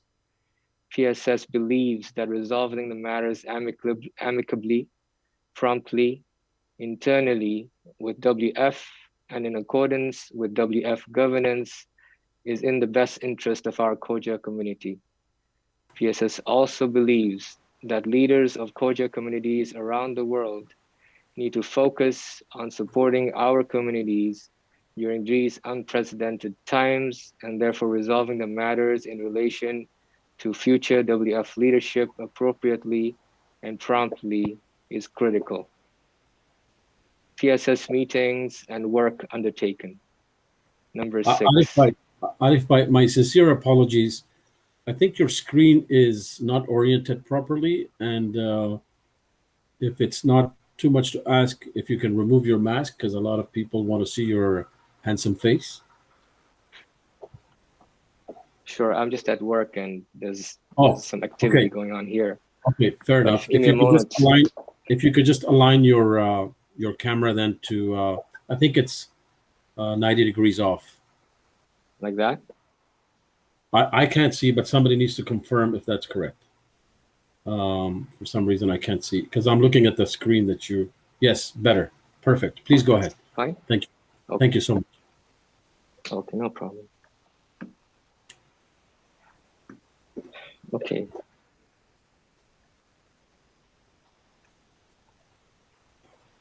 All right, number 6. I believe I was on number 6. Yes. Since our first meeting on 17 April 2020, in relation to the matters, PSS undertook the following work: convened many PSS meetings, reviewed the complaints received, including communications from a lawyer and with the UK Charities Commission, reviewed Milton Keynes' letter to a lawyer in relation to membership status of one of the candidates, reviewed formal responses from WF lawyers to the various complaints and their lawyer, convened a roundtable discussion involving various stakeholders, supporting office bearers with their decision in relation to seeking extension of their office term from the UK Charity Commission in accordance with Section 105 of UK Charities Act 2011. Convened a meeting with the WF office bearers, reviewed minutes of the Birmingham EXCO meeting alongside the transcripts of the SOP discussion, where appropriate, consulted with experts from WF councillors on WF constitution and other parliamentary precedents and governance processes, and providing updates to the EXCO as and when necessary in accordance with PSS TOR. Number 7, we are grateful to all the office bearers who have been cooperative and supportive of the process. When they were called upon by the PSS, they attended and provided information as required. The office bearers were requested to attend 2 meetings and they obliged to both requests. The Vice President Alhaj Shabardala was also called upon to attend specifically on the matter of the Section 105 application to the Charities Commission for the regularization of the extended term, and he obliged with his attendance and was able to clarify the process. Number 8, We also record our appreciation to Al-Hajj Muhammad Jafar, Al-Hajj Dr. Hussein Jiwa, Al-Hajj Ashik Hussein Rashid for attending the roundtable discussion and agreeing to extend the deadlines for proceeding legally to allow PSS an opportunity to address the matters. Al-Hajj Mushrib Datu and his team and Al-Hajj Safdar Jafar declined our invitation to attend the roundtable discussion. Principles of our recommendation. Number 9. Our recommendations in this report represent the unanimous decision of the PSS. Number 10. Before arriving at our recommendations, PSS agreed on certain basic but important principles listed below. PSS recommendations are based on facts. The recommendations are within the framework of WF Constitution and its governance. Decisive and timely recommendations in addressing the matters internally. The recommendations need to be in the interest of our institutions and the community. PSS recommendations to the EXCO, number 11. Abiding by PSS's TOR, underpinned by principles mentioned above, and supporting the outcome of our work over the past few weeks, we recommend to the EXCO that the WF presidential election for the term 2020 to 2023 be annulled, and as a result, the Electoral Commission be dissolved. We have arrived at this conclusion based on the following important considerations. The amended SOP applied by the Electoral Commission did not have constitutional basis, considering that a resolution was passed on 2nd November 2019 at the Birmingham EXCO to amend it without a 24-hour notice to the EXCO. This is directly contravening Clause 2.21 of the WF Constitution. We also believe that changes to the SOP should not have been entertained by the EXCO as debated at the previous EXCO meeting in Toronto, that the EXCO should not make any changes. All the actions that followed this change, whether correct procedures were followed or not, becomes a redundant issue as the start of the process of the election was flawed. The 2 returning officers appointed by the EXCO were not in attendance at the count. The fact that the count continued without the presence of the returning officers appointed is in breach of Clause 20.3 of the WF Constitution. The Electoral Commission failed to adequately respond to the eligibility of a presidential candidate despite this matter being brought to the attention of on 28 January 2020 prior to the election dates 30 and 31 January 2020. Number 12. We chose to highlight these points purposely to emphasize that as a charity organization, adherence to our Constitution is of paramount importance. Therefore, we are sending a message for the future organization of WF that sticking to the legal and substance form of our Constitution is the only sustainable way forward. Approved and signed by PSS members, Al-Hajj Anwar Ali Dharamsi, Al-Hajj Shabir Najafi, Al-Hajj Dr. Akbar Muhammad Ali, Al-Hajj Anwar Rajpar, Al-Hajj Abbas Bojani, Al-Hajj Arif Jaksi, and Al-Hajj Hussein Hussein. Thank you so much, Arif Bhai. Now we will ask to be read into the record the 2 resolutions that are part of the SOP changes that happened at the EXCO of 2nd of November 2019. If I can get assistance from the Secretary General's office or the Secretariat to please read those out, specifically the Secretary General, if you may do so. Oh, before I do that, just 1 second. I go back and recall that Brother Jafar Bhai Dharamsi had a comment that was published by the Electoral Commissioner, the previous Brother Mustafa Datu, and you wanted to put that on the record as well. So please go ahead, Jafar Bhai. Assalamu alaikum. Thank you very much. Electoral Commission's response to the World Federation PSS report. The executive summary is that the EC would like to thank the PSS for inviting the EC to the roundtable virtual meeting on the 9th of May 2020. Jafar Bhai, I apologize. We have a point of order. So, Brother Ghulam Raza Datu, point of order. Brother Ghulam Raza Datu, I do not have your affiliation to which federation. Can you please advise that prior to you letting us know what the point of order is? Assalamu alaikum wa rahmatullahi wa barakatuh. My name is Ghulam Zadatu. I'm from Birmingham Jamaat, and I'm a delegate from Council of European Jamaats. It's just a point of order on the PSS report. I would like confirmation whether PSS as a group has been ratified by the conference, number one. And number two, if I'm not mistaken, Arif Bhai Jeksi had excused himself from the PSS. And number three, whether the current interim president has a PSS subcommittee. So I would like those clarified before we go forward, please. Okay, Ghulam Raza Bhai, thank you very much. I do not consider that to be a point of order. It's not a procedural issue. The PSS report, as was read in accordance to the process as defined and approved at conference. And so we will just follow that. With respect to debating those issues, those are valid points that you made, and they will be debated prior to us going to the resolutions to ratify and or approve the resolutions that are court ordered. Thank you very much for that. And can we continue then, Brother Jafar Bhai? I will start again. The EC would like to thank the PSS for inviting the EC to a roundtable meeting on 9th of May 2020. The EC replied on the 9th of May that it would not attend the meeting for reasons provided in the reply. The PSS report circulated on the 24th of May did not mention the EC's reasons and simply stated that we declined to attend the meeting, giving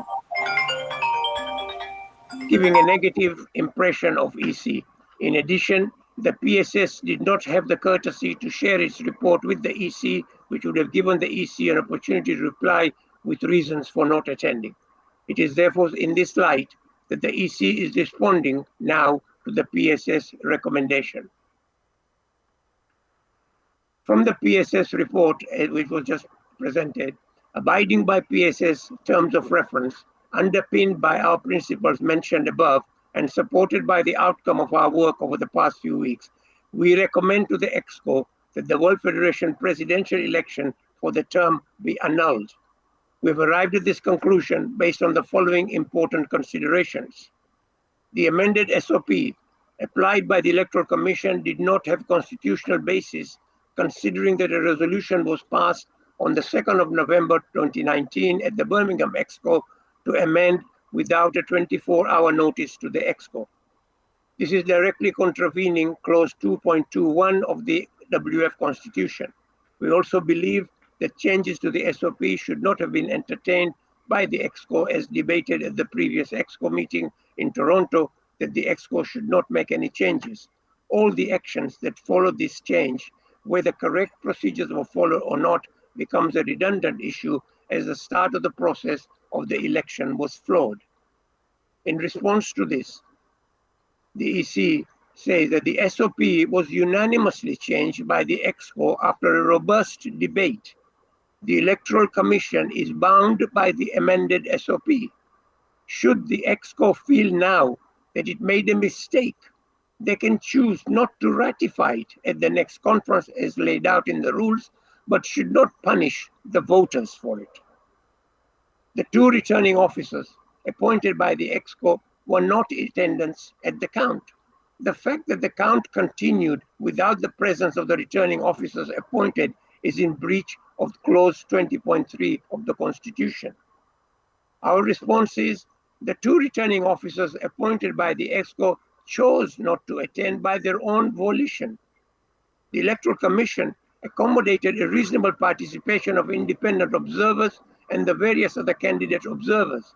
These attendees and vote counters witnessed the process. If the EXCO deems that there was foul play to nullify an election, it should check with the witnesses present in the absence of its own appointed officers. the voters should not be punished because the two observers failed to discharge a responsibility voluntarily undertaken and failed to discharge. The ballots have been retained in the custody of the Secretariat should the observers still want to go in and verify. The witnessing of the count was simple. Sealed envelopes were opened in public in front of all those present. Votes were counted and tabulated. The Electoral Commission failed to adequately respond to the eligibility of a presidential candidate, despite this matter being brought to their attention on 28th of January, prior to the election dates of the 30th and 31st of January. Response. The EC did respond and cited the eligibility requirements as per the SOP. The voters should not be punished because a candidate asked a question 2 days before the election when the matter had already been addressed. Signed, Electoral Commissioner Mujtaba Datu, Chairman, Mrs. Wahida Rahim, Member, and Dr. Jafar Darsi, Member, dated 26th of June, 2020. I thank you, Arif Bhai, for allowing me to present this response. Ahsan. Thank you, Jafar Bhai. I appreciate it. Can we, just for the sake of record, then have the resolutions, the two resolutions that pertain to the SOP change on the 2nd of November 2019 in Birmingham be read for the record, please. Can I ask the Secretary General or somebody from the Secretariat to do so? And if you would kindly avail it and make it available on the screen so that people can also look at it.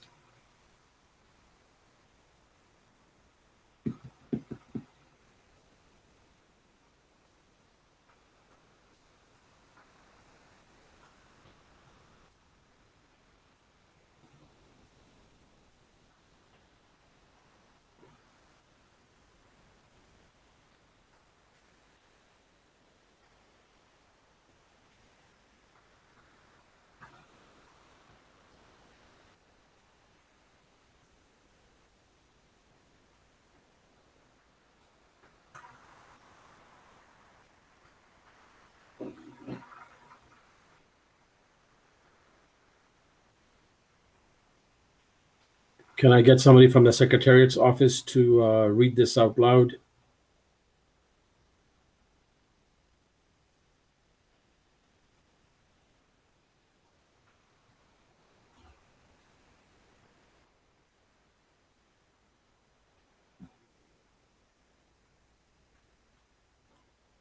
Okay, I don't have anybody from the Secretariat's office, so therefore I will ask somebody from the delegate to read it out loud, please. And I'm seeing Brother Jawad Bhai Khaki, you were on to speak anyway, so I might as well use this time to ask you to read the resolution, please. Thank you. I hope it doesn't take away from the time I do when you do talk about issues, though. Anyway, so yes, but that will come later. We exist to serve. I have a problem here because I can't. Hold on a second. How am I going to do it here? 1 second. I can't see the resolution. Okay. We exist to serve, to rectify a resolution passed at the 5th meeting of the Executive Council held in Birmingham, United Kingdom on November 2nd, 2019, in the matter of standard operating procedures for electing the president of the World Federation of Khoja Shia Ithnashi Muslim Communities. The following resolution was passed unopposed at the 5th EXCO of the term 2017 to 2020. Preamble. In the matter of standard operating procedures for electing the president of the World Federation of KSIMC, the following resolution was passed unopposed at the 5th EXCO of the term 2017-2020. This body resolves that the candidate for the post of the president will give a written confirmation that he or she will resign his or her conflicting position if elected. The SOP will be updated accordingly. It is further resolved that the Electoral Commission will call the election on either of the named dates, which will be applicable to all regional members. As required by the clause 2.21 of the Constitution, the resolution passed by EXCO needs to be ratified at the subsequent conference. Proposed resolution. It is hereby resolved the conference ratifies the resolution in the matter of amending the standard operating procedure for electing the president of the World Federation of KSIMC, passed unopposed at the 5th Executive Council meeting of the term 2017 to 2020 is hereby ratified. Thank you very much, Jawad Bhai. I will then ask the other resolution for the changes of the dates from 3 days to 2 dates to be read, to be shown on the screen as well as read out by the Secretariat. And if the Secretariat is not available, I will ask somebody from the delegation to read that out. So can we please have it posted on the screen, please?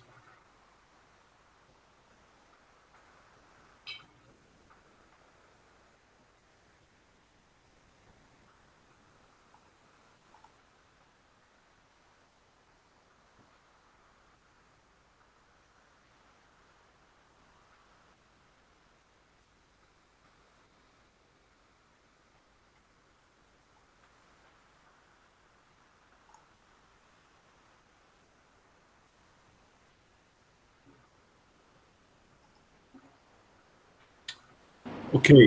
Arif Bhai? Yes. Both of these have been read because they were together, but I can read the second part again if you want. Yeah, can you do so, please, for the sake of... Fine. Okay, again, it's the first introduction, and then I'll go. To rectify a resolution passed at 5th meeting of the Executive Council, held in Birmingham, United Kingdom, on 2nd November 2019. In the matter of standard operating procedures for electing the president of the World Federation of Khoja Shia Ithnashi Muslim Community, the following resolution was passed unopposed at the 5th EXCO of the term. Proposed resolution. It is hereby resolved that the conference ratifies the resolution in the matter of amending the standard operating procedure for electing the president of the World Federation of KSIMC, passed unopposed at the 5th Executive Council meeting of the term 2017 to 2020 is hereby ratified. Thank you very much, Secretary General. So now the matter of the 4 items have been read to the delegation, and we will have a chance to deliberate on these before we move forward. I just wanted to point out to you as to what the process is going to be so that you are aware.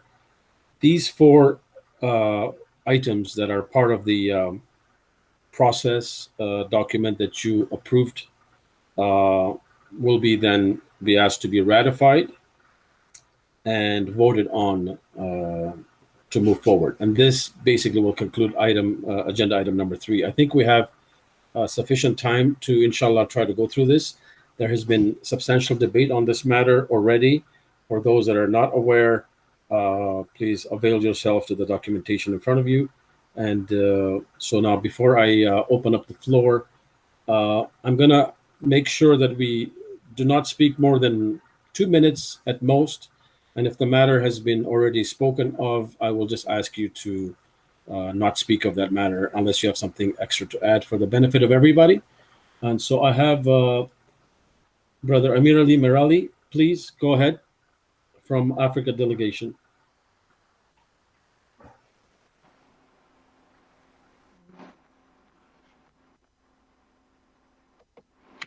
Assalamu alaikum. Can you all hear me? Hello? Can you hear me? Yes. Can you hear me? Yes. Okay, sir. All right. I just want to come in and inform you, as you are aware from the Electoral Commission report, that I was elected as a returning officer in November at the Birmingham EXCO. Since my appointment, I straight away got in touch with Muttaba all the time to see how and when my service will be required. Now, while the elections were going on, and there was a time I was calling him we were discussing a lot of things, and I've got in my folder all the sequence of events since I became the returning officer.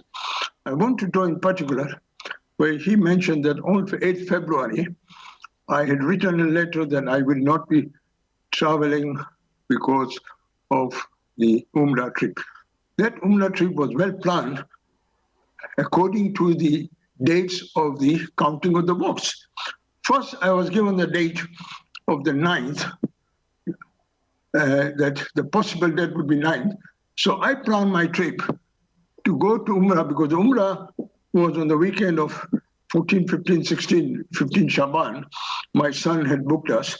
So I said that as the 9th was the first proposed date, I planned to travel on the 7th or 8th to London as my wife was there. So we would then go. She was there earlier, but then I would have asked her to overstay. So then on the 8th, I was to fly and do the counting, and then from there go to Umrah and come back to Kenya. Apparently, suddenly they changed the date to 16th. And I pleaded to Muttaba Datu, can you please change it to the 16th? So I reroute my ticket in such a way that I go to Umrah on the 13th or 14th, and then from Umrah go to London and arrive there by 15th, as my son was also traveling. We all traveled together and attend the counting on the 16th. For some reason, they did not agree. So on the 8th, when I informed the Secretary General, so this is the reason, unfortunately, I'm booked according to the dates which I was expecting for the counting.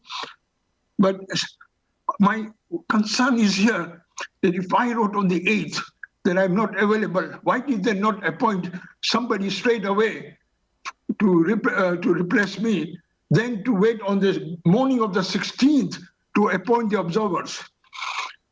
Okay, so that is my first concern. The other thing is I have a lot of copies of the check with Muttaba. There was a time I did raise Muttaba the membership concern of Safdar of Milton Keynes. And while we were discussing on the phone and chat, he agreed at one time, yes, it's a matter of concern. Amir Bhai, my sincere apologies to you. I don't mean to cut you off, but you made your point with regards to you being the returning officer, and all other matters that pertain to what was said and what wasn't said. I think they're sort of like, currently we're not into that debate session. Before I go further, though, I also want to, as per the court order that you have in front of you, or we had a chance to review it, there are two matters that we must deal with as part of the court order, and that is to, and make you aware, and these, to read the resolutions that the court has asked us to put forth before the conference. And I, as a chair, having copy of the order, and I would ask the Secretariat office to put the order up on items number 2.21 and 2.22 so that it can be read out and then it can be followed as well by the delegation. If you can do that, please, so I can go ahead and read these for the benefit of the delegates. Can I continue, please? Not for the moment. Please do allow me this. There is a letter I'd written on the 14th of February. No. Amir Bhai, I sincerely clarify my name, and there is also I need to clarify about Maroom Ashik Rashid about the arbitration paper he did not sign because there were conflict of interest. Amir Bhai, it's a matter of process right now. I'm not saying that what you have to say is not valid. I'm not making a comment on that regard at all. I just want to make sure that we have the process laid out, and then we are all aware as to what is going to happen. So can I ask the Secretariat to please put the two items on the, there we go.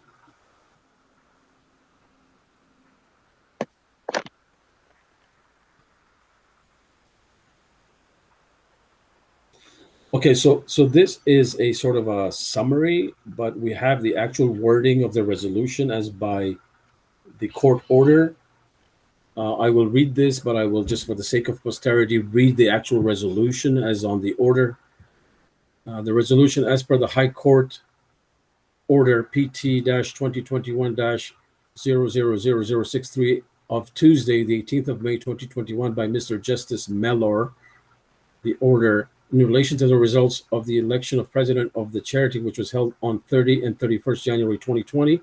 The conference will consider the report of the Electoral Commission of the charity dated 26 June 2020, and B, the report of the President's Strategic Subcommittee, C, the guidelines, and D, such other matters as are put before conference by any delegate, and after due consideration and debate may vote on in relation to the results of election of president of the charity, which was held on 30 and 31st of January 2020. The conference will consider A, the report of the Electoral Commissioner of the Electoral Commission of the charity dated 26 June 2020, the report of the President's Strategic Subcommittee, and C, the guidelines, and D, such other matters as are put before conference by any delegate, and after due consideration and debate may vote on.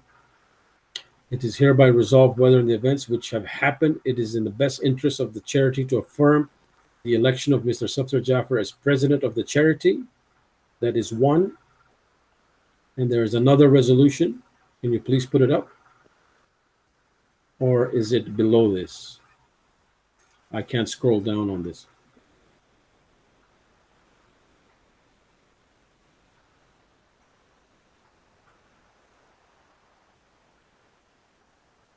Can I get some indication from the Secretariat that they are looking at putting the other part of the resolution? Arif bhai, we are putting it on, and Okay. just without being difficult, there is also namaz time in Toronto, which will have to take 15. But that is at your discretion to take. I just wanted to. Yes, so we will break after I put the resolution on top. We will break for 15 minutes for namaz time in Toronto.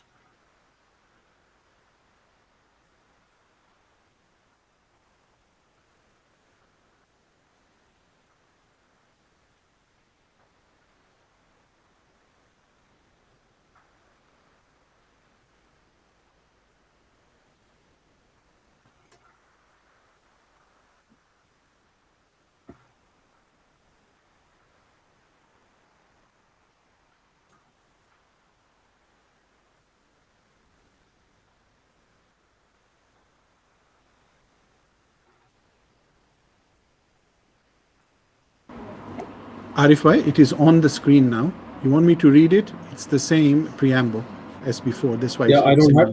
don't think we have to read the preamble. Yeah, I don't see it on the screen, Mr. Secretary General. I see the same one that refers to affirm the election. I don't see the one that refers to the fresh elections. Yeah, one moment.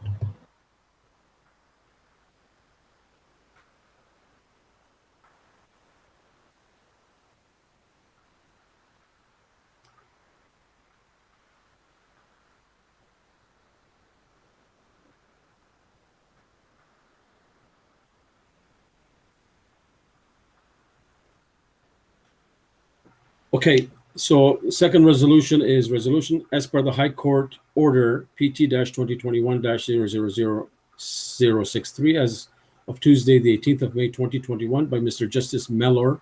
Order is in relation to the results of election of president of the charity, which was held on 30 and 31st of January, 2020. The conference will consider A, the report of the Electoral Commissioner of the charity dated 26th of June, 2020, B, the report of the President's Strategic Subcommittee, C, the guidelines, and D, such other matters as are put before the conference by any delegate, and after due consideration and debate may vote on.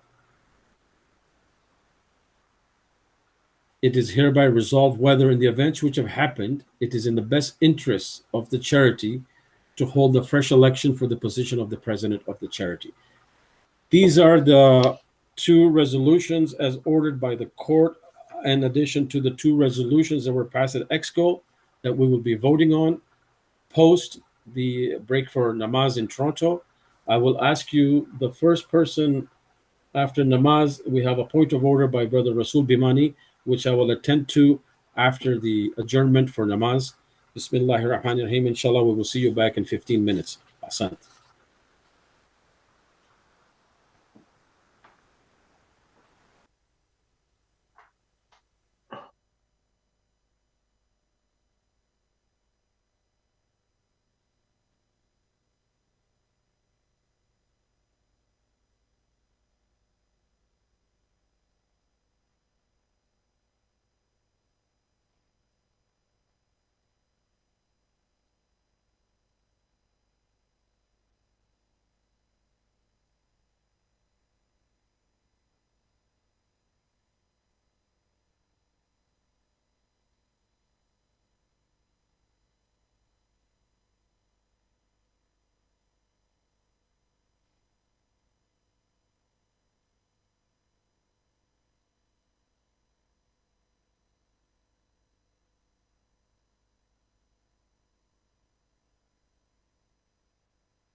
Assalamu alaikum.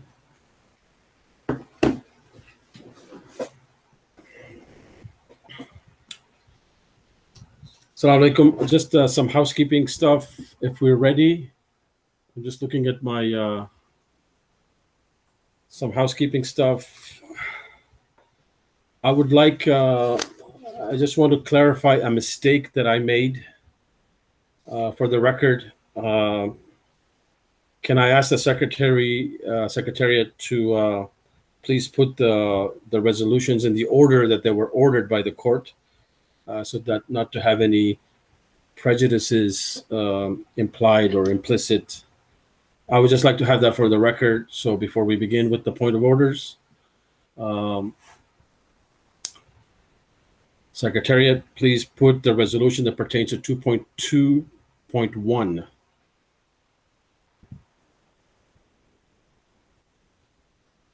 Okay.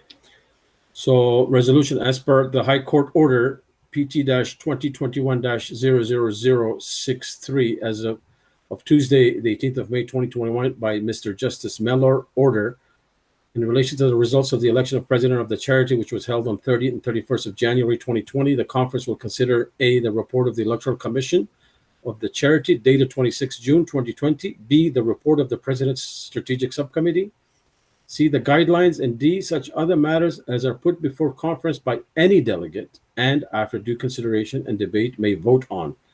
It is hereby resolved whether in the events which have happened it is in the best interest of the charity to hold a fresh election for the position of the president of the charity. This is as per order of the judge 2.2.1. Can I have the resolution that pertains to order 2.2.2, please?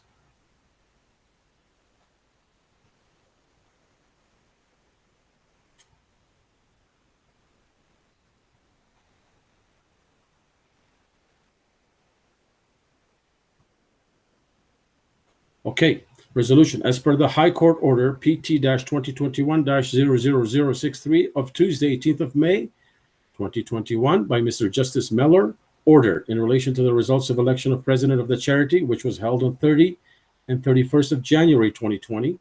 The conference will consider A, the report of the Electoral Commission of the charity dated 26th of June, 2020, B, the report of the President's Strategic Subcommittee, C, the guidelines, and D, such other matters as are put before conference by any delegate and after due consideration and debate may vote on. It is hereby resolved whether in the events which have happened, it is in the best interest of the charity to affirm the election of Mr. Safdar Jaffer as president of the charity. That is as per order 2.2.2. Thank you very much. Now, this is a lot to sort of take, so we're going to start dealing with matters one by one. And so my process, as I would like to lay out before you, is, and before I deal with the points of orders that are on the table, is that we will look at the two resolutions of the EXCO and deal with those separately, and then deal with the other two resolutions that are part of the continuation of the new elections or continuation of the presidency. So without I would like to call on Brother Rasul Bhamani, who has a point of order, co-ed counselor. Please state your point of order. Thank you. Assalamu alaikum, Arifa, and thank you. I would request that you don't cut me off whilst I'm making my point of order. I won't cut you off. Good, thank you. I think you are procedurally incorrect to gag Amir Uncle Merali, sorry. Okay. He was putting a rebuttal which you allowed the chair of the Electoral Commission to make against the PSS. But when he was putting forward... I accept it. Thank you. I wasn't meant to cut him off. I will give him an opportunity. Sorry, Mark, I've asked you. Let me finish, and then you can come in. Okay. So that's first procedurally incorrect thing that I suggest, and I suggest that you give him the opportunity, because when you gave Jafar Bhai Dharamsi to rebut the PSS, and you don't give him, I don't think that's fair, and it seems very one-sided. Second point. I accept it. Thank you. Thank you. Go ahead. The second point is when Jafar Bhai Daransi came in with a rebuttal, you did not offer the floor to any of the PSS members to put in their rebuttal against that. So again, that's wrong, procedurally wrong. And the final thing, the final point, please let me finish. Yeah? And that's the reason why I said from the start that please don't cut me off. Okay. I said the final point that I would like to make, and I think you've sort of clarified that, is that before we go into voting, we will be given an opportunity to have a discussion on these resolutions as a collective body, so that it gives us the opportunity to discharge our fiduciary duty before we go for voting on these resolutions. So can you just confirm that that will be the procedure that will be set with these resolutions? Thank you. Thank you, Rasul Bhai. I accept all 3 points very eloquently made by you. So we will give everybody plenty of time. Next point of order I have is Brother Mahmoud Tala from the Simco.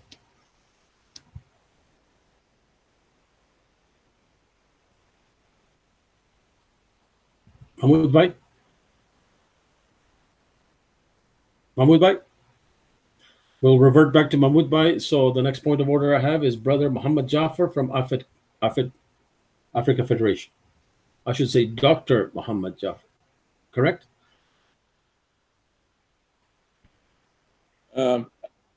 Chairman, I think Bimani has already said about the Amir Ali.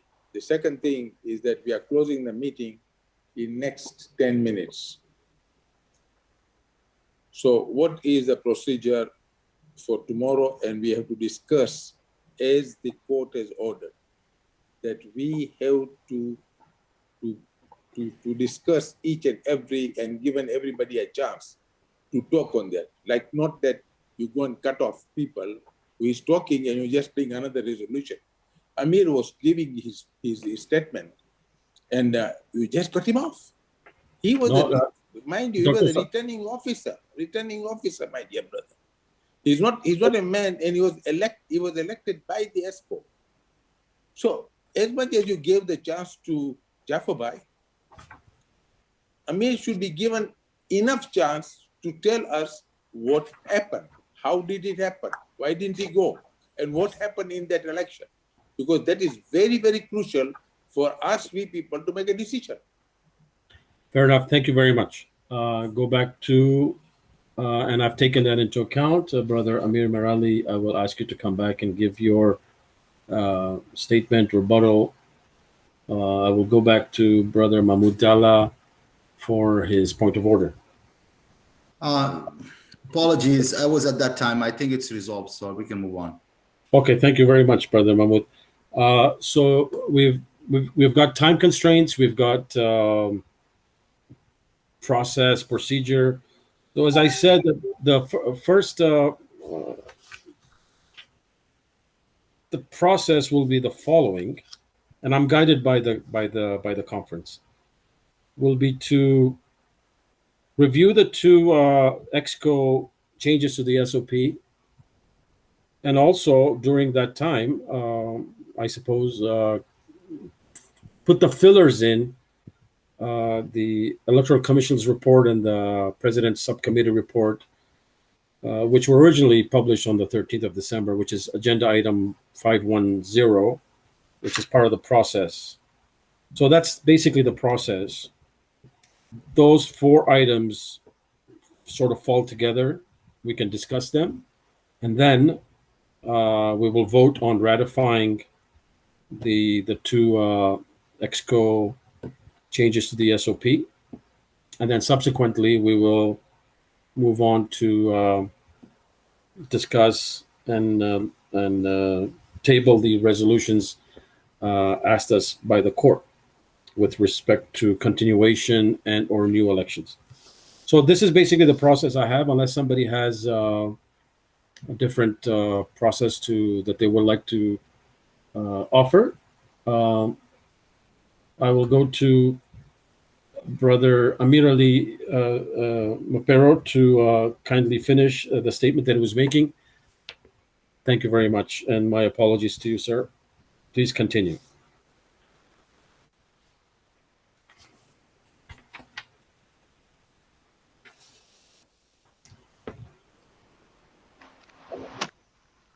Brother Arif, I'm very disappointed. And, my mood has gone off. What I remembered nicely what to say, I lost my track. If you allow me, it's better that instead of getting angry and get upset about it, can you allow me to speak tomorrow when I cooled off?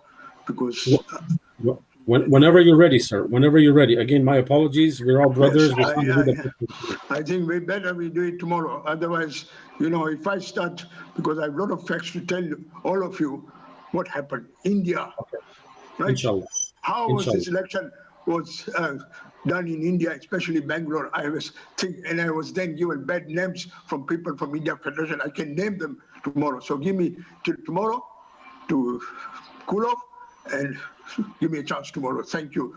And to everybody, all those watching, Assalamu alaikum, and it's good night. Khuda Hafiz. See you tomorrow. Inshallah. Thank you. Thank you very much.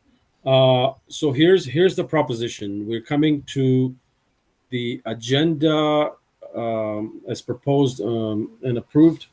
Let me just open up my agenda, what the timing was for today. And I think that we had discussed that we can go on till 9 p.m. UK time. So we have another 2 hours if the conference so amends the agenda to continue for 2 hours for the day. And this is on your agenda, on your conference pack, page number, where is it? I'm just looking for it here.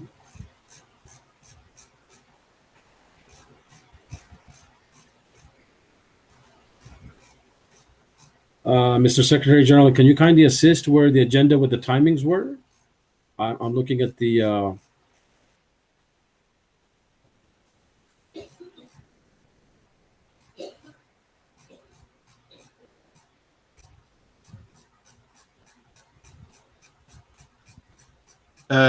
Brother Arif, right? So, yes. Of course, we have from an agenda item, from a time perspective, the way the agenda has been written, and so this is not an opinion. This is what has been adopted. What has been adopted. So it says that agenda item is up to 7 p.m. UK time, but always it is the chair's discretion and how you speak with the conference. So it is yourself, how you feel the conference is going. So I would not like to give a comment on how, rather you should feel how the conference is going, and you can feel as you are the chairman. Bismillah. Okay, thank you very much. So thank you for the clarification. In that regard, I will like to continue for the next 2 hours, taking advantage of all the people that are logged in and continue with that debate discussion to allow ample time for everybody to have their points of views known and recorded. That said, I'm looking at I'm calling on Brother Zahir Abbas Kimji, WF counselor representing Nairobi Jamaat. Go ahead, Brother Zahir Abbas.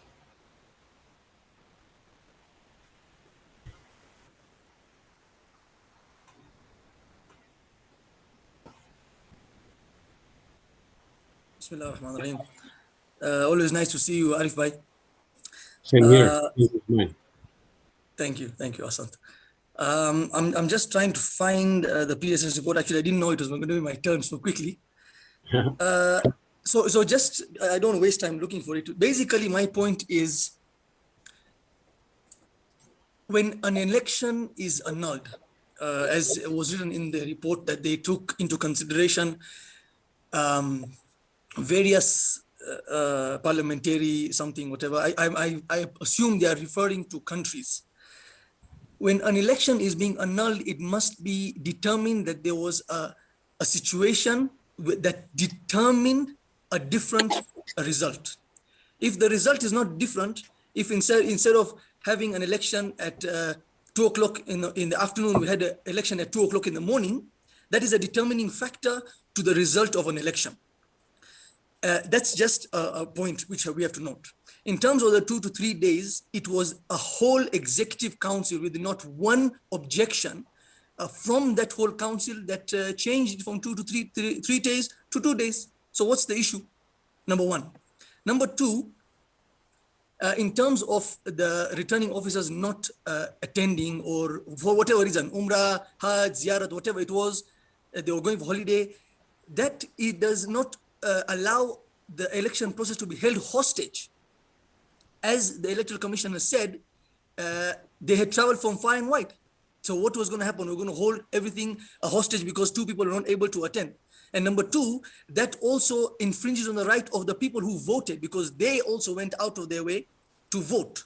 So you cannot say because people are not attending, you're going to hold the whole process hostage. And as has been very clearly explained in the EC's answer, that independent observers and so on and everything was quite clear. So that's something which I want us to keep in mind. And the third thing is in terms of, I don't remember the third point and I don't want to make a mistake. So my point overall here is what we as a conference of the Khoja Shia international communities need to keep in mind when debating this and deliberating is, are there determining factors to change what happened at that time? If there is nothing substantial, there is no fraud. Fraud is the number one issue that comes in an election. All right. So if there's no fraud, there was no determining factor. Somebody won, somebody lost. Even in sportsman spirit, you're told lose like a sportsman. So let's win and lose like sportsmen. Let's win and lose like brothers and sisters. All right. And my plea and my request to us all is I've said this in Toronto. All right. We are, alhamdulillah, a very educated and very accomplished community, especially the people sitting here. All right. Let's not insult ourselves to say that we need to deliberate on a report that really has no basis. I don't want to go into how many of the PSS are still part of the PSS, how many of the PSS had mandate from their regional federation to speak what they spoke. Does the PSS have a mandate beyond the EXCO? I don't want to go into all that. I just want us to be reasonable and rational about how we're going to handle this matter over the next day or so. Asant. Thank you, Zahir Bhai. Just wanted to make a point that we tried not to make it personalized. I mean, people did what they did and do what they do for, I think, taking most sincerely for the benefit of the community at large and their respective federations. So I don't want to get into and allow this type of language to sort of enter into the discussions. So we have to give that benefit of the doubt to everybody. And then move forward and hopefully come to a resolution for the benefit of our communities at large. I mean, there's obviously a lot of issues in the world today that we have to deal with. So hopefully we can manage to pass through this and do it well. I have a point of order by Brother Ali Akbar Sharaf from India Federation. Please go ahead.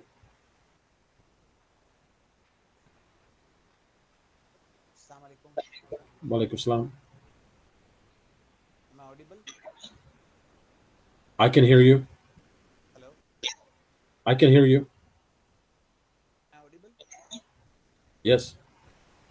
Honorable Chairman, it's past almost midnight, 11:30 in India, and most respectfully, I would like to submit to this House 2 hours from now would be toll tasking on a lot of our delegates. We have honorable delegates who are aged up to 78 and 82 as well. At this age also, keeping awake for an hour or so, or 2 hours would be a very taxing thing. Brother Ali, my apologies, but that's not a point of order, because when I asked the conference as to what their guidelines were, I didn't hear anything, so I made a decision. The decision was of the chair, so we're going to go on for 2 hours until 9 p.m. UK time. So I appreciate your concern about the delegates. And we just hope that we can just pass through this and try to get as much commentary on the table so we can move forward, alhamdulillah, tomorrow and get past this. I leave it to your discretion. but be little considerate if, this can be maybe 30 minutes to an hour or so. Be considerate. If no, it's okay. You can carry on. Thank you. Inshallah, we'll see how the debate goes. If it's fruitful, then we will continue. If it's not fruitful, then perhaps we'll, allow some sleep to get us into better mind. I have a point of order from Brother Jawad Bhai Khaki from the Simco. Please go ahead, Jawad Bhai. Arif Bhai, there's a couple of things. One is really knowing how are we going to proceed in this discussion. I'm not sure. I mean, we do need to get clarification. There have been reports presented. I mean, there is the Electoral Commission's report, and we have the PSS report. There are some questions that we have, right? All these discussions that's happened, all the deliberation has not brought clarity. So I just want clarification. Are we going to have an opportunity to ask clarifying questions of Jafar Bhai and also of the PSS, number one? In addition to that, we also want to express opinions based on what they said, right? So I just want a clarification from you as the chair. How are you going to manage the process? And then I want to say something. Okay. I think what we want to do here is to allow everybody a chance to. Okay, then if I may then. No, hold on. You asked me for the process, so I'm going to lay it out before you go ahead and. So basically, what I would like to do is that we have these 4 items that were presented as agenda item number 3, right? Which is the Electoral Commission's report, the President's Subcommittee, Strategic Subcommittee, and the 2 Birmingham resolutions. They form a package of discussion, and that discussion is open for debate. Okay, so if I may, then with your permission. Excuse me, just let me finish. And then the other 2, the only thing that we need to do officially on record is to then ratify the 2 resolutions that were passed in Birmingham, because conference needs to ratify these to make sure that they're in effect.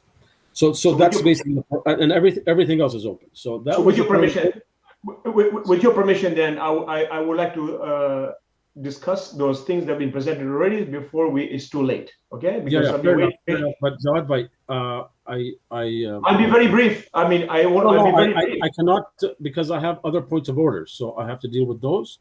I dealt with your point of order, and then please do put in your SSSs for your further discussion. We have already put in SSS a long time ago. Okay, I will get back to you as soon as I deal with these 2 points of order. Then, Brother Rasul Bhamani, your point of order, please.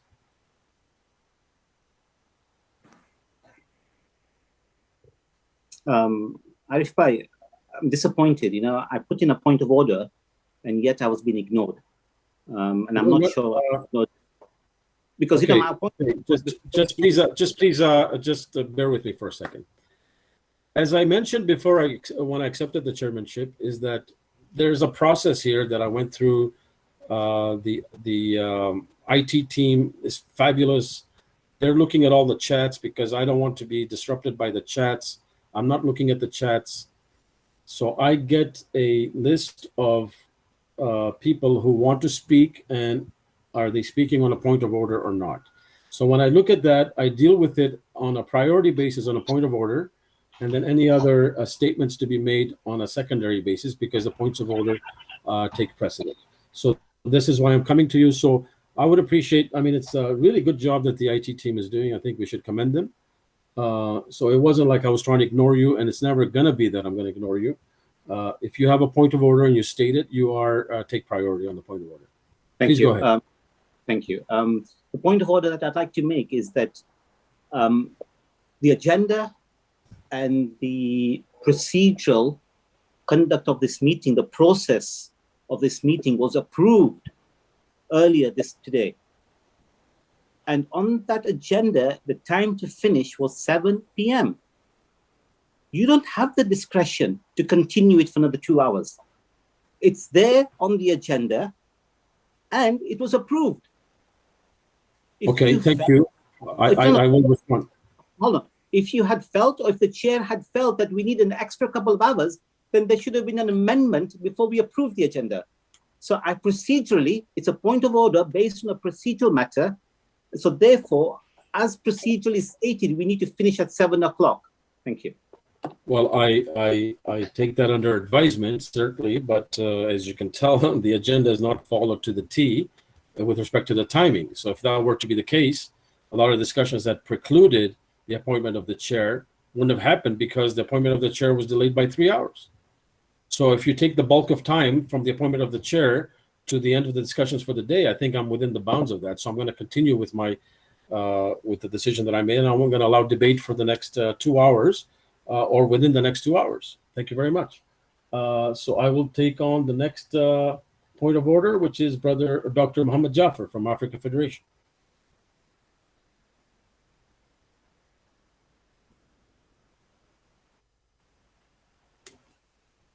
Dr. Muhammad Jaffer.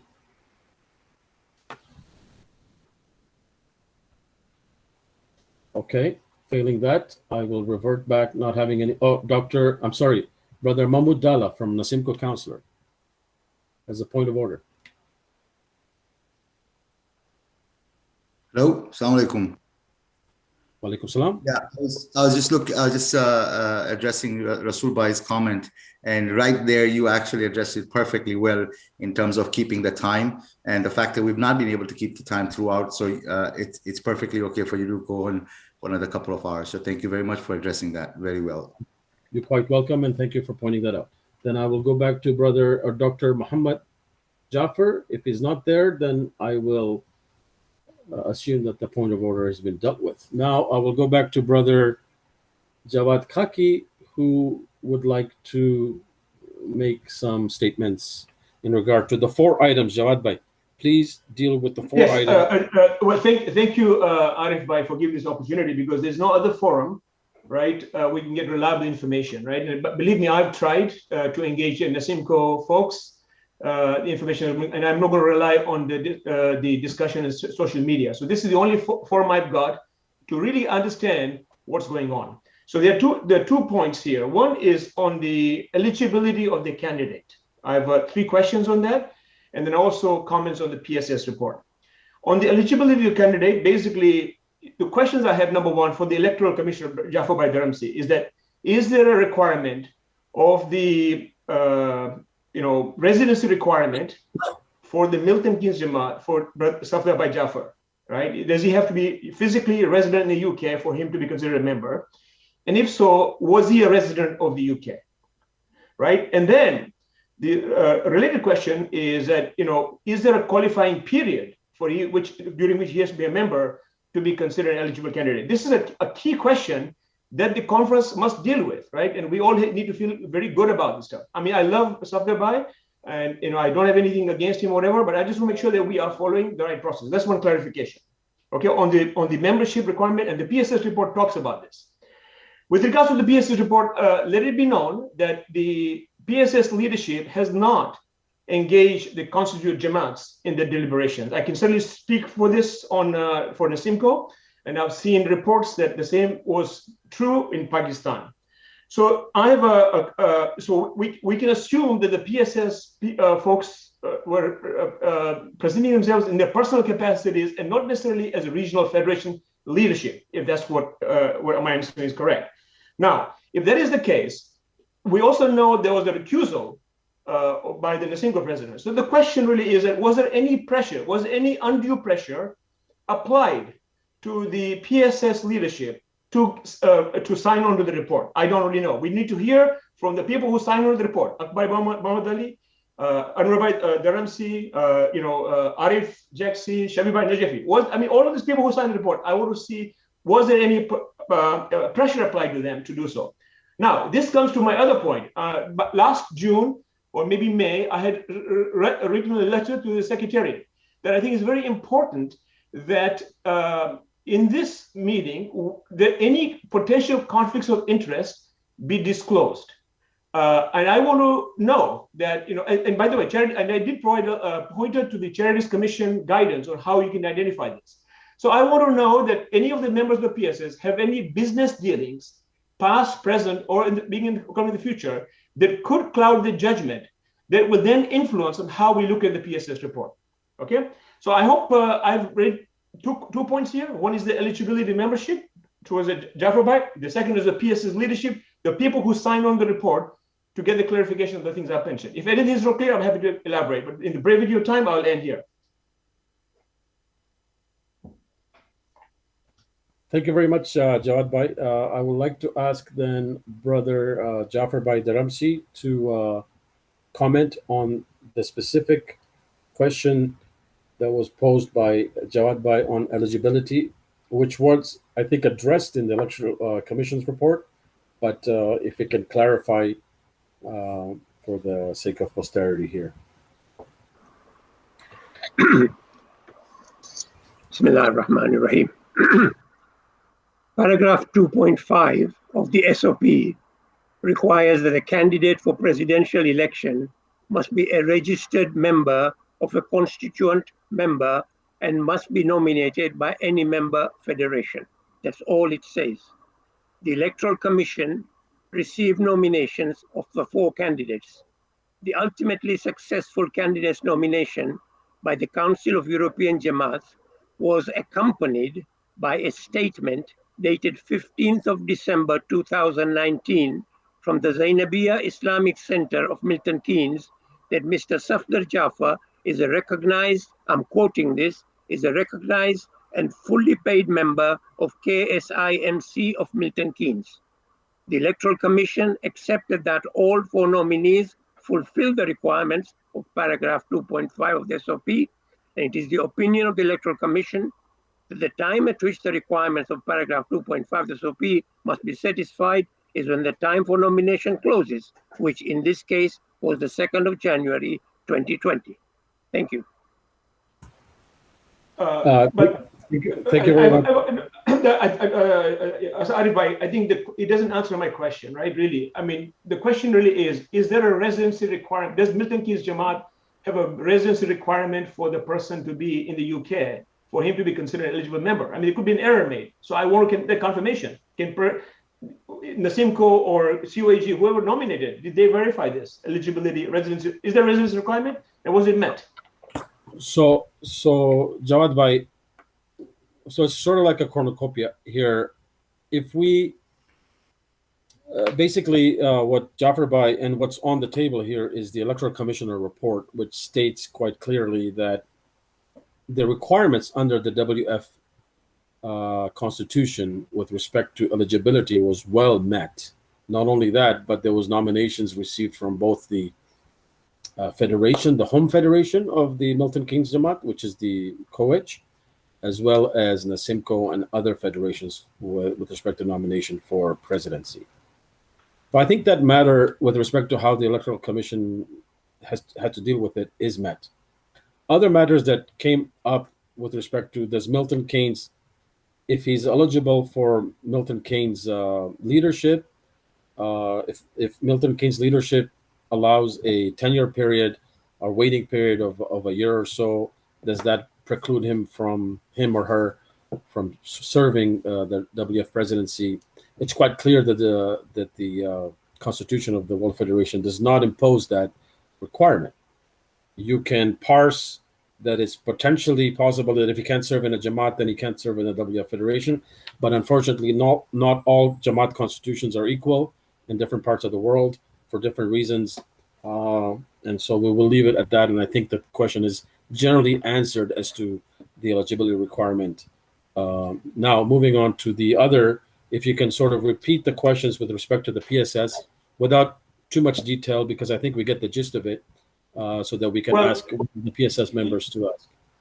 It's clear to me that at least 2 of the regional presidents engaged with the PSS in their personal capacities and not without consulting their constituting member Jamaats. I can certainly speak for this for Nasimco. I've seen reports to this effect from Pakistan Federation. Now, was there any undue pressure applied to the PSS members to sign onto the report?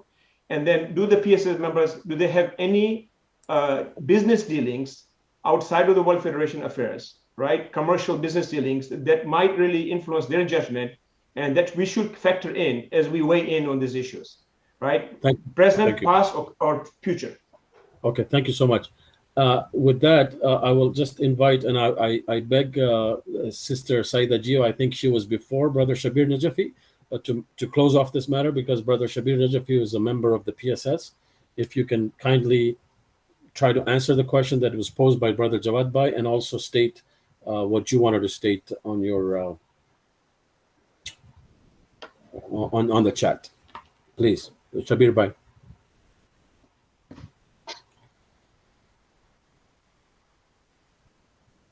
Shabir Bhai?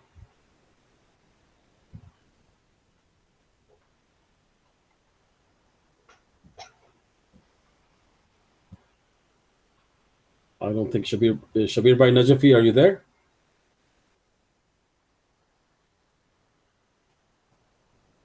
He needs to unmute.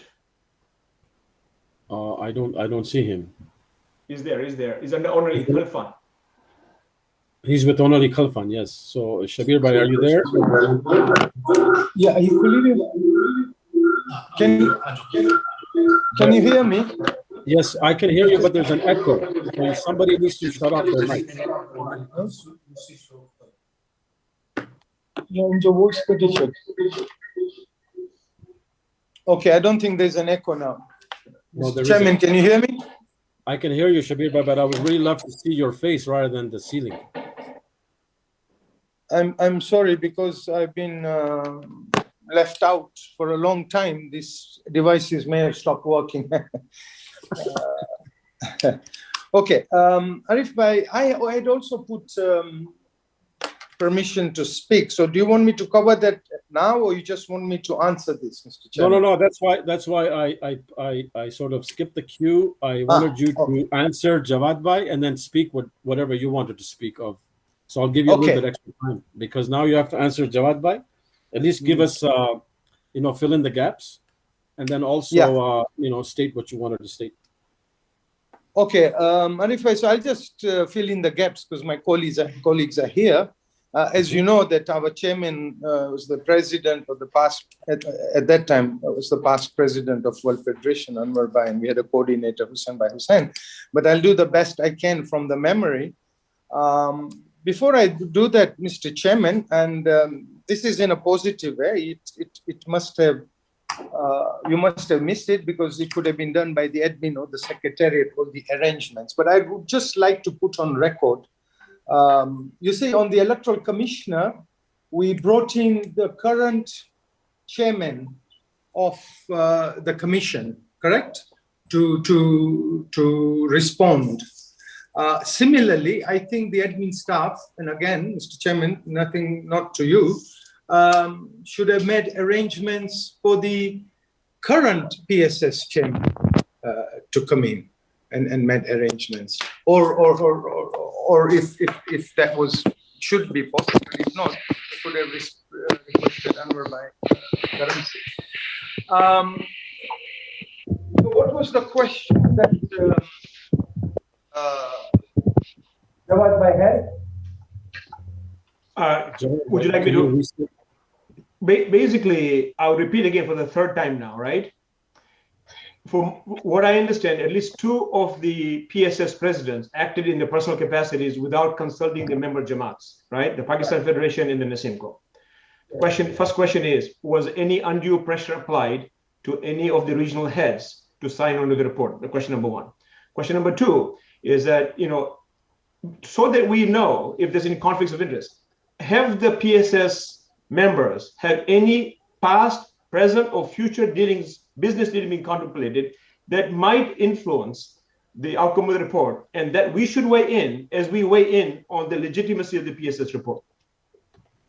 Okay, as far as the question, and my colleagues are here, Arif and Dr. Akbar, as far as the pressure on the PSS members and directors, absolutely no. Okay, we were 7 presidents there. We had a process, looked into it, researched, interviewed, and then went on a vote. And the vote did not have to be unanimous. The vote could have been in majority or whatever. We could have had, 4 to 3. It was absolutely unanimous, voluntary, no pressures. Okay, so we had a vote completion, and then we went into reporting. In addition to that, we had for Anwar Bhai an arrangement, because at certain decisions were voted, decision was okay, but when we were going into documentation, it was important, there was a request that we had Vice President Shabar Bhai, who is a basic lawyer and any secretary or lawyer, and they guided, and in fact, they drafted everything. So there was no pressure. We did that. So we had the voting, and then the report came. As far as if anybody had any business dealings, well, this I cannot say. Neither did we ask any member regarding if they have any business. And business is a very common, even at this table, there are people who do interact with business and we should encourage. But if you're asking a question that did that business outwardly, apparently, did that relation with somebody influence any decision? There I could comfortably say no. Then you asked the question about the constituent Jamaats. As you know, and very nicely, when we were very thankful to Arif by Karachi, we were stuck on the PSS and the North Star project. Shabir Bhai, my apologies, but there's a phone vibrating. Sorry? There's a phone vibrating. Sorry, yeah, it's my polygonal device. Remove that. Okay, so the background in Karachi, we got stuck. Nobody could come out. Our chairman here, Arif, came up with this brilliant PSS concept, approved. And the chairman at that time, the World Federation and the 6 regional presidents, not by just because they were by the virtue of their holding the position, they were not the representatives. This was later. This went to ratification in Toronto, and we made a slight change. There was a proposal that we can select a chairman amongst us, and we said no, the chairman would be automatically the chairman, the president of the World Federation. So it had nothing to do with Jamaats or regional federations for that matter. If I've answered you, I will just. No, you see, I think if you look at the Charities Commission guidelines. Jawad Bhai, hang on. I want to follow. Please, I want to follow up. No, Jawad Bhai, I apologize to you, but please, make your comments through the chair, because otherwise we don't want to have debate on the floor. Sorry. So, okay, I'm sorry. So the questions that you posed with respect to the regional federation presidents being members of the president subcommittee, and did they go and deal with their constituent members or not? I think he's answered it, and I think the other question that you posed is that was there any business dealings that might have created a conflict of interest? And I think he's answered it, and I'm satisfied with the answer. I'm satisfied with the answer, Jawad Bhai. So Mr. Chairman, with due respect, I just need your address to you, Mr. Chairman. I suggest you look at the Charities Commission guideline that was sent to the World Federation last June 2020, and it was also sent again a couple of days ago, and also things. Please look at that. It's not about influence. It's that people have to disclose it, whether it influences or not. We will decide whether it influences or not. They need to be disclosed so that we know. So they can say there's no business dealings, we'll take it. But if there was a business dealing, disclose it so it will help us weigh whether to give it credence or not. And Jawad Bhai, I fully appreciate your comments, and I think that should be taken up by the Secretariat to ensure that it doesn't have to be, it should be part of any committee membership or volunteer services or whatever, so that we make sure that their business dealings are not influenced with what needs to be done for the benefit of the community. So thank you very much for that, and hopefully that the current leadership will take that into account for future dealings and future matters. Now, Shabir Bhai, since you have the floor at the moment, please go ahead and state what you wanted to state, because right now you just answered Jawad Bhai's questions. Please go ahead. Yeah. Okay, thank you, Mr. Chairman. I'm cognizant of the time, so I'll then make it very brief.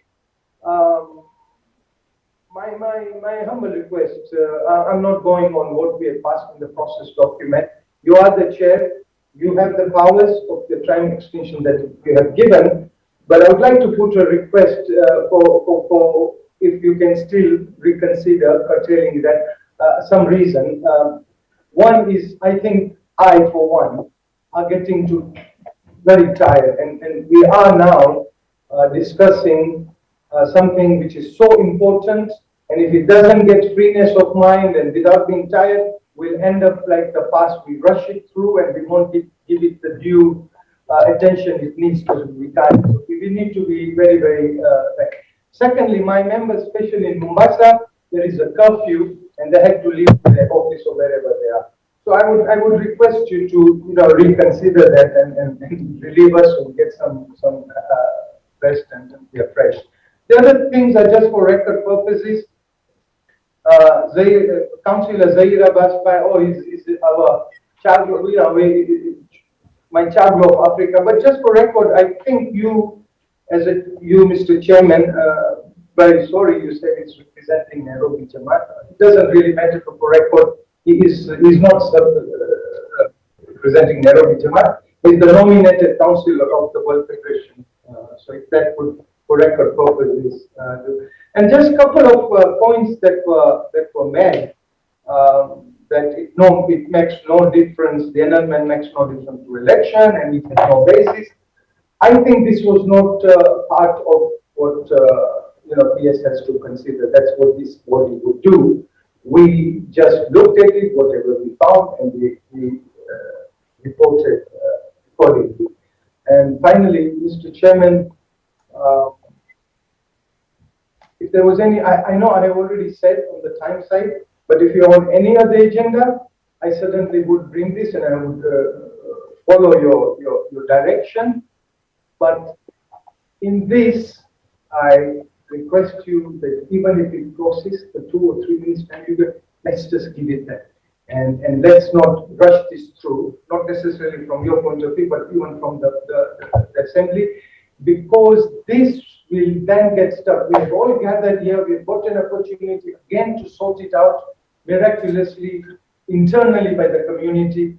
And if the floor rushes like this, then again, you could see consequences which we want to have. So thank you very much, Mr. Chairman. One last point, Mr. Chairman, sorry. It's done, Shabir Bhai, you're done. You're done. Sorry, can I just wait? Just go ahead, Yeah. Go ahead. If we will be jumping from Electoral Commissioner's report to PSS report, Mr. Chairman, I would propose that if we are going to debate, you pick one area and one segment, and we finish that, then move on. Otherwise, we will have it mixed cherries, and it will lose direction. Thank you. Okay. Thank you very much, Shabir Bhai. Now go to Sister Saida Jiwa, WF Counselor from COEG. Please go ahead. Assalamu alaikum. Wa alaikum salam. So I would like to make 3 points. The first being, as my fellow colleagues had mentioned about the agenda and the timings that needs to be adjourned. And I'm sure you've heard it, but I just wanted to re-emphasize. We are dealing with this, this matter is in court, and as an executive councillor, I feel that by making any errors at this stage, we are just, creating more problems for ourselves. Given that we just heard that there is curfew in one part of the world, but also people would have made other commitments after 7. So that's 9 o'clock in Africa and different timings elsewhere. And I myself have made commitment tomorrow after 7 o'clock. So I wouldn't want to miss out any discussion. So I would really, request very respectfully to the chair to consider this, as my colleagues have mentioned. The second point I would like to raise is I've been observing, obviously it's coming on the screen, people are putting things on the chat. We are grown-up adults. This is kind of intimidating when we have a perceived view. If I want to raise something, I should feel very comfortable to raise anything rather than being mocked about by using the term ha ha ha or something like that. We are adults and we need to be very respectful. It's a big responsibility on our shoulders today. And I commend you, Brother Arif, for you to taking up the chair and taking this big responsibility. And inshallah, Allah will help us all to achieve the best outcome. So please, can I request my colleagues and delegates that can we please just respect each other and don't use that social media or chats by making jokes and intimidating others. And my third point is on the one of the reports in relation to Brother Jawad had mentioned about the eligibility side of it. Now, I don't know whether we want to continue this discussion, but I would like to put my point forward. I will just let you decide whether this is the right time to mention it, or shall I bring it tomorrow at further discussion? Oh, no, please go ahead. Since you brought it up, you might have made comments accordingly. So in relation to the question around the eligibility of the presidential candidate, I myself, as an executive councillor, wrote to Secretariat and to copied to Electoral Commissioner at the time, because there was a long debate at the Exco on 2nd of November.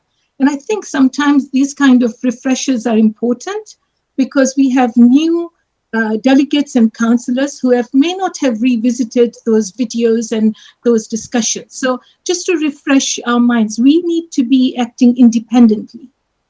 We know we have got Safdarbhai as a president-elect, and alhamdulillah, whatever the outcome is, we will inshallah support that if that is the way forward. But equally, if that's not the way forward, let us all work together and find a best resolution for our charity. So in relation to the question around eligibility, although the report of the electoral commissioner was clear that once it is enforced by the Jamaat, whatever their constitution is, and the region has done it, what is been missed, and this is what I had raised in my email to, as I mentioned, with a video clip, that there was a long discussion debate that took place on 2nd of November around the eligibility.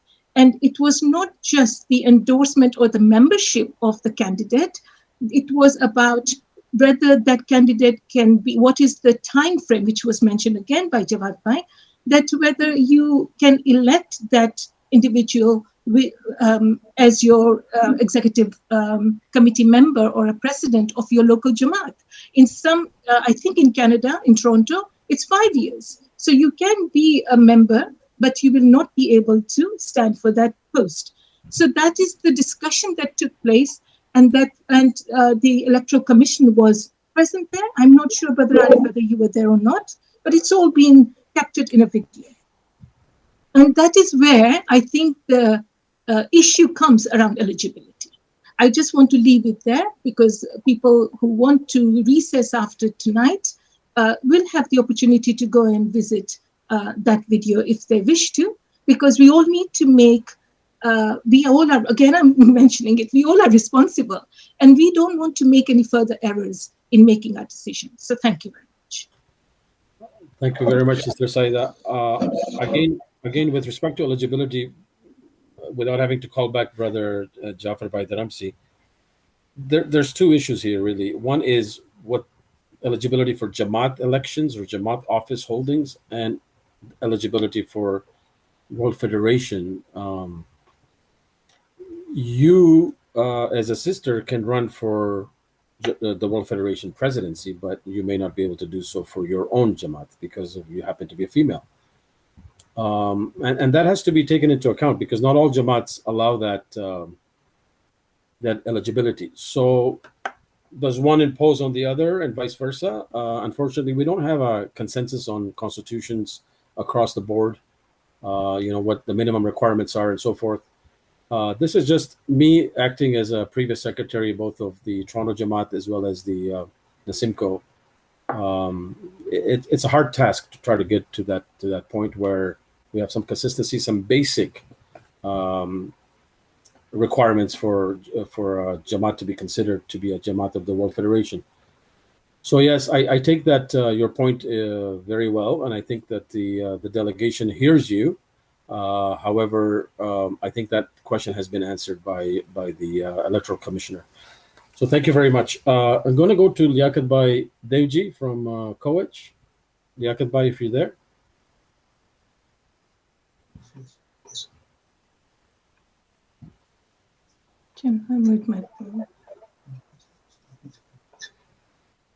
Okay. Can you hear me? Yes, Yaqub bhai. Assalamu alaikum.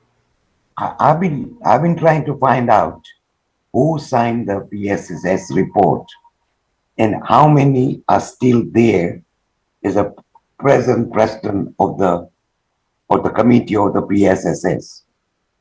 And I want to know why I think 2 or 3 are no more part of the previous PSSS. And I think Mahmoud Jawad did answer 2 of the World Federation, I think it mentioned Pakistan and Nasimco, did not have a mandate from the councillor to vote the way they voted for the PSS recommendation. Neither did the COEG. And I can talk about what happened at the COEG.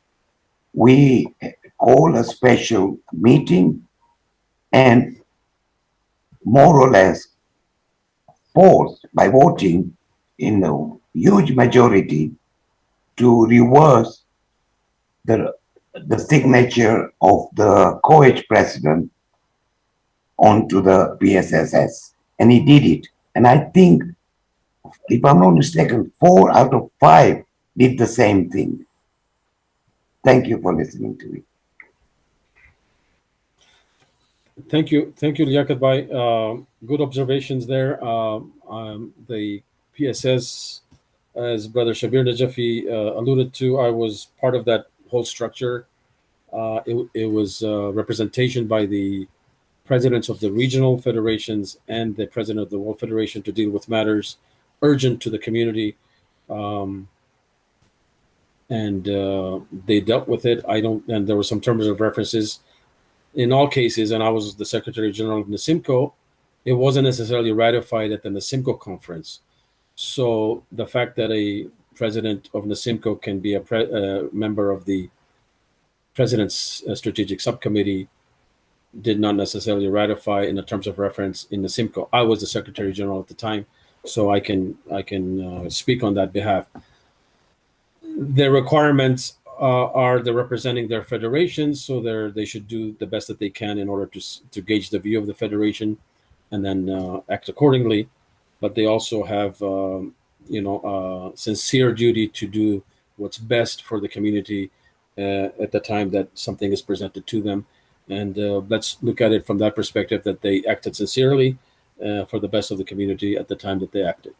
Thank you. We'll go to Ghulam Raza Datu from COEG delegate.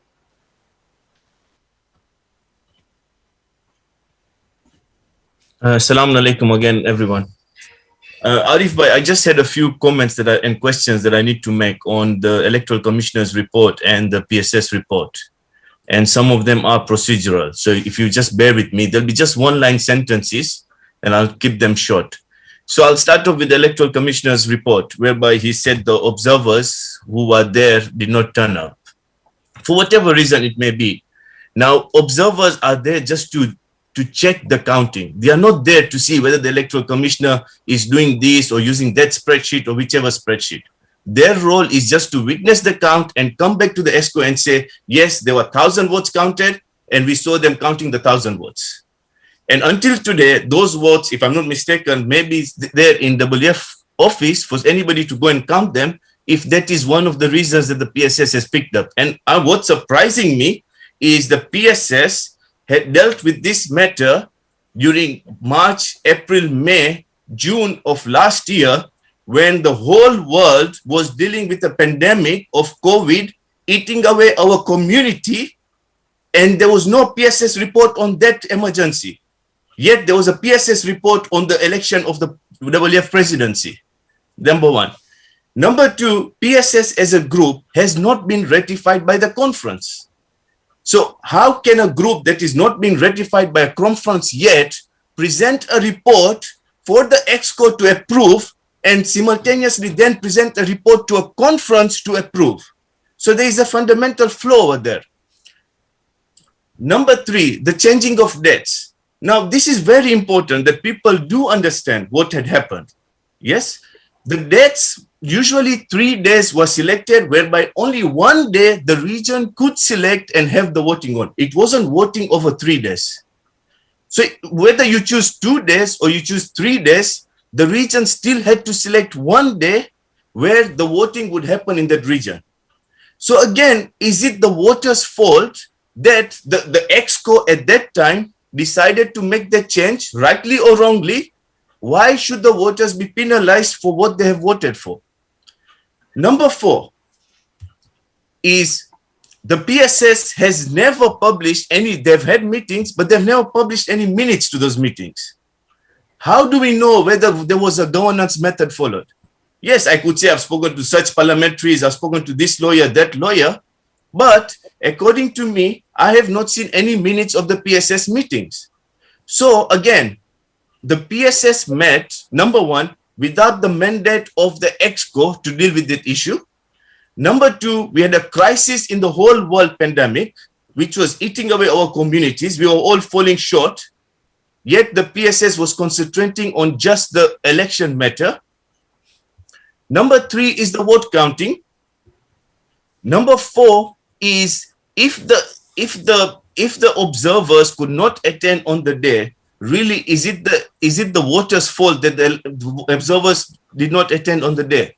The observers should have informed the EXCO. It is the EXCO's fault that the observers were let off freely without doing a job that they were mandated to do, which they took responsibility fully for. So these all need to be considered when we are making these decisions. The other issues that obviously they come around regarding Safdar Jafar's eligibility. And again, I agree with you, Arif Bhai, that all Jamaats have got different constitutions. Example, Birmingham has got, you can't be a president for 5 years. You can't be an EC member for 2 years. You can be a member of Birmingham Jamaat even if you live in Dar es Salaam. But if you have not lived in Birmingham for 2 years, you can't be an EC member. Now, clearly, WF Constitution does not specify that. WF Constitution just says you have to be a member of a member federation member. So that, again, the eligibility is out of the question. Number 4 is where PSS responds that, oh, not enough information was given by the Electoral Commissioner to the queries that were coming. Again, let me remind us, it is all personal perception. We saw in the morning the responses that were given to Muhammad Uncle Jafar's lawyer regarding the queries on the process. I think they were adequately answered. There was nothing that was not covered in there. So again, it's personal perception. It's not that if I don't like the responses, I've not had the answer. The responses were always made and people could see that and read that. Hence, it is very important as a group, we collectively ask these questions and we get the answers so that we can go forward and make the decision. I know the voting will not happen today, Sayyid Auntie. We will have lots of discussions. Neither will it happen tomorrow because we will discuss this. But these are fundamental questions, and I think they should be a note made of all the fundamental questions that need to be answered so that the relevant parties respond to those and help us in the decision making. Thank you, Arif Bhai. Thank you, Ghulam Raza. I'll go to some very good points there, Ghulam Raza. Thank you very much. I will go to Brother Abul Hassan Gokal, Councillor, WF, I believe President of Khoja Pir Bhai Jamaat.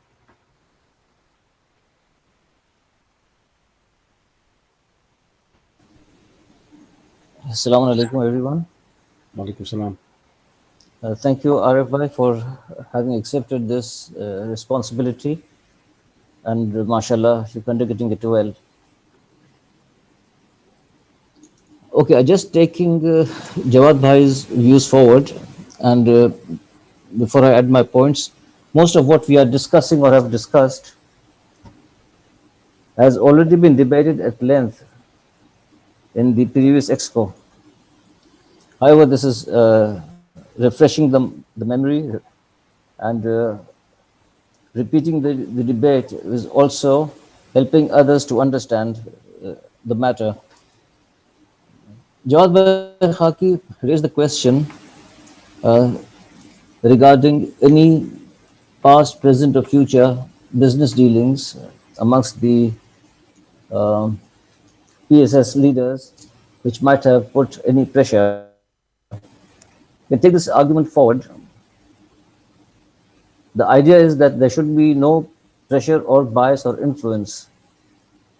So in addition to any commercial concerns, one should also weigh whether there were any biases with the PSS presidents as to any of the candidates. That would also be a mitigating factor. Then a while back, it was discussed whether the individuals, whether the presidents were present on the PSS in their individual capacity or they were representing the forum. So the point 2 in the PSS report clearly states that this committee shall consist of the presidents of the World Federation and the various regions. So this is just a refresher for that. So if the gentleman on the PSS is the president of his region, should he or can he convey a view which is not backed by his house? Well, it so happened in Pakistan, and the views of our then president, respected Anwar Bhai Rajpal, were not shared or consented to by the PF Executive Committee. And we had told him so. Yet, the report was signed, his signature appears there. Pakistan Federation EC had then passed a resolution rejecting the report. So I'm saying is, what has been the role of the regional federation if the views are not taken up front and they should be respected? Then just a while back, we had the discussion on the eligibility issue. This too was discussed at length in the Exco. Just one question in my mind is it justified to debate on eligibility after the results of the elections? To me, that's a question. And lastly, what Brother Ghulam Raza, Datu, I think the name was, I'm sorry about that, was the standing of the PSS committee itself when it has not been ratified by the conference. What is the PSS committee standing vis-a-vis the conference? These are just some of the points. There are many other points, but they've either been discussed now, earlier, or maybe at the early expo. So I will not, for brevity's sake, will not repeat. Thank you.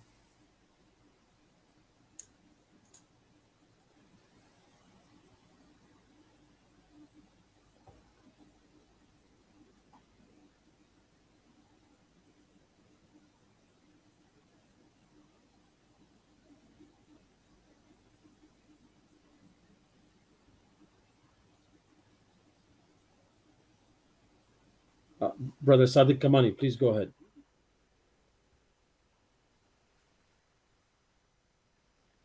Assalamu alaikum wa rahmatullah. Can you hear me? Yes, we can. All right. So my first question, I really appreciate and in fact, I applaud Ghulam Reza Datu and Abul Uncle as well for their valid points, which is we should definitely ponder upon those points. I have to just add few questions here. My only question here, are there any minutes of PSS meetings available? I just want to check because if, the first question is, did they had any sort of secretary where they can just note down the minutes of the meeting? The second thing, the accountability of PSS is, who are they responsible to give away that report? Because I believe it is a subcommittee of the exco. So the PSS should first give away their minutes or their their report to exco. Once the exco ratifies it, then it can come into conference. The other thing that I would like to highlight is, I very well remember about the India voting which happened for Gujarat, after chasing, the election commission chased Gujarat for like 3 times, and yet they didn't provided the valid list. What happened next was, you know, I think Dr. Mohammad Jafar and Murabbi Sajjad Bhai Rashid, came step ahead and said, okay, no, you need to consider those, and even Gujarat should be allowed to vote for whatever XYZ reasons. And then the election commission, going out of the way, accepted this, and then they allowed Gujarat to vote. Now the discussion is, that we are even counting, we're not even looking at the mandate, because even after a lot of people have voted, even if you slice out any of the country or any of the maybe any of the regions, you still have a fair majority voting. So why are we not considering those voting, and why people are suffering because they I am not respecting their mandate, is my question. Thank you so much. Wassalamu alaikum wa rahmatullah. Wa alaikum salam. Thank you very much, Sadiq Bhai. I will go to Brother Rasul Bhavani. Please go ahead. Rasul Bhai. Thank you. Thank you, Mr. Chairman. To touch upon 3, maybe 4 points. And for this particular session, I'll focus on the Electoral Commission's report. The first point I'd like to make is the issue about the non-attendance of the 2 returning officers. And I make reference to the Standard Operating Procedures 3.3, which states that clause 20.3 of the Constitution, the Executive Council of the Federation shall appoint the executive councillors. It's very clear on that it's the executive councillors that will appoint the 2 executive councillors to witness the counting of the votes, and they will be known as the returning officers.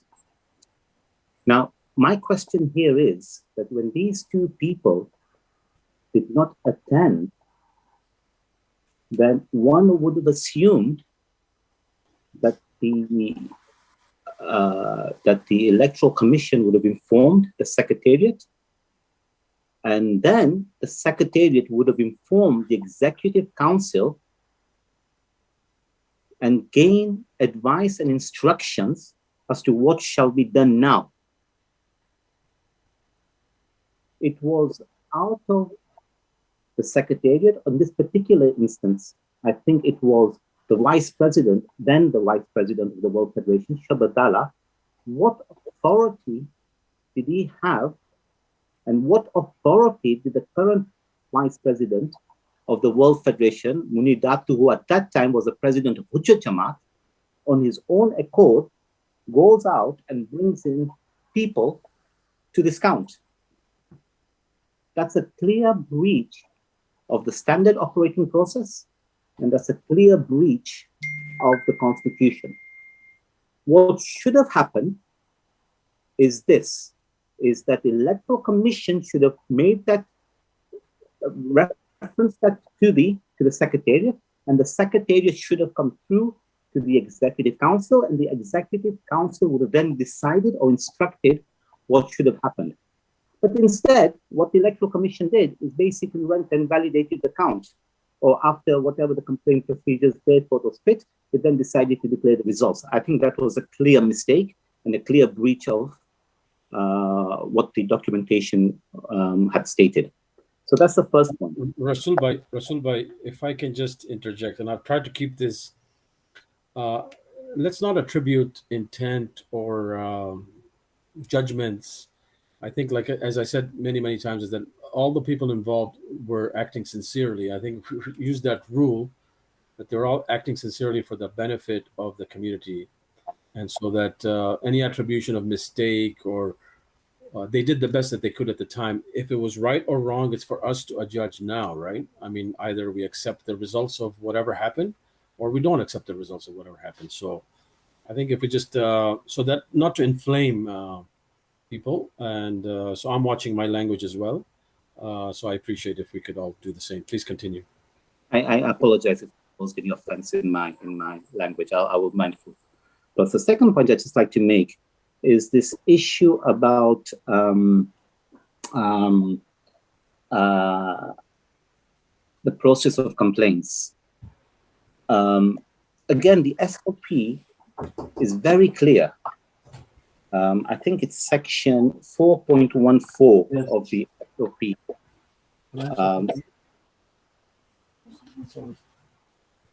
Someone's not mute, and I think it's causing interference. Section 4.14 of the SOP says that complaints from the candidates or members regarding the electoral process shall be subject to arbitration as highlighted in below. Why, my question to the Electoral Commission is this: why did they get involved in the first place?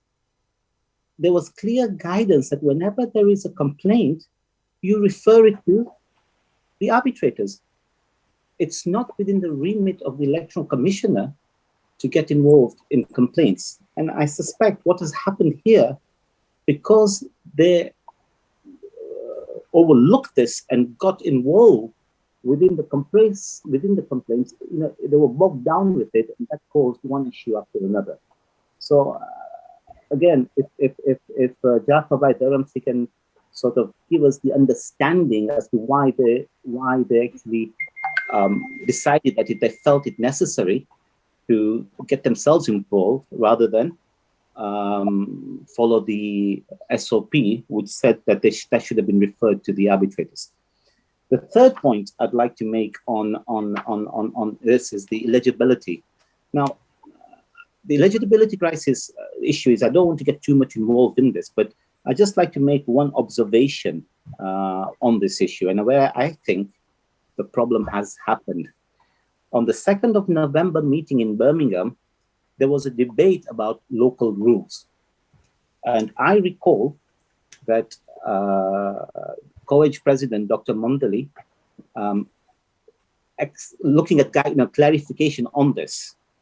And there, if you look at the video that was sent at that particular time, I don't remember the timeline as to which time he actually said that.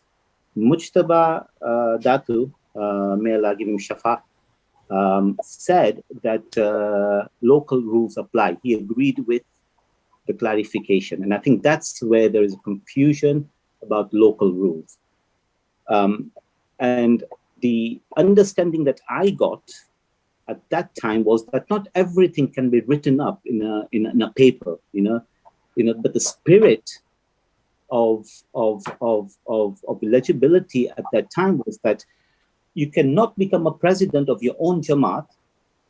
At that time, it was Milton Keynes, a very small Jamaat like Leeds. You can't become a president there for 1 year, but yet you can become a president of the World Federation.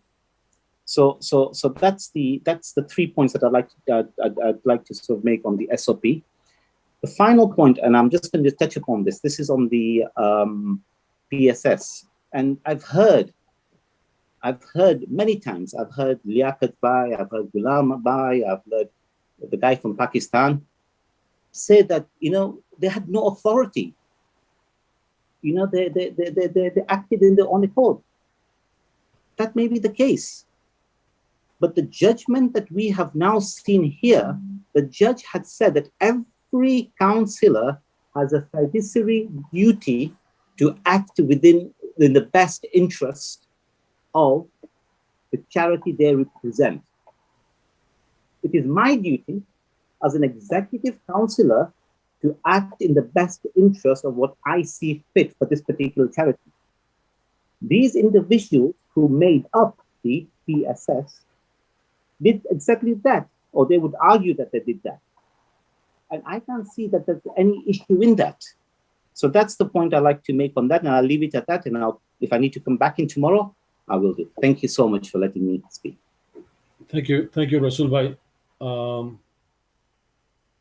So I have Brother Abbas Bojani.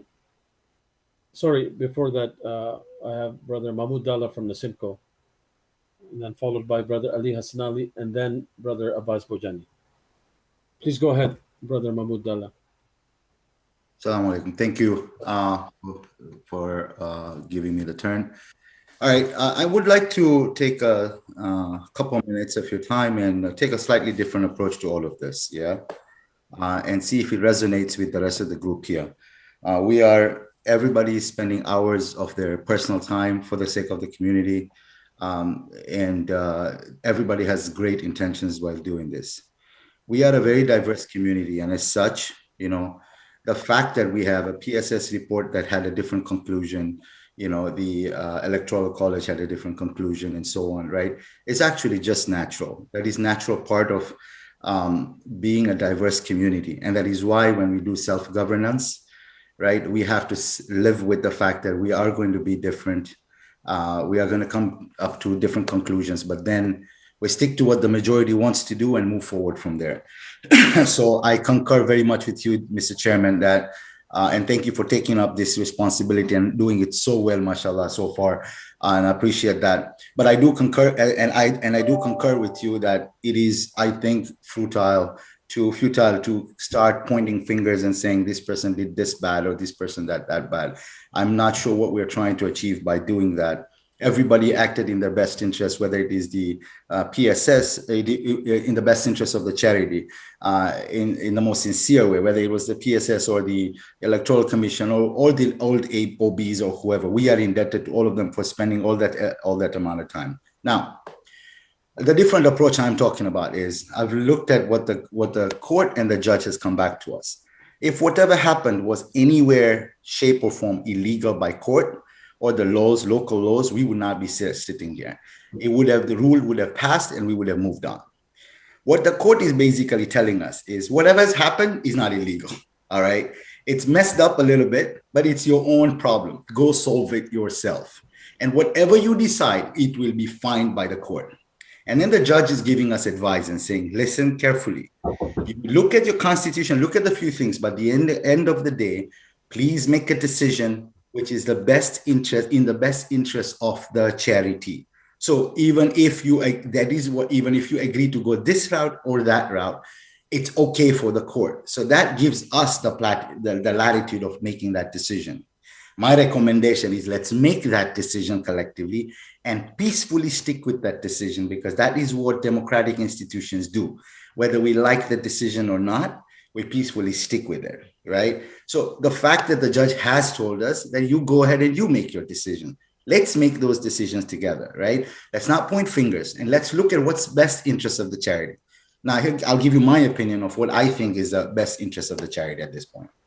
The term for World Federation, 3 years, right? 1.5 years of that is gone, right? So it's another a year and a half to the next election. Is it worth running a different election right now? Have we made some mistakes in procedural mistakes? I guarantee you we have, but I also can guarantee you we have made procedural mistakes in every single election we've ever had.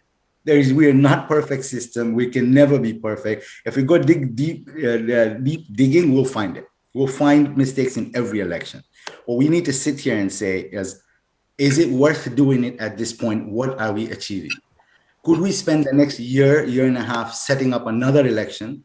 Or could we spend the next year and a half making sure that the next election that will come will be done better, the constitution will be fixed, and we will bring a new team of counselors, a much more younger generation to participate more with us. That would, I think, would be in the best interest of the charity at time, for a couple of reasons. The procedural mistakes that were made were not significant enough to change the votes, all right? And even if they were, the margin with which the winner won was so significant that it would not change the results of the election, right? So for those two reasons, I don't think having another election is actually in the best interest of our community right now. The best interest of our community is for all of us to say, yes, we made some procedural mistakes, but we also understand that these procedural mistakes will not have, significantly changed the results. Safdar Bhai and his team are doing the best they can. Everybody has done the best they can.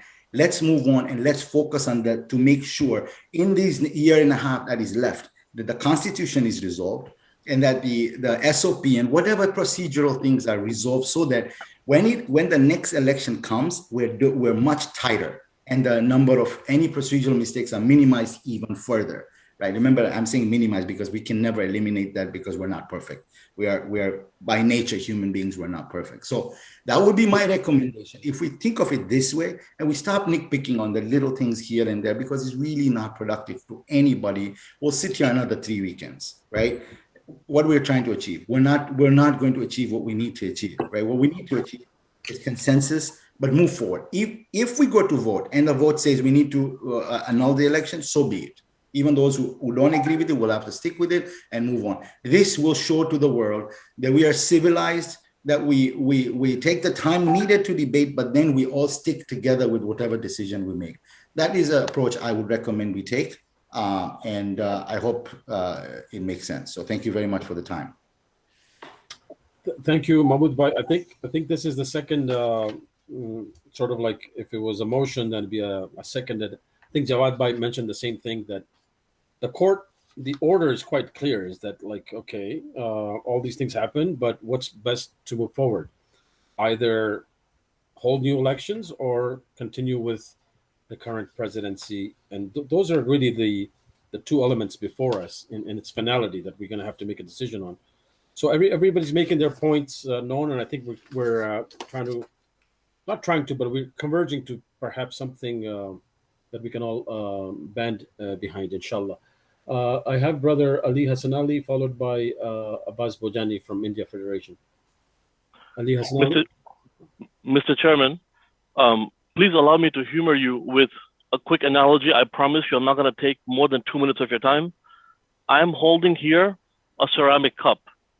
No matter how many flowery language, Mr. Chairman, I will use to convince you that this is a sufuria made of ceramic material, no matter how much I spin around the word, it is still, at the end of the day, a ceramic cup. Similarly, no matter how many times we keep spinning around on the eligibility of Safdar, at the end of the day, he met the requirements. This is not legal language. This is not any difficult language to understand.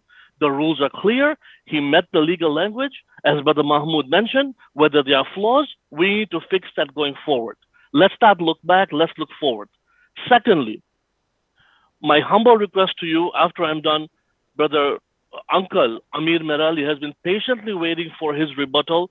I humbly suggest we please give him a chance for his rebuttal that he's been patiently waiting on.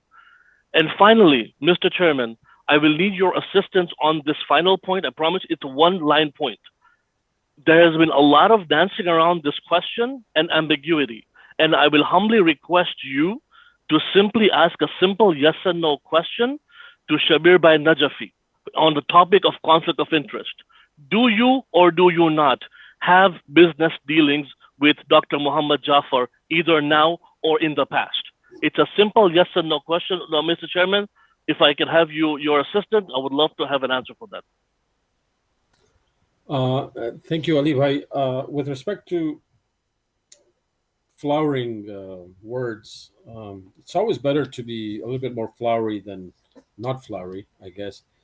We have to do the best that we can to try to keep, like as I said, not to be prejudgmental about intent or whatever. And that goes also to the question that you posed regarding the conflict.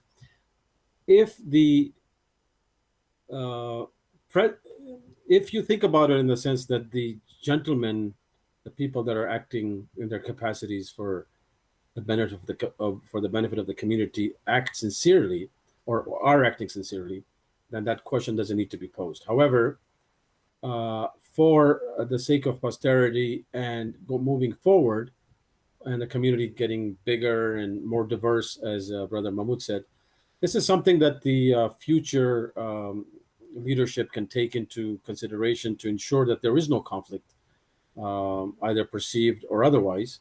And this is standard operating procedures in mostly all NGOs, and I think this is good advice moving forward. But I don't want to necessarily pose that question to somebody that I already know as a person, and to question their intent at all. And I don't want that to be part of the discussions moving forward. With that said, I will move on to Brother Abbas Bojani, Africa Federation, please. India Federation, please.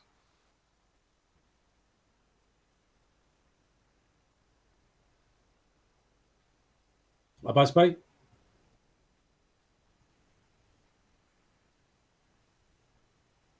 Okay, while we're waiting for Abbas Bhai to show, I will ask Brother Zahir Abbas Kimji from Africa Federation.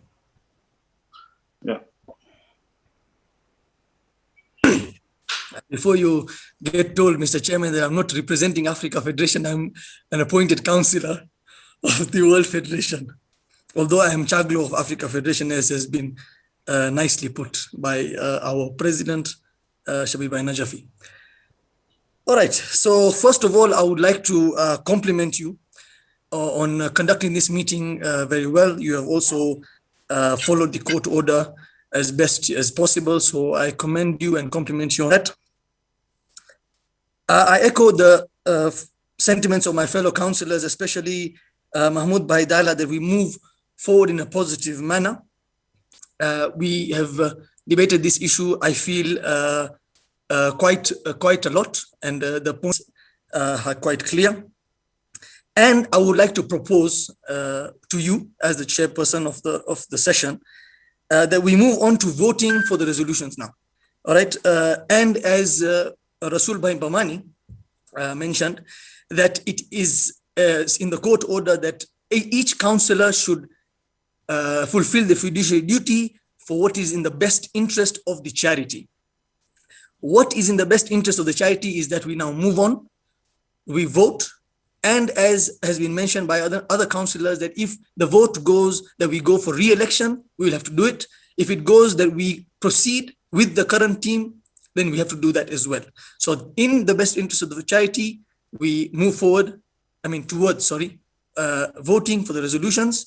And that is, I feel at the moment, the best thing and the most progressive thing to do. Thank you so much, Mr. Chairman. Thank you, Hassan. Zahir Abbas. I will go on to Brother Abbas Pujani, if he's back, or go to Abbas Ali from Australasia. Yes, Walaikum salam. Thank you, Chairman sir. Yeah, I really appreciate.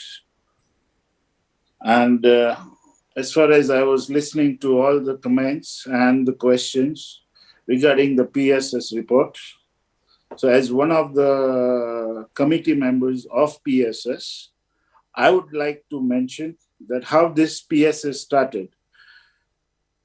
There were calls from the WF office bearers and mails that WF office bearers were threatened by Dr. Al-Hajj Muhammad Jafar that to proceed for the court proceedings.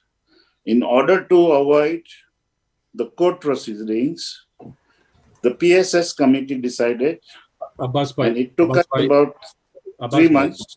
Abbas Bhai, please forgive me. Can you retract the word threatened? There was just notice given, not necessarily a threat. So it was notice given that he's going to take the matter to court. It wasn't a threat. So can you just revoke? I'm sorry for that. Yeah, but there was a pressure like from the Al-Hajj Dr. Muhammad Jafar that if a PSS report will not come out. Abbas Bhai, my sincerest apologies for interrupting you again, but I have a point of order by Shabir Bhai Najafi. So please go ahead, Shabir Bhai. Please state your point of order.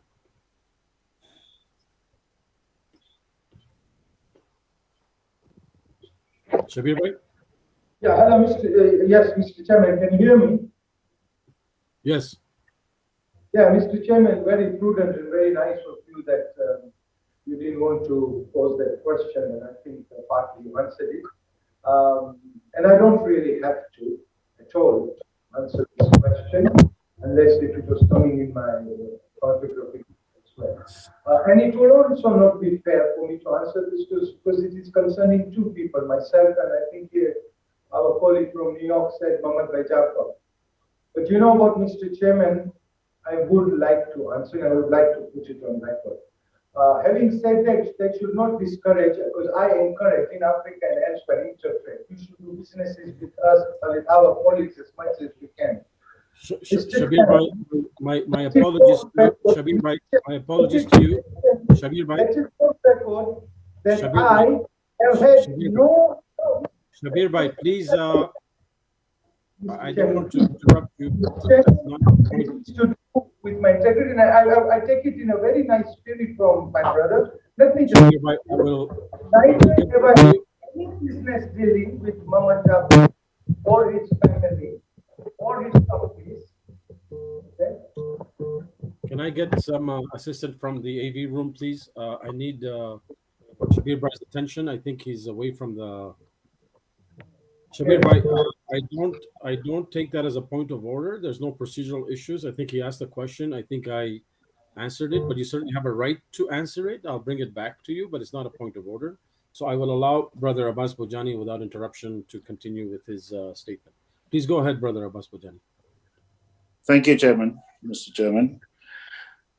All I need to say is the PSS report, when we started this meeting, yeah, it was very well discussed amongst all of us that this report shall not be used anywhere.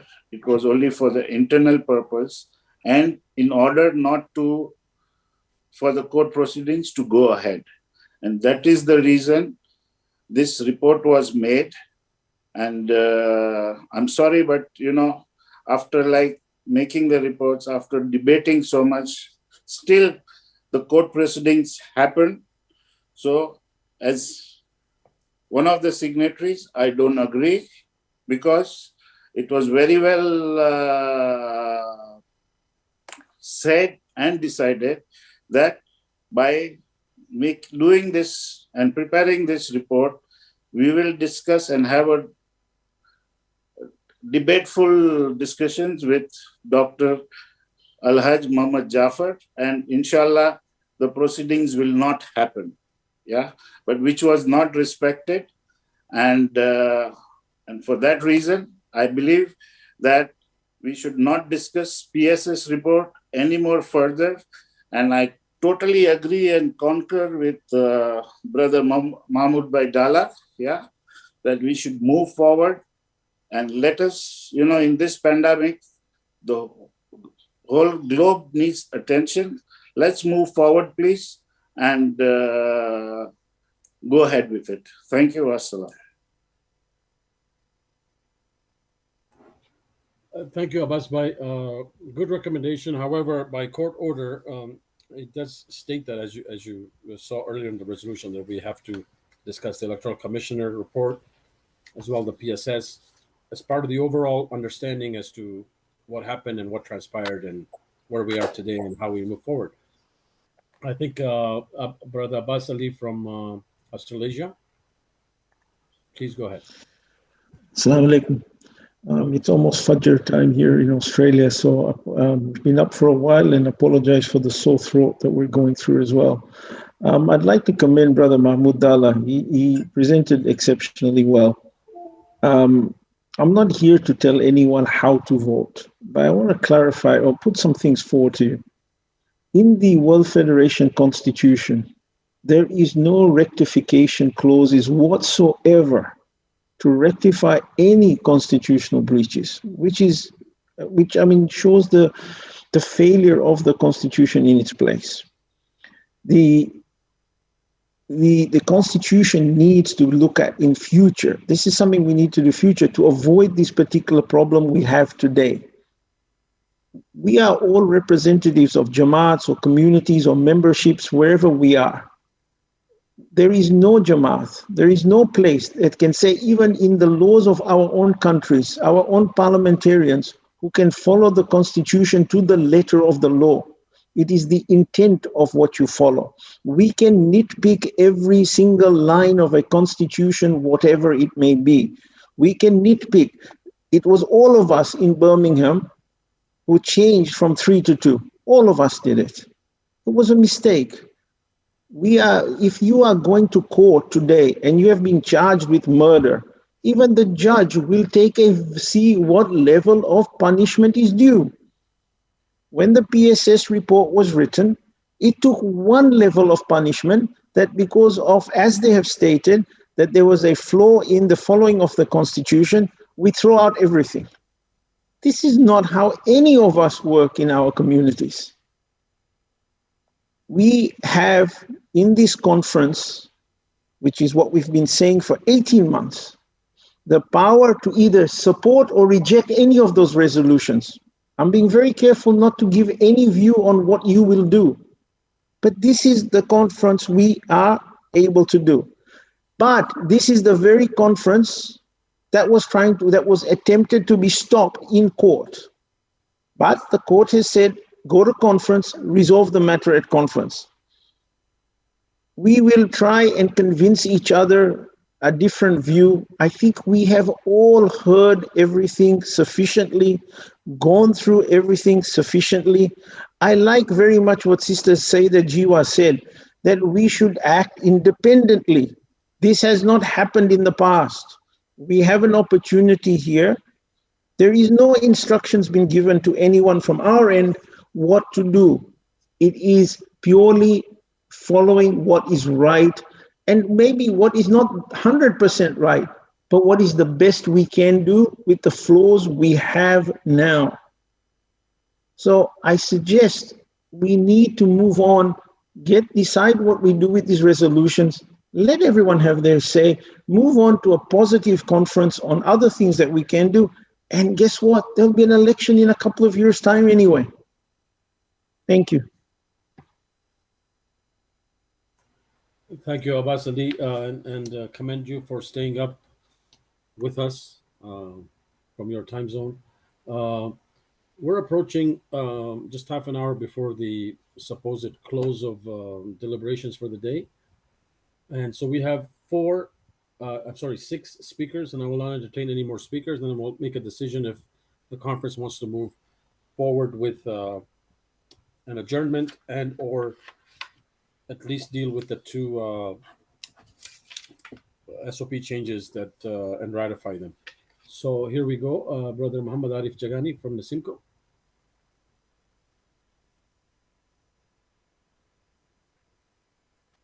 Muhammad Arif. Assalamu alaikum, Arif bhai. Thank you for the opportunity to be able to speak. I won't take up a lot of your time. I know that the current administration, Safdar Jafar's team, and they've done a remarkable job of what they've done in spite of all the distractions and everything that we're hearing. However, if you read the court's decision, the way the judges has presented the 2 resolutions is that if we decide that we will annul the previous elections and go for fresh elections, then the court case that Mr. or Dr. Muhammad Jafar has presented will likely go away. But if we choose the option to proceed, as others have been saying, to continue with the status quo and just to ratify the existing administration, then the court case itself does not go away. So now I'm not showing people, or I'm not even dictating or talking to anybody to bring the clarity in front of everyone that if we go with the option that is being presented here by a lot of speakers, including Brother Mahmoud and a lot of proponents there, I'm just saying that... Excuse me, but let me apologize to you for interrupting, but that statement is somewhat prejudicial, and that in fact these 2 resolutions are not mutually exclusive, and one has nothing to do with the current proceedings in court. Those will take place apart from what's happening here today, and we as members of our community or representatives of our community have an obligation to be thorough with our fiduciary duties, as has been mentioned prior many times, and deal with this matter for the best of the community, notwithstanding any issues that are outside of the community with respect to legal proceedings. Because in any case, anybody can bring in legal proceedings for any matter. The courts deal with them in due course, and that should not necessarily be a determinant factor as to how we proceed here. And I'm not sure that that statement is accurate nonetheless, that if we choose one, the other problem will go away. If we choose the other, the problem will continue. I don't see that anywhere. So if you can private message me, if I have erred, I will certainly correct myself publicly. And please do continue. Thank you. Yeah, I mean, I'll be happy to share the sections of the judgment that I was reading quite in detail. And there are sections there that it does allude to that the court case in one instance would end there if you were to go with fresh elections, and if you go with the second option, then there is a prerogative for the court case to continue. So I'm just cautioning. I'm not saying that one way or the other is right, but when you make the decision to vote on either of these resolutions, that all I'm saying is cautioning the members that there is that element of it. So I would just ask people to please read that judgment before you make a decision one way or the other. Thank you. Thank you so much. And I have a point of order before the others. I have a point of order from Amir Bhai Somji. Please go ahead.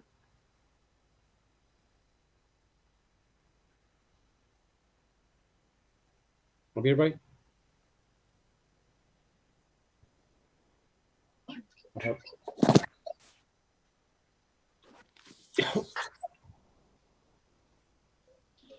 Assalamu alaikum. I've been waiting for about 45 minutes. However, that I have got a turn now. Let me inform you, Mr. Chairman, that you have been selected or elected by this conference to carry on as a chairman. You have been ill-informed by the Secretariat that you can do what you like.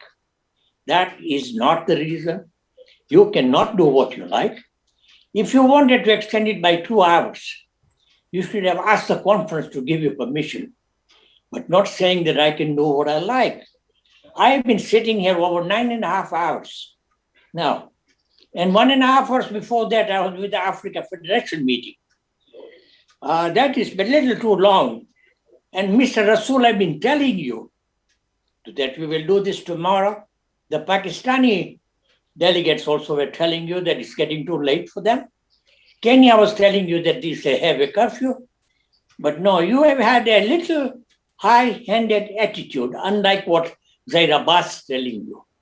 So please, I'm informing you because I'm a very experienced man, and I can tell you that this attitude cannot be tolerated. Thank you. Thank you very much, Amir Bhai. We'll go to Brother. Okay, I haven't heard from Dr. Ahmad Hashim. Has a point of order. Please go ahead, Dr. Ahmad Hashim.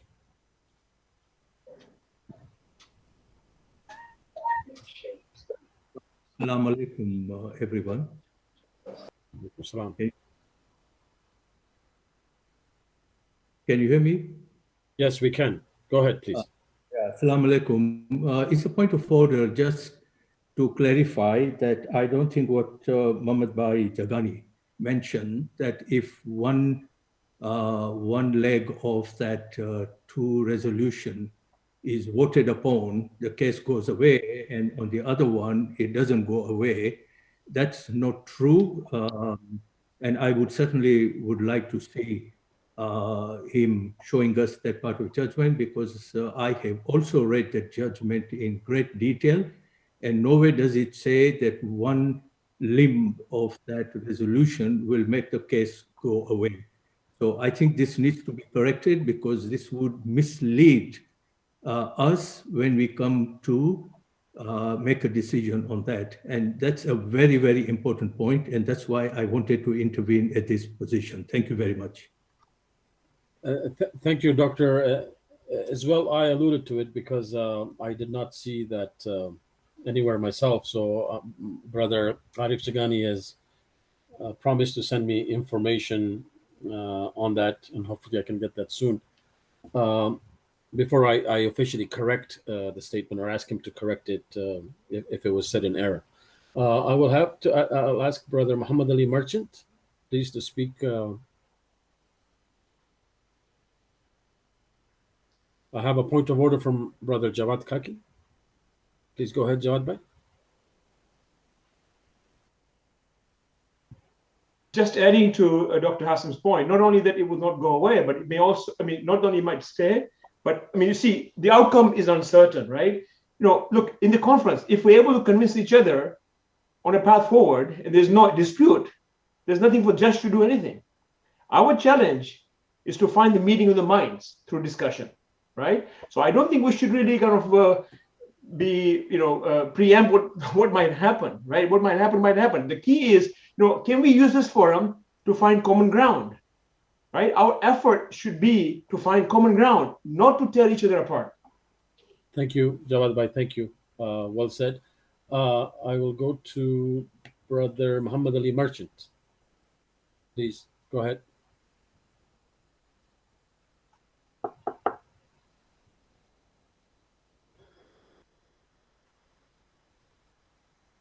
Brother Muhammad Ali Merchant, if you're not there, please can we go to Brother Hassan Ali Ajani?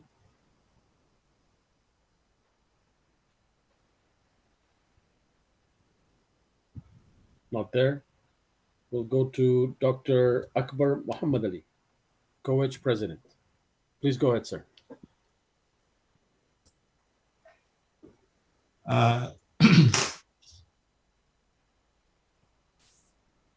Thank you very much, Arif Bhai, for giving me the opportunity to speak. It's the first time I'm speaking. Since you started this, in the earlier part, I was on my way from work to home. I'm home now, and I may have missed one or two points. But I want to focus especially on PSS because a lot has been said. And I'll take 2 or 3 minutes if you don't mind, Chair, because being a member of the PSS, it's important that I give you the context and some information which I feel probably may not be fully representative of what's been said. So firstly, the legitimacy of PSS. So the PSS document clearly states its legitimacy and which EXCO it got approved in. And when it comes to its current legitimacy, like every decision that's made by the EXCO, it needs to be ratified at the following conference. And this is what should happen at this conference, just like the SOP amendments that were made, we are trying to ratify it at this conference. I think emotions aside, I would urge the interim president, Safdar Bhai, and this body to see the value in PSS and separate it from the election issue. There is certainly value in a president of the World Federation having a consultation with the regional presidents, because it's the regional bodies that are the members of the World Federation that make up the World Federation. And this is what the role of the PSS is a consultative body. It has got no decision-making powers. So we made as PSS recommendations that should have been considered by the EXCO. And if the EXCO had felt that they're inappropriate, they should have thrown out the document. I don't want to speculate why that discussion did not take place at the EXCO. It's at the EXCO where the regions come and can then exercise their power on what the presidents have recommended.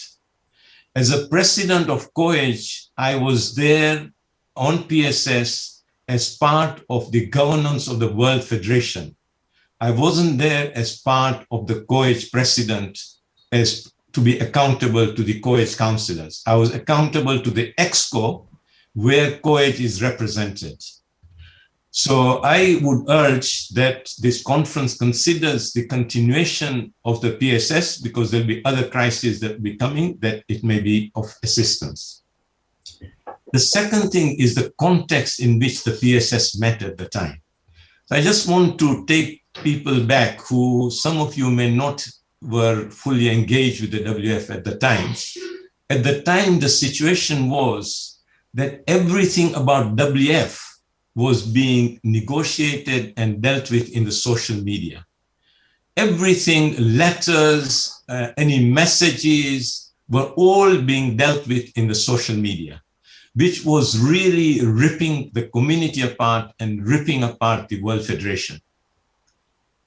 In that scenario, as regional presidents, And I remember exactly the thinking that went through our mind, or certainly through my mind, is that I, as a president of COEG, while the World Federation was ripping itself apart, what responsibility did I have as a regional president and as a member of the World Federation to do something about it? Had we not sat together, people would have said, what were you regional leaders doing while the World Federation was ripping itself apart? And this was the context in which we came together to discuss. The second thing was that the social media was right and there was no confidentiality anywhere. So as a PSS, we decided that we were going to keep it very confidential, not to keep minutes, because as soon as minutes and anything happened, it went into the social media and we didn't want that to happen. And as regional presidents, we didn't want to sit there as spectators while the World Federation was ripping itself apart. And this is why we came together as PSS. I've explained to you the governance. It wasn't a decision-making body. We did not decide, we recommended. And it was unfortunate that the recommendations were not discussed at the EXCO, where it should have been discussed. And if the EXCO was not happy, it should have thrown it away. And this is where the regions, whether it's Nasimco, COEG, Pakistan Federation, would have had their governance to apply on the PSS. The other role that we saw as PSS presidents was we wanted to mediate between the two parties and prevent court action. That was our sole objective. And this is why we invited, after looking at the documentation that was presented to us and that we asked for, and we were supported very well by the office bearers of the World Federation, Shani Abbas Hashim and Shabardala, and they were very cooperative and they assisted us, answered questions, etc. But we did not succeed in getting the two parties on the table together to mediate, which, if you recall, even the Charity Commission requested the two parties to have mediation before it ended up in court. And this is the role that we were trying to play, that we did not want it to go to the court or to outside the community. And as regional leaders, if you can bring the two parties together and get some consensus and the way forward.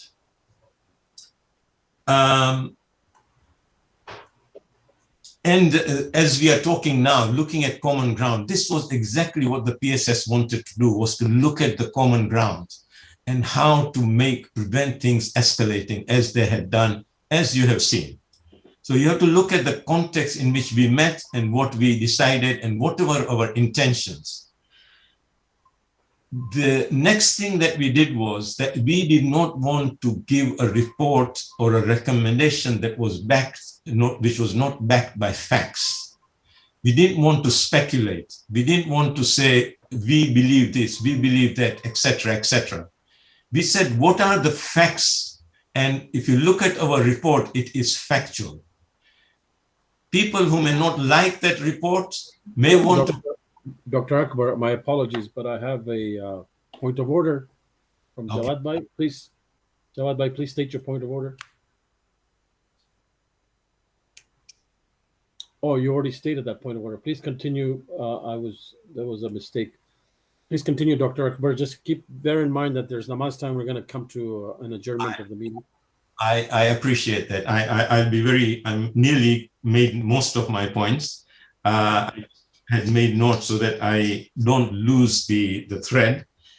So the last point I wanted to mention was that we wanted to be factual. So if you look at the report, it is factual.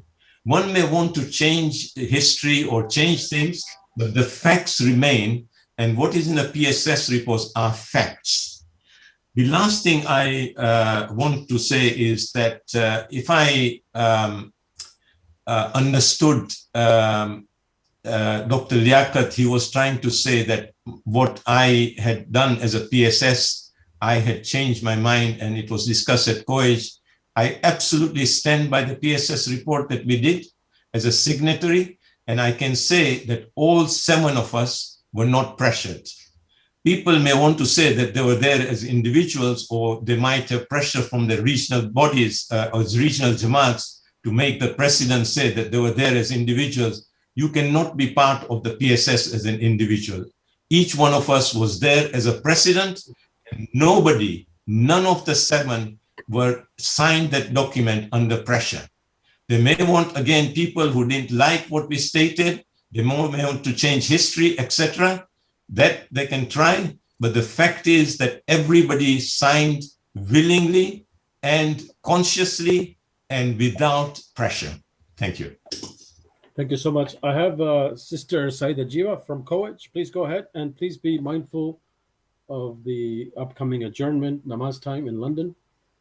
And so we can, I have 2 other speakers, and that's it. We're going to wrap up the debate for the day, and then we'll decide as to how we move forward. Thank you. Go ahead, Sister Saida. Assalamu alaikum again. Thank you, Chairman, for giving me this opportunity again.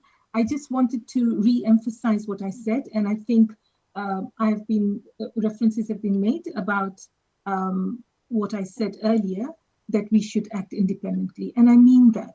And the reason I said that, the references have been made, I feel that people have already, or it appears, and I don't want to assume, that there are, okay, wando nahi thai gyu che, apre carry on kare. I think what I'm saying is come away from that.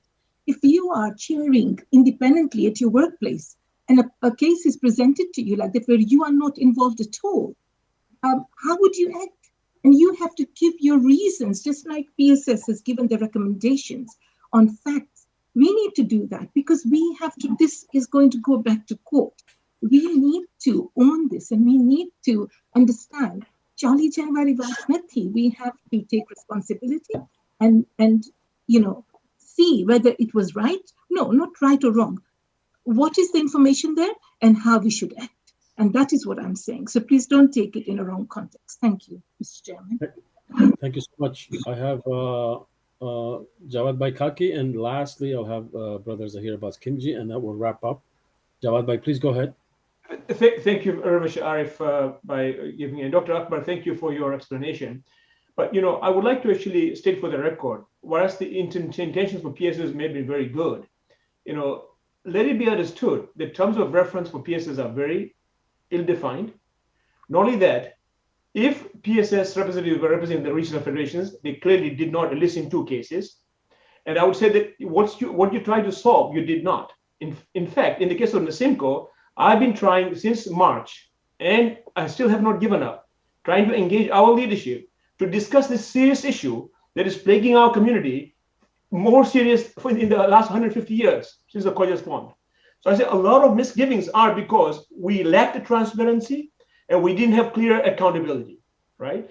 I think it's very important. This will be a lesson to be learned. If PSS had engaged in a more consultative basis than it did, we might not be in the mess that we're in today.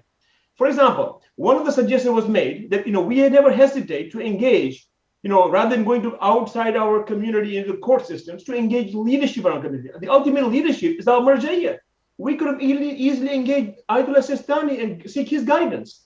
I've even written a letter to Mr. Muhammad Jafar, to the World Federation leadership that's present, also to the respective legal firms, that why are we not engaging to do self-governance? I would say that everybody who's involved in the PSS, there's a lot of self-reflection to be done, and I don't think that we've seen the last of it. My request to everybody, let's have a very clear terms of reference. Let us have transparency. Let us have accountability, and let us be individual. Speak for ourselves. I commend Sister Saida Jiwa to say, okay, let us think for ourselves and not have herd mentality. Thank you. I have point of order from Brother Rasul Bhamani. Please go ahead, Brother Rasul. Thank you, Mr. Chairman. The point of order is in response to the point of order which Dr. Hassam had raised, and in which you also raised as to the correction that you sought from the Clarification. It's item number 61, which clearly states on the judgment that if the conference resolves to hold fresh elections for the position of the president, then my authorization to the interim office bearers will continue until the conclusion of the conference held after the results of that elections are known. So basically, he has clearly said there that the interim officers will continue until fresh elections are held and the results are known. So please be standard. But that doesn't preclude the current complainant to file another complaint, though. I mean, what I'm trying to get at is that notwithstanding any results or any actions outside of this conference, that we should keep in mind what's best for the community moving forward without prejudicing any outcomes outside of the community. Well, no, I think you should also then refer to 65, I think, where he's then referring to the costs. And that's where you then basically use both the clauses together, where he's saying, okay, by going to court, there's already £100,000, I think, we reference to on either side. So you really need to take a holistic approach on this particular judgment, which I feel, because we haven't had the opportunity to discuss the judgment, hasn't been taken. And therefore, we take isolated points. So if you take point 65 and 61, what the court is alluding to, and quite clearly in 61, that if the conference will decide to hold fresh elections, then the interim committee, the interim office bearers will continue to the point when elections are held and the results are known. Yes, I understood that. So without belaboring the point, if the conference decides to continue with the presidency, then again, that would be the case, notwithstanding that there are other parties that would, other actions that would continue outside of community with respect to the will happen. Yes, we don't know what's happening outside. Henceforth, we cannot be prejudging based on that. What the judges clearly told us in the order, decide what you guys are going to do and decide amongst yourselves. And if the matter continues to the court, it will be highly prejudicial to the party that's claiming, or not prejudicial. I don't know. You don't know. We don't know. The costs that are going to be borne are going to be borne by the losing party, most likely. And that's basically the fairest way to that happens, because anybody can bring any judgments. So therefore, I did not want to, it's, again, we're parsing at the point of order here. You're misleading. With all due respect, Arif, I think you're misleading the House. Because if you then refer to the section clause 60 of the order, he has clearly said that if the conference resolves to affirm the outcome of the 2020 election of the president and elects the person's positions, whatever, then he says my order of the interim officials will seal. So such authorization no longer be any purpose. However, any such resolution election will remain subject to whatever the court may order at any trial of the claimant's claim. So clearly, yes, he's saying that if we uphold the position of the elections, then it will go to trial, and he will then make a decision at that point. However, here we go. My apologies to you, Rasul Bhai, and I don't want to cut you off because you're in a point of order, and it's a very valid point that you're raising.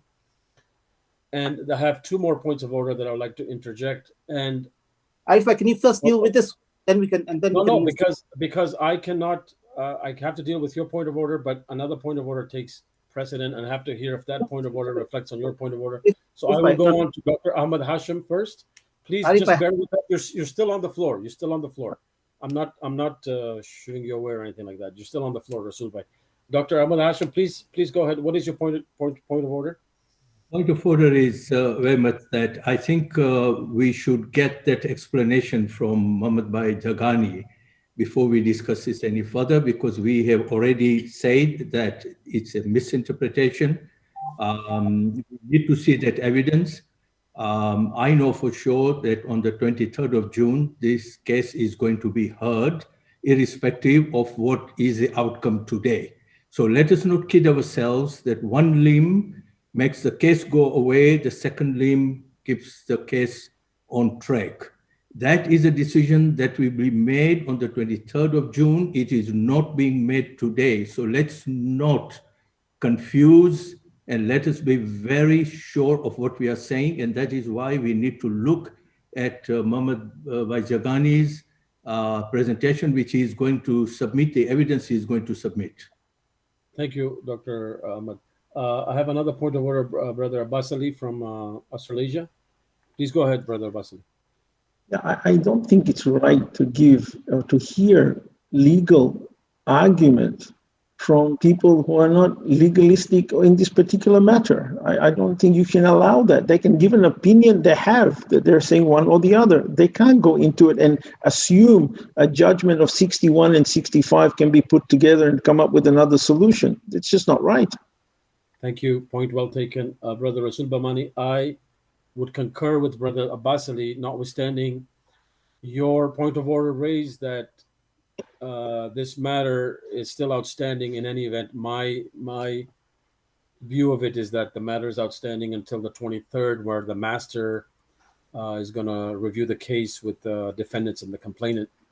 And what is before us, and what is before me specifically, is dealing with item agenda number 3 of the procedures that that the conference has adopted. And so therefore we're coming at the end of debate for this matter. I'm sorry, we have Muhammad Arif Jagani with a point of clarification. So I will let that, because it's part of the discussions right now. We only have 5 minutes. Brother Muhammad Arif Jagani, please go ahead. I'm going to be reading from my screen here, so you may lose me in terms of the video. Just a second. I'm just bringing up the judgment. I was referring to point 49 of the judgment, where the justice is saying, I point out that if the conference does not resolve to hold a fresh election for the position of president of the charity, then the claimant's claim continues with the prospect that if it cannot be resolved by agreement at some point in the future, when a trial of his claim can take place, the court will have to resolve those disputes over the conduct of the 2020 election and the EXCO meeting of 25 July 2020. Those disputes may be resolved in the claimant's favor or they may not. I express no view on that. However, a resolution in the claimant's favor, say next year, has a potential to cause further disruption in the affairs of the charity. That's what I was reading from. Okay, so that is clause I number. can email you that as well. Okay, thank you very much. Obviously, as I stated earlier, that's a judgment, and that has some clauses with reference to if the claimant will continue with the claim, or the claimant may choose not to continue with the claim in either case, either by holding fresh elections and or affirming the Electoral Commission's findings that the elections were conducted properly and fairly, and affirming the election results. Either way, things can happen that are outside of the remit of these discussions, and we should not be prejudiced by that. So that being said, I have one last comment to be made by Brother Zahir Abbas Kimji. Please be very, very brief if you can, because we're coming to 3 minutes before adjournment. Thank you. Thank you, Mr. Chairman, for the opportunity. First of all, I would like to answer Dr. Akbar Mohammad Ali, where he said that we had the mandate. It is very evident from the information we have that those presidents did not have the mandate of their council. So I would like to clarify that. They did not have the mandate, as has also been stated by Abul Gokal. The World Federation president is being used, his name was used there, that he was part of it. He resigned in the next months. So is he there or is he not there? I think we are intelligent enough to make the judgment. The EXCO overwhelmingly communicated to the PSS that we should move to conference for this matter to be discussed. So if they are saying that he said that the PSS report should have been discussed by EXCO. It was discussed by EXCO, and they were told that we do not want to discuss this matter. We do not want to discuss this report. We want to move to conference. So that I would like to make it clear to him and remind him and the Executive Council what happened at that time. The PSS is important. It's a good question. We are in COVID. What has the PSS done over the last 1 year? If they were important, they would have made important decisions for the community. So is it important or not is something which I inshallah, after the conference is finished and the next EXCO is held, it's a good question to ask. Are they really important? Or are they there to create cracks in our community? Slander. He said that the PSS was there to calm the situation down, to bring a resolution. They were prominent servants of the community who were slandered left, right, and center on social media and so on and so on. What did the PSS do? Why didn't they make a statement to say this is un-Islamic? If it is or it is against the PSS's principles. A common ground is mentioned that we were trying to find a common ground. They actually did not find a common ground. They took it to where they wanted. And the last thing is that they wanted to annul the election, saying we are mediating. In my view, they were not mediating. They were taking the matter in a direction which they wanted.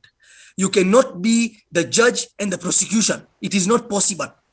So since they had... I will have a point of order there, Brother Zahir Abbas. Again, I want to make sure that we don't imply intent on anybody. So yeah, fine, no problem. With that said, I just wanted to close off the session today and just to give a framework as to what's going to happen tomorrow.